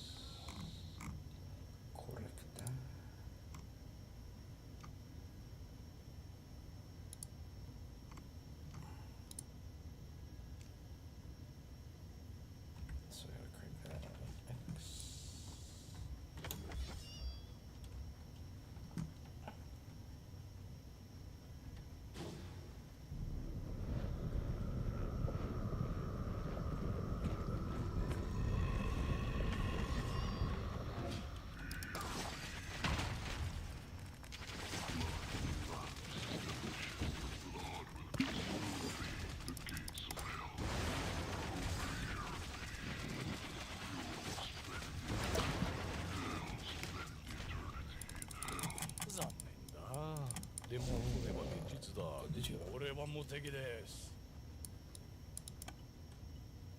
Yeah.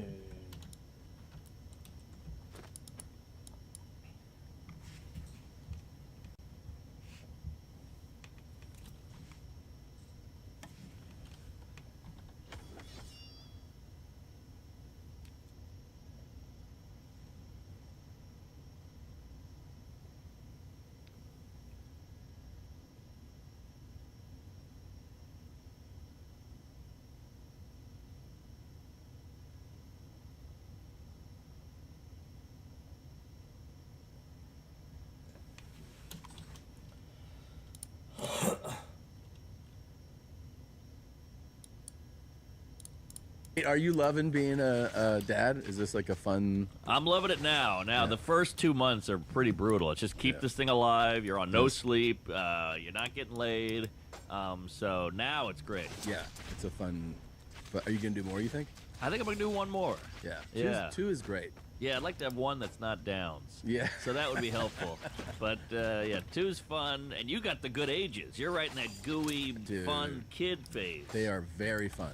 Yeah. This age is very. They both have. You know, you don't know when it's gonna happen. I think it starts to happen at 4, where you see a real individual personality start to pop, where you go like, oh, this is who this person is. Yeah. And then obviously with every year it kind of comes out more. So these two guys are like very distinct personalities. Yeah. And they're very fun, and they're kids. They just want to have fun all day. I mean, they're a good time. Man, I can't wait. It's very cool. Is it because are you one of these dads? A lot of dads I know have kids your kids' age, and they're like, I'm sending them to summer camp. Get the hell out of my house. No. I think I'd want to hang out with them. No, it's fun. I think this is gonna go quick. Like, right. The 9-year-old, he's still. I describe it as like has an innocence to them, right? Yeah. Like and you start to calculate in your head that the innocence will disappear in a number of years. Like, in other words, where they'll just become more either cynical or jaded by, just how life evolves. Yeah. But at this age, they're still, like, totally innocent and fun. And it's fun to be around them, So what are you doing? You shielding the porn and shielding the Twitter and all that? It's funny, like, they definitely don't have access to that, but they'll still come home and say wild shit. Because, really? Yeah, because it's because of other kids in school. So, like... But that's not new. No. We were doing that. We were doing the same thing. Like, the latest one, which made me laugh so hard, is they go, what can I say except that I'm gay? I was like, have you been hanging out with Mark? Like, I think that's a new Carmichael special. They say all kinds of crazy shit. Slang. Yeah. Things where you're like, oh, yeah, you think Elon Musk has? And like, how do you even know who that is?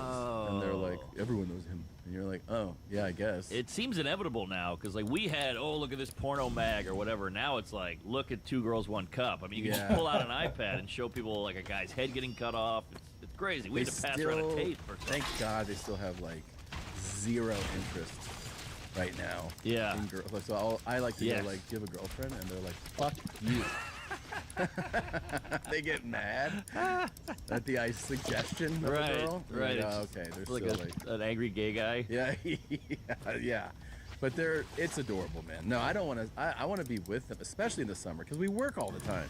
Yeah. We're always gone, so it's like I can take some time off in the summer and actually do stuff with them. It's gonna be fun. My parents work from home, so they were like, "Get out of here." Oh, right. They had a law firm in the house. In the house. Yeah, because they were too cheap, I think, to rent a building or whatever. So they're like, "We'll just do it in the big house." Is your boy their first grandchild or no? No, my brother has 2 kids, and he's like a real person. Uh-huh. He has a job and a wife and 2 kids. Yeah.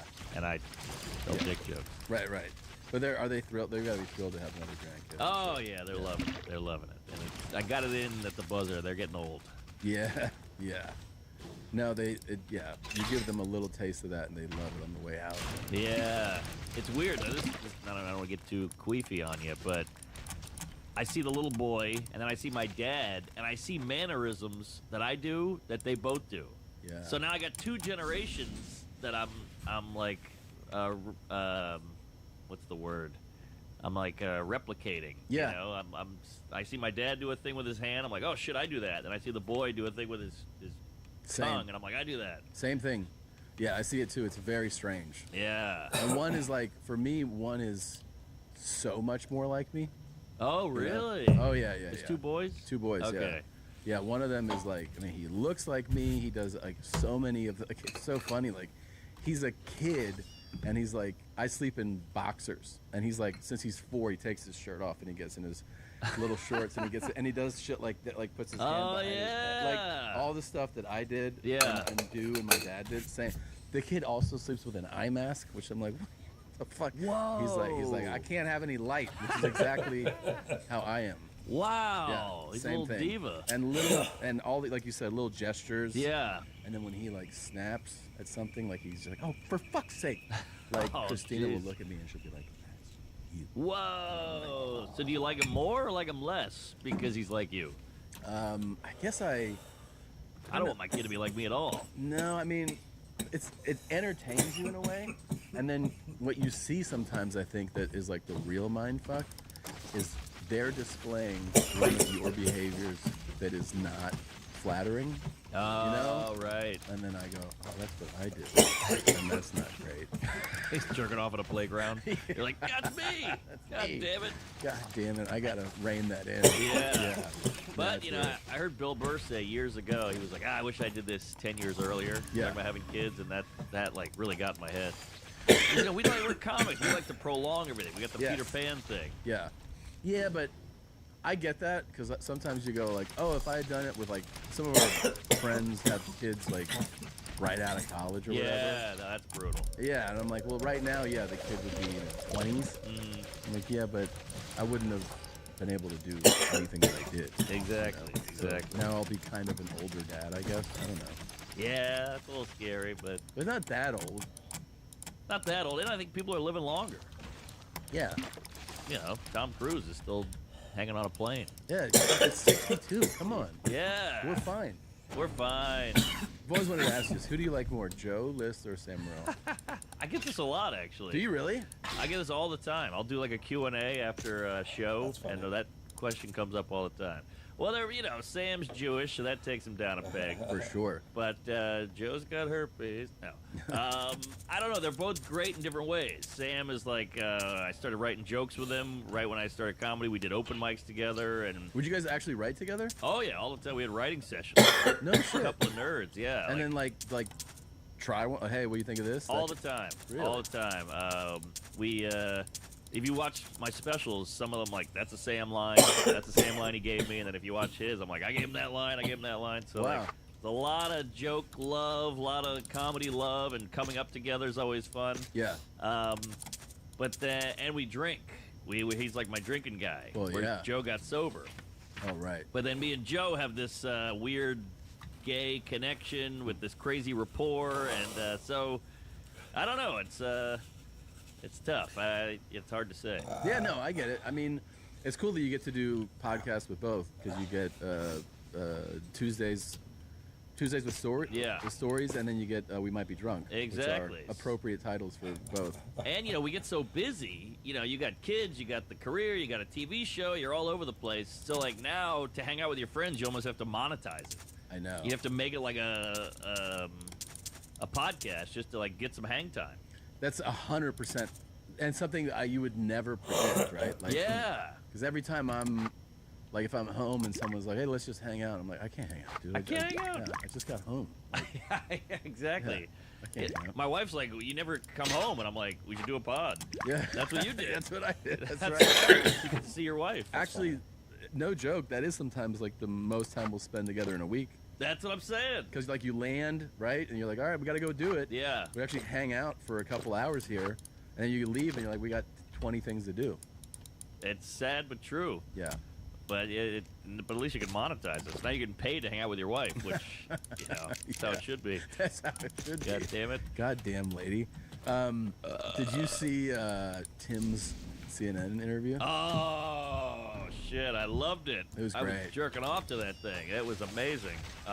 That lady, she seemed very nice, but how clueless she is so funny to me. And that's who represents one of the biggest news networks in this, in this situation. I know. This is the representative of one of the largest news organizations in the world. Yeah. And is like not up, which kind of speaks, I think, to like the state of journalism. 100%. Because you'll see a lot of times people, you pay attention, ask questions now, and you're like, do you have any idea what you're actually even asking about? Are you dude, keyed in it's on this crazy. at all? I mean, you ever watch those Man on the Street videos where a guy will go to a university and be like, "What do you think of Hamas?" And they're like, "Oh, that's a cool group. Yeah. I love their podcast or whatever." And you're like, "Wow, you're out to lunch." Yeah.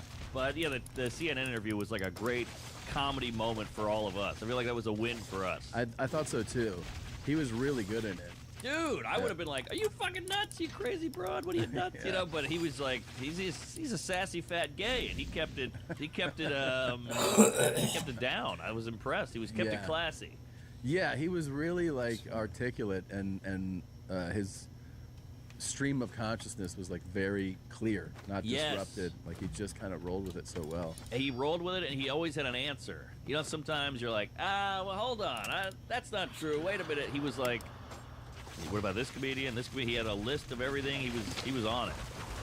Yeah, he was really good for it. I mean, it's funny because he's he's so ridiculous on his show, but like he really is a super smart guy. Oh, I mean, very smart guy. He's got great takes.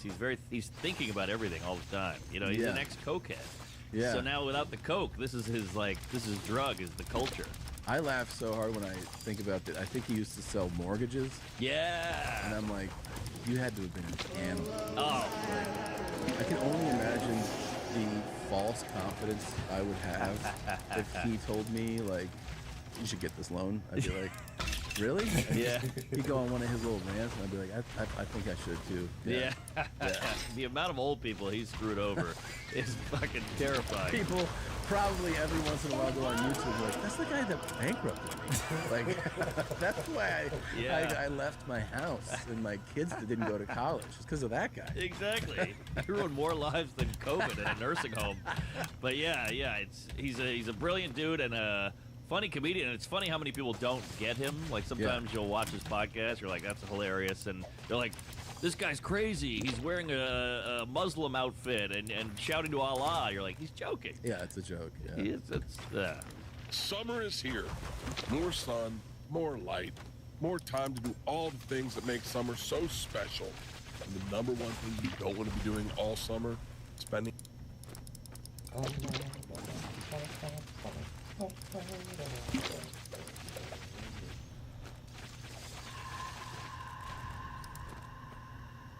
That's not spooky enough.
bit too late there, fella. Never win anybody over completely. I know. Like people just watch it and they're just everything is ranting and raving, screaming at something they don't get. I know. I got to get over that. I'm like 20 years into comedy or whatever, and I still read a comment where somebody's like, "Is this supposed to be funny?" And I'll just write, "Yes." Yeah. Like, well, that's why I posted it. I'm a comedian. It's getting laughs in the room. Like, yeah, it's supposed to be funny, but I'm like mad at this person. What am I engaging? Yeah. No, I think I graduated from that. Good for you. Yeah. Yeah. I think I did for a long time too. Yeah. And then it's also so much more pleasant not to engage. I know. Like don't get it worked up. Yeah. You just see it and you just kind of go, "This is fucking whatever." What's the trick? I mean, I think it's just like you're getting to a point where once you do stand-up long enough, right, you have a certain level of exposure, you fully accept, not everyone's ever going to like you. Yeah. Ever. Sure. Like, not everyone likes whoever you want. Chris Rock, Right. Seinfeld, That's true. Chappelle, like, there's people who go like, I hate this person. I hate what they're saying. They're not funny. Yeah. So you're like, well, if like the top of the food chain gets that, you know, the rest of us have to get it too. Yeah. And like, I'm going, are those guys engaging with people who? No. No, of course not. And then I think you just start to like process that, and you're like, oh yeah, I'm never gonna win everybody over. You know, they never go, good point, you got me there. Yeah. So I just go, I'll post the thing, and if someone doesn't like it, I just go, yeah, cool, I'm fine with that. Yeah, Neil Brennan had that great joke where he said, if you look at Beethoven's Fifth Symphony or whatever the famous one is, the first comment is gay.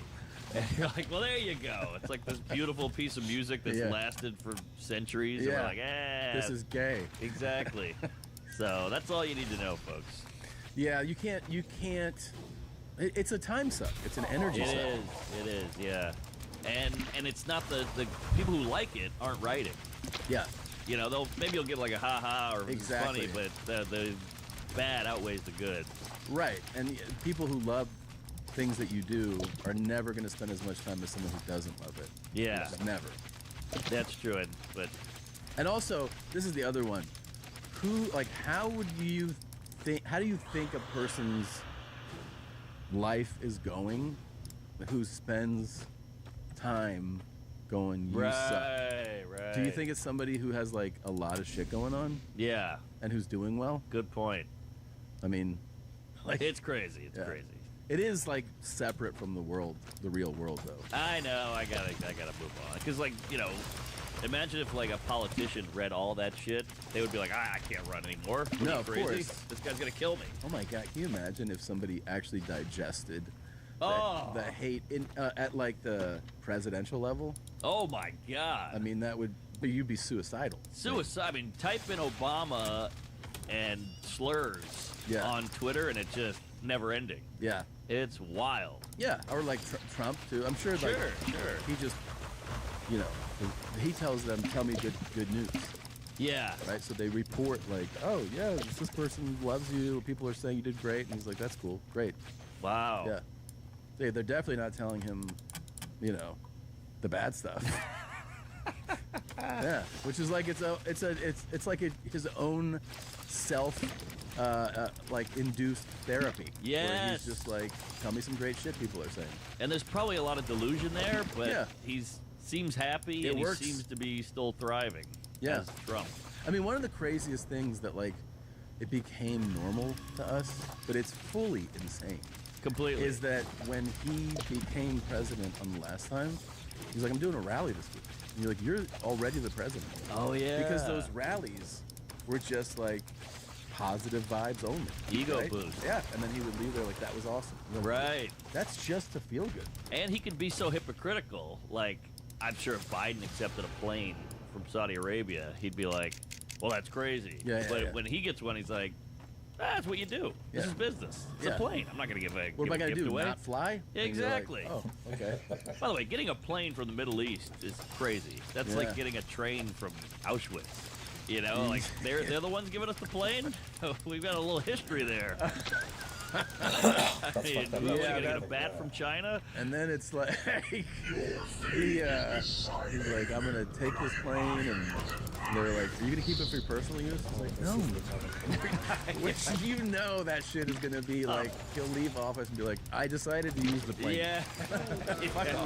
He's gonna use it as a car. He'll just drive the plane around. Definitely. But like, it'll go to his presidential library. You're like, huh? Yeah. Yeah, no. It's all, there's a lot of grifting done at that level. Oh, yeah. Big, I mean, it's everybody. I know Trump gets the shit for grifting, which he is, but like Pelosi's grifting, everybody's grifting. All high-level politicians. It's about enriching themselves and their friends. Exactly. And we all do this left and right thing, but they're all fucking crooks in a suit. I can't believe anybody actually ever buys into, you know, this person, what they're most interested in is just helping the American people. Like, you buy that? I know. And they give a speech, and then they show on YouTube a speech a year later, and they're saying the exact opposite thing. And you're like, what are we doing here? Yeah, like some people bought into Elon bought X to champion free speech. And like, that's what you believe. You think that he's just like a free speech advocate. Right. That spent $44 billion in the name of free speech. And you're like, yay. Okay, cool. Yeah, it's all silly. I try to avoid a lot of it, but it's so in the culture, it's hard to avoid. It is.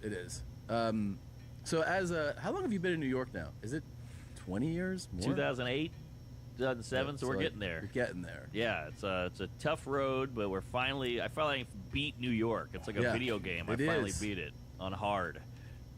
You did like the shit box. Shit bug. I got mugged. I got bed bugs. I got broke and open mics. Open mics were the hardest out of all those. You know, I had a landlord die of AIDS. I had just a crazy. Open mics was the hardest of all those. Well, just like trying to have a day job, then do open mics, and you're eating shit every night, and then running around the city and getting lost and having no money. It was pretty brutal. Horrible. Just the amount of apartments. I lived in apartments with comics who have since quit. Yeah, there's a lot of that. That's a big thing where I like talk to other people and I go, you know, one of the things about like having any chance in this career is like sticking to it. You know what I mean? Like, like when the years go by, sometimes we sit around and we go like, remember this person and that person? Yes. And they just kind of fade away.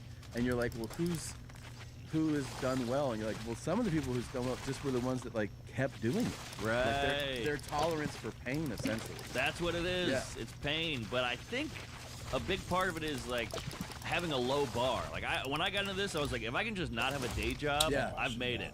Totally. But everybody wants this viral, they want to be Matt Rife, and you're like, just be a comic. Yeah. If you really like it, you'll be happy with just doing clubs for the rest of your life. Yeah, we had like when I was starting, thank God, there was no reference for like, get this clip up and going. I know. We didn't have any of that. It was really, I got so in on the club system, and when I had seen, like I worked with some people that sold out a weekend. Yes. I was like, that's the craziest thing I've ever heard. Crazy. That 6 shows had 300 people sold out.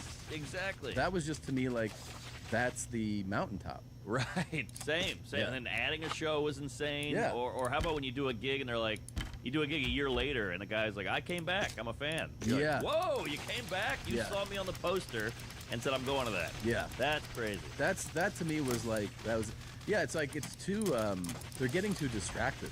Agreed. Yeah. It's a blessing and a curse because you have the internet. You can just put it all out there. You can expose yourself, get a ton of fans, but also anonymity is a gift. Get good in the shadows first, but they want it too quick. Yeah, I think that because I get it because, if you put up a clip of your stand-up, it could be the thing that gets people to know who you are. Yes. But not if it's not a good clip. You know what I mean? Right. Like putting that clip up in your first year. Like there's people who are like, I just did stand up. Here's the clip. You're like, this is terrible. Terrible. Like take this down. You don't want to share this. I know, but well, how will people know who I am? You're like, well, they shouldn't know who you are. They shouldn't. Yeah. But we were impatient too. We just didn't have the outlet. We didn't have I know. We would have done it. We would have done it. Yeah. But it is something you can look at, I think, clearly and go like, oh, wait to do that. Right. Yeah. Right. Exactly. Yeah. Because comedy you wouldn't put a guitar clip of you like the first week You know, you're like, you're all out of tune. Yeah. But with comedy, you just do it because that allure of going viral is the clicks. Yeah, and like, there's this thing too. You have these, you're kind of like thrown. You don't realize it, but like when you're really new and you say something and it gets a laugh, you're like, oh, I'm getting laughs. Yes, and you're like, yes. yeah, but that's not. Those aren't. It's not what you think it is. I know, but it is tempting to. It's very tempting to go viral. But you and all should that. wait. You should definitely wait. You should wait, but I think the unknownness of like, will I make it? Yeah. What's going to happen in the future? How long till I make it? I'm so poor right now. I need money. So I think, it's too tempting. It is too tempting. And then I think a lot of those people, especially the ones who stick to it, are going to, 10 years from now be like, I cannot believe I posted this shit. I know. I see old shit too where I'm like, ugh. Like I just see it like a clip and I'm like, I cannot believe that's out there. And even that clip was that was like you working hard at that bit. Yeah, probably. It wasn't just the first time you did it. It's like a TV clip. And I'm like, this is terrible. yeah. But you ever see old, like young comics talking and it's all numerical. It's all like, hey, did you hear Bob got 300 retweets, or this guy got 9 million followers, or whatever. Really? It's all just views, followers, clicks, shares. It's not like that's the measure. Yeah, it's not like this guy's got a great bit or she killed it last night. It's just like numbers, internet numbers. That's not good. It's sad. It's depressing, but I think it's just the way it is now. Yeah, that is really. Oh my God! Can you imagine how much Bert would have posted? Oh God, I know. Jeez, that would be scary. You've toured with him many times. I love him. I mean, we go way back, and he took me to Europe when I had nothing. I did Fully Loaded pretty much every year. I'm on the bus. Did Bert you? Bus. What's like the? Did you ever have? I'm assuming you've had like long nights with him, right? Oh my God! There was so many nights in Europe were wild. We went to a strip club in Copenhagen, I think, called the Waterloo, and he's getting a lap dance, FaceTiming Leanne. And you're like, this is crazy. I mean, he came to my bachelor party. That was insane. The Fully Loaded nights. And he's one of those guys who'll get drunk at the show and then be like, we're going to the bar. And he'll be like, after party at this bar. And I'm like, we're going somewhere else, right? He's like, no, we're going there. That, to me, was always the mark of lunacy with that guy. Was when he, like, started to, like, really sell tickets. And then I'd see a video. I was like, what's going on in that bar? He's like, oh, at the end of my show, I told everyone, let's go to this bar. I'm like, you told the show to go to the bar. That's insane. It's insane. Yeah. And he's like, and I stayed there till like fucking 3 in the morning, and I, bought shots for. I'm like, you're crazy. And he likes it. It's not like he loves it. Oh, I got to do this for my fans. He's like, no, let's get in there. I remember this describes his personality. When we went one time, Joe had sent us. Like we did I think it was a weight loss contest or something, and they were like, what do you want to go to? It was like, I'll send you to like a sporting event, right? So I was like, okay, let's go see the Warriors Cavs play, San Francisco. Yeah. So he sent us up there. Like that was like our reward, right? It was like, so he sent us up there, and it's just me and him. We fly to San Francisco, stay in the hotel, and we go to the game. Fun game. It was like LeBron, Steph, back. It was a fun game to watch. And then we're back at the hotel. He's like, all right, we found like a rooftop balcony or something. And we were smoking cigars, having a couple drinks. And then he's like, I go, all right, well, let me go to bed. And he was like, what? I go, I don't know. I mean, whatever. Midnight or 1 or something. He's like, don't you want to like just keep this feeling going? Oh boy. Like, what? He's like, you know what I mean? Like that whole like there's like that buzz. Yeah. And he describes it in such a like romantic way. Sure. I Beautiful. was like, I go, no, I was just thinking about going to sleep. And he was like, no, stay. Yeah. I'm like, all right. So I stay like a little while longer. And I'm like, how about now? He's like, let's just stay here. I'm like, do you want to just live on the roof? Yeah. Like, and you're like, go see your children. You have never talked about your daughters this way, Bert. I just was like, I go, to me, I'm like, everything is just based on being tired. I'm like, aren't you just tired? And he's like, no. He isn't. That's why he has to tour with like younger people. Yeah. Because they can keep up with him. The guy's fucking athletic. I mean, we would do ski trips every year, and he'd be like, I'm gonna snowboard today, and we're like, oh wow, and then he would snowboard better than us, and then he'd be like, I'm gonna ski today, and it's crazy. And he's like drinking a beer on the slopes, and then bam, out there. Yeah, he has like really great body control. Yes. yeah. Yes. it's Crazy hand-eye coordination. He'll like skid off on the snow and then take a photo with a guy and then go back out there. It's insane. It's crazy. It's insane. It's gonna be sad when he's gone. How soon? What's your bet? I don't know. I mean, I don't want to spill the tea here, but every time I've been to his house, I can't help but notice the amount of pill bottles next to his bed. It's like 38 of those orange pill bottles, and you're like, is all that for your liver? What is that? Yeah, I also feel like he might be one of those just guys. They're like, can you believe it? 96. I know. Yeah. Norm Macdonald's out, but Bert's still cruising. Bro. I remember, like, too, because you forget how much, like, we all know how to take care of ourselves, but, like, the biggest factor is still your genetics. It's still your genetics. So true. And I know a friend of mine's granddad was, like, smoked, drank, red meat, just party. Like, he was in his 90s. Hey, there you go. Yeah, just fine. Why black people? You're like, your friend's eating fried chicken and drinking grape drink, and you're like, you're gonna live longer than me. And you're like, you got a six-pack, you know? Yeah. It's crazy. It's fucking ridiculous. Are you still doing the push-ups every day? Every day. I did them today. I'm hungover, I'm gay, and I gotta do them. It's a guilt thing. How many? I'm up to a good, I do the diamond, then I do the arm lift, so I'm up to like, I don't know, 85. Well, and then pull-ups too? Pull-ups too, but those are harder to find. You need the bar. Yeah. But you can bang out some pull-ups, right? Oh yeah. I think it's the best exercise. Yeah. Good for the back, the arms, the core. How many pull-ups are we doing? Well, I hurt my shoulder. I tore my cuff. You tore it? I tore my rotator or whatever. Ooh. I don't know if I tore it, but it hurts. Uh-huh. And it clicks. When I do this, it just keeps clicking. So I think something's wrong. But I can get up to 35 now. In a row? Yeah, I do 15, then I hang, and then I go back up for another 10, and then another 10. Bro.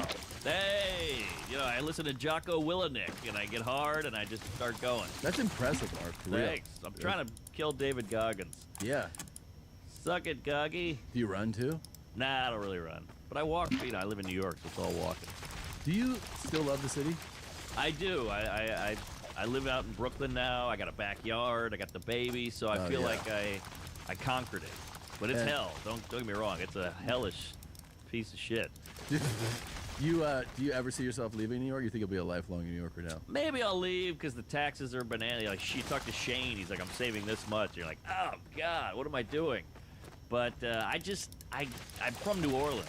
So like I grew up in this kind of slow, hot, humid, just kind of molasses. I do declare, you're drinking a mint julep and a seersucker and have a slave. But I think I can't do that anymore. I can't go back. Yeah. You ever go on the road and you're in some small town and you're like, I'm dying here. Yeah, of course. So I need the opposite of that. So you have to be in a big city. I do, yeah. And does your lady love New York too? She loves it. So from there? She's from Cape Cod. Oh. So she grew up in the burbs. So she's like, that shit freaks me out. The burbs are weird because everybody's like, the city. There's a guy jerking off. There's heroin. But the burbs, I feel like I'm like, and weird art teachers. I figured out, like, just having lived in so many places and even vacationing places. You go, I can be in like a peaceful, tranquil area, but I have to have easy access to a city. In other words, like, I can't be like 6 hours from a big city. No. I need to be like it's easy to get to. Yeah. Because I also feel out of my mind in a like a small town. Totally. Yeah. Those guys who live out in these crazy towns in like Minnesota. Yeah. And they have to like go in for groceries one day and get all their shopping done and come back. I would go stir crazy. Yeah, I would too. I I think it's a fantasy of like the Pacific Northwest. Yes. Like, Idaho. Right. Kind of Montana. ranch. Yeah, where you go, that's fucking awesome. But then I'm like, I feel like within a week I'd be like, all right, we gotta fucking completely give me a somewhere. Starbucks. Yeah. Because we all fantasize about that shit, but you still have your thoughts. Like, even you go to Hawaii, you still got your shitty, evil brain up here while you're on that beach chair. And that's the hard part for me. Yeah, your brain telling you. Yeah, the city like calms that down. Isn't that weird? It's weird. It's like this loud, crazy place makes you feel relaxed. Yeah, well, I go to bed with a podcast. I can't have the silence. The silence is worse, so I just need some... You listen to a podcast? I just put a podcast on, or I put an earbud in, and I go to bed. And then it's just like very low volume? Very low volume, and I go, oh, that's interesting, and I start kind of fading out. Wow. But if it's no podcast, it's just like a Japanese game show going on. Really? Yeah, it's my childhood and every stupid thing I said, every mistake I made, every bomb. Oh, yeah. That to me feels like you shouldn't smoke weed. I don't smoke weed. Okay. I don't touch it. Yeah, that to me feels like what you're describing would be exacerbated by weed. 100%. Yeah. Do you do the weed? Sometimes I do edibles, but I do mild, like low doses. None of this fucking 100 milligram shit.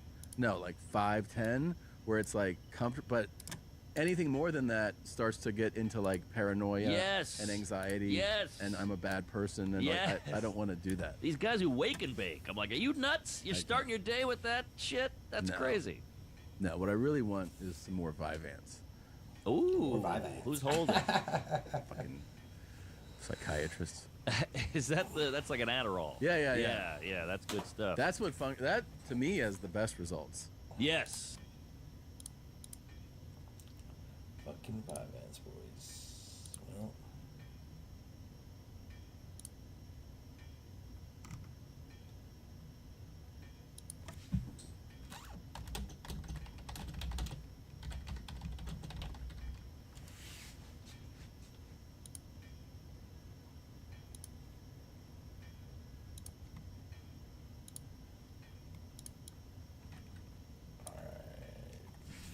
Well, that's it for a bit. Get your boys lit up. Peace.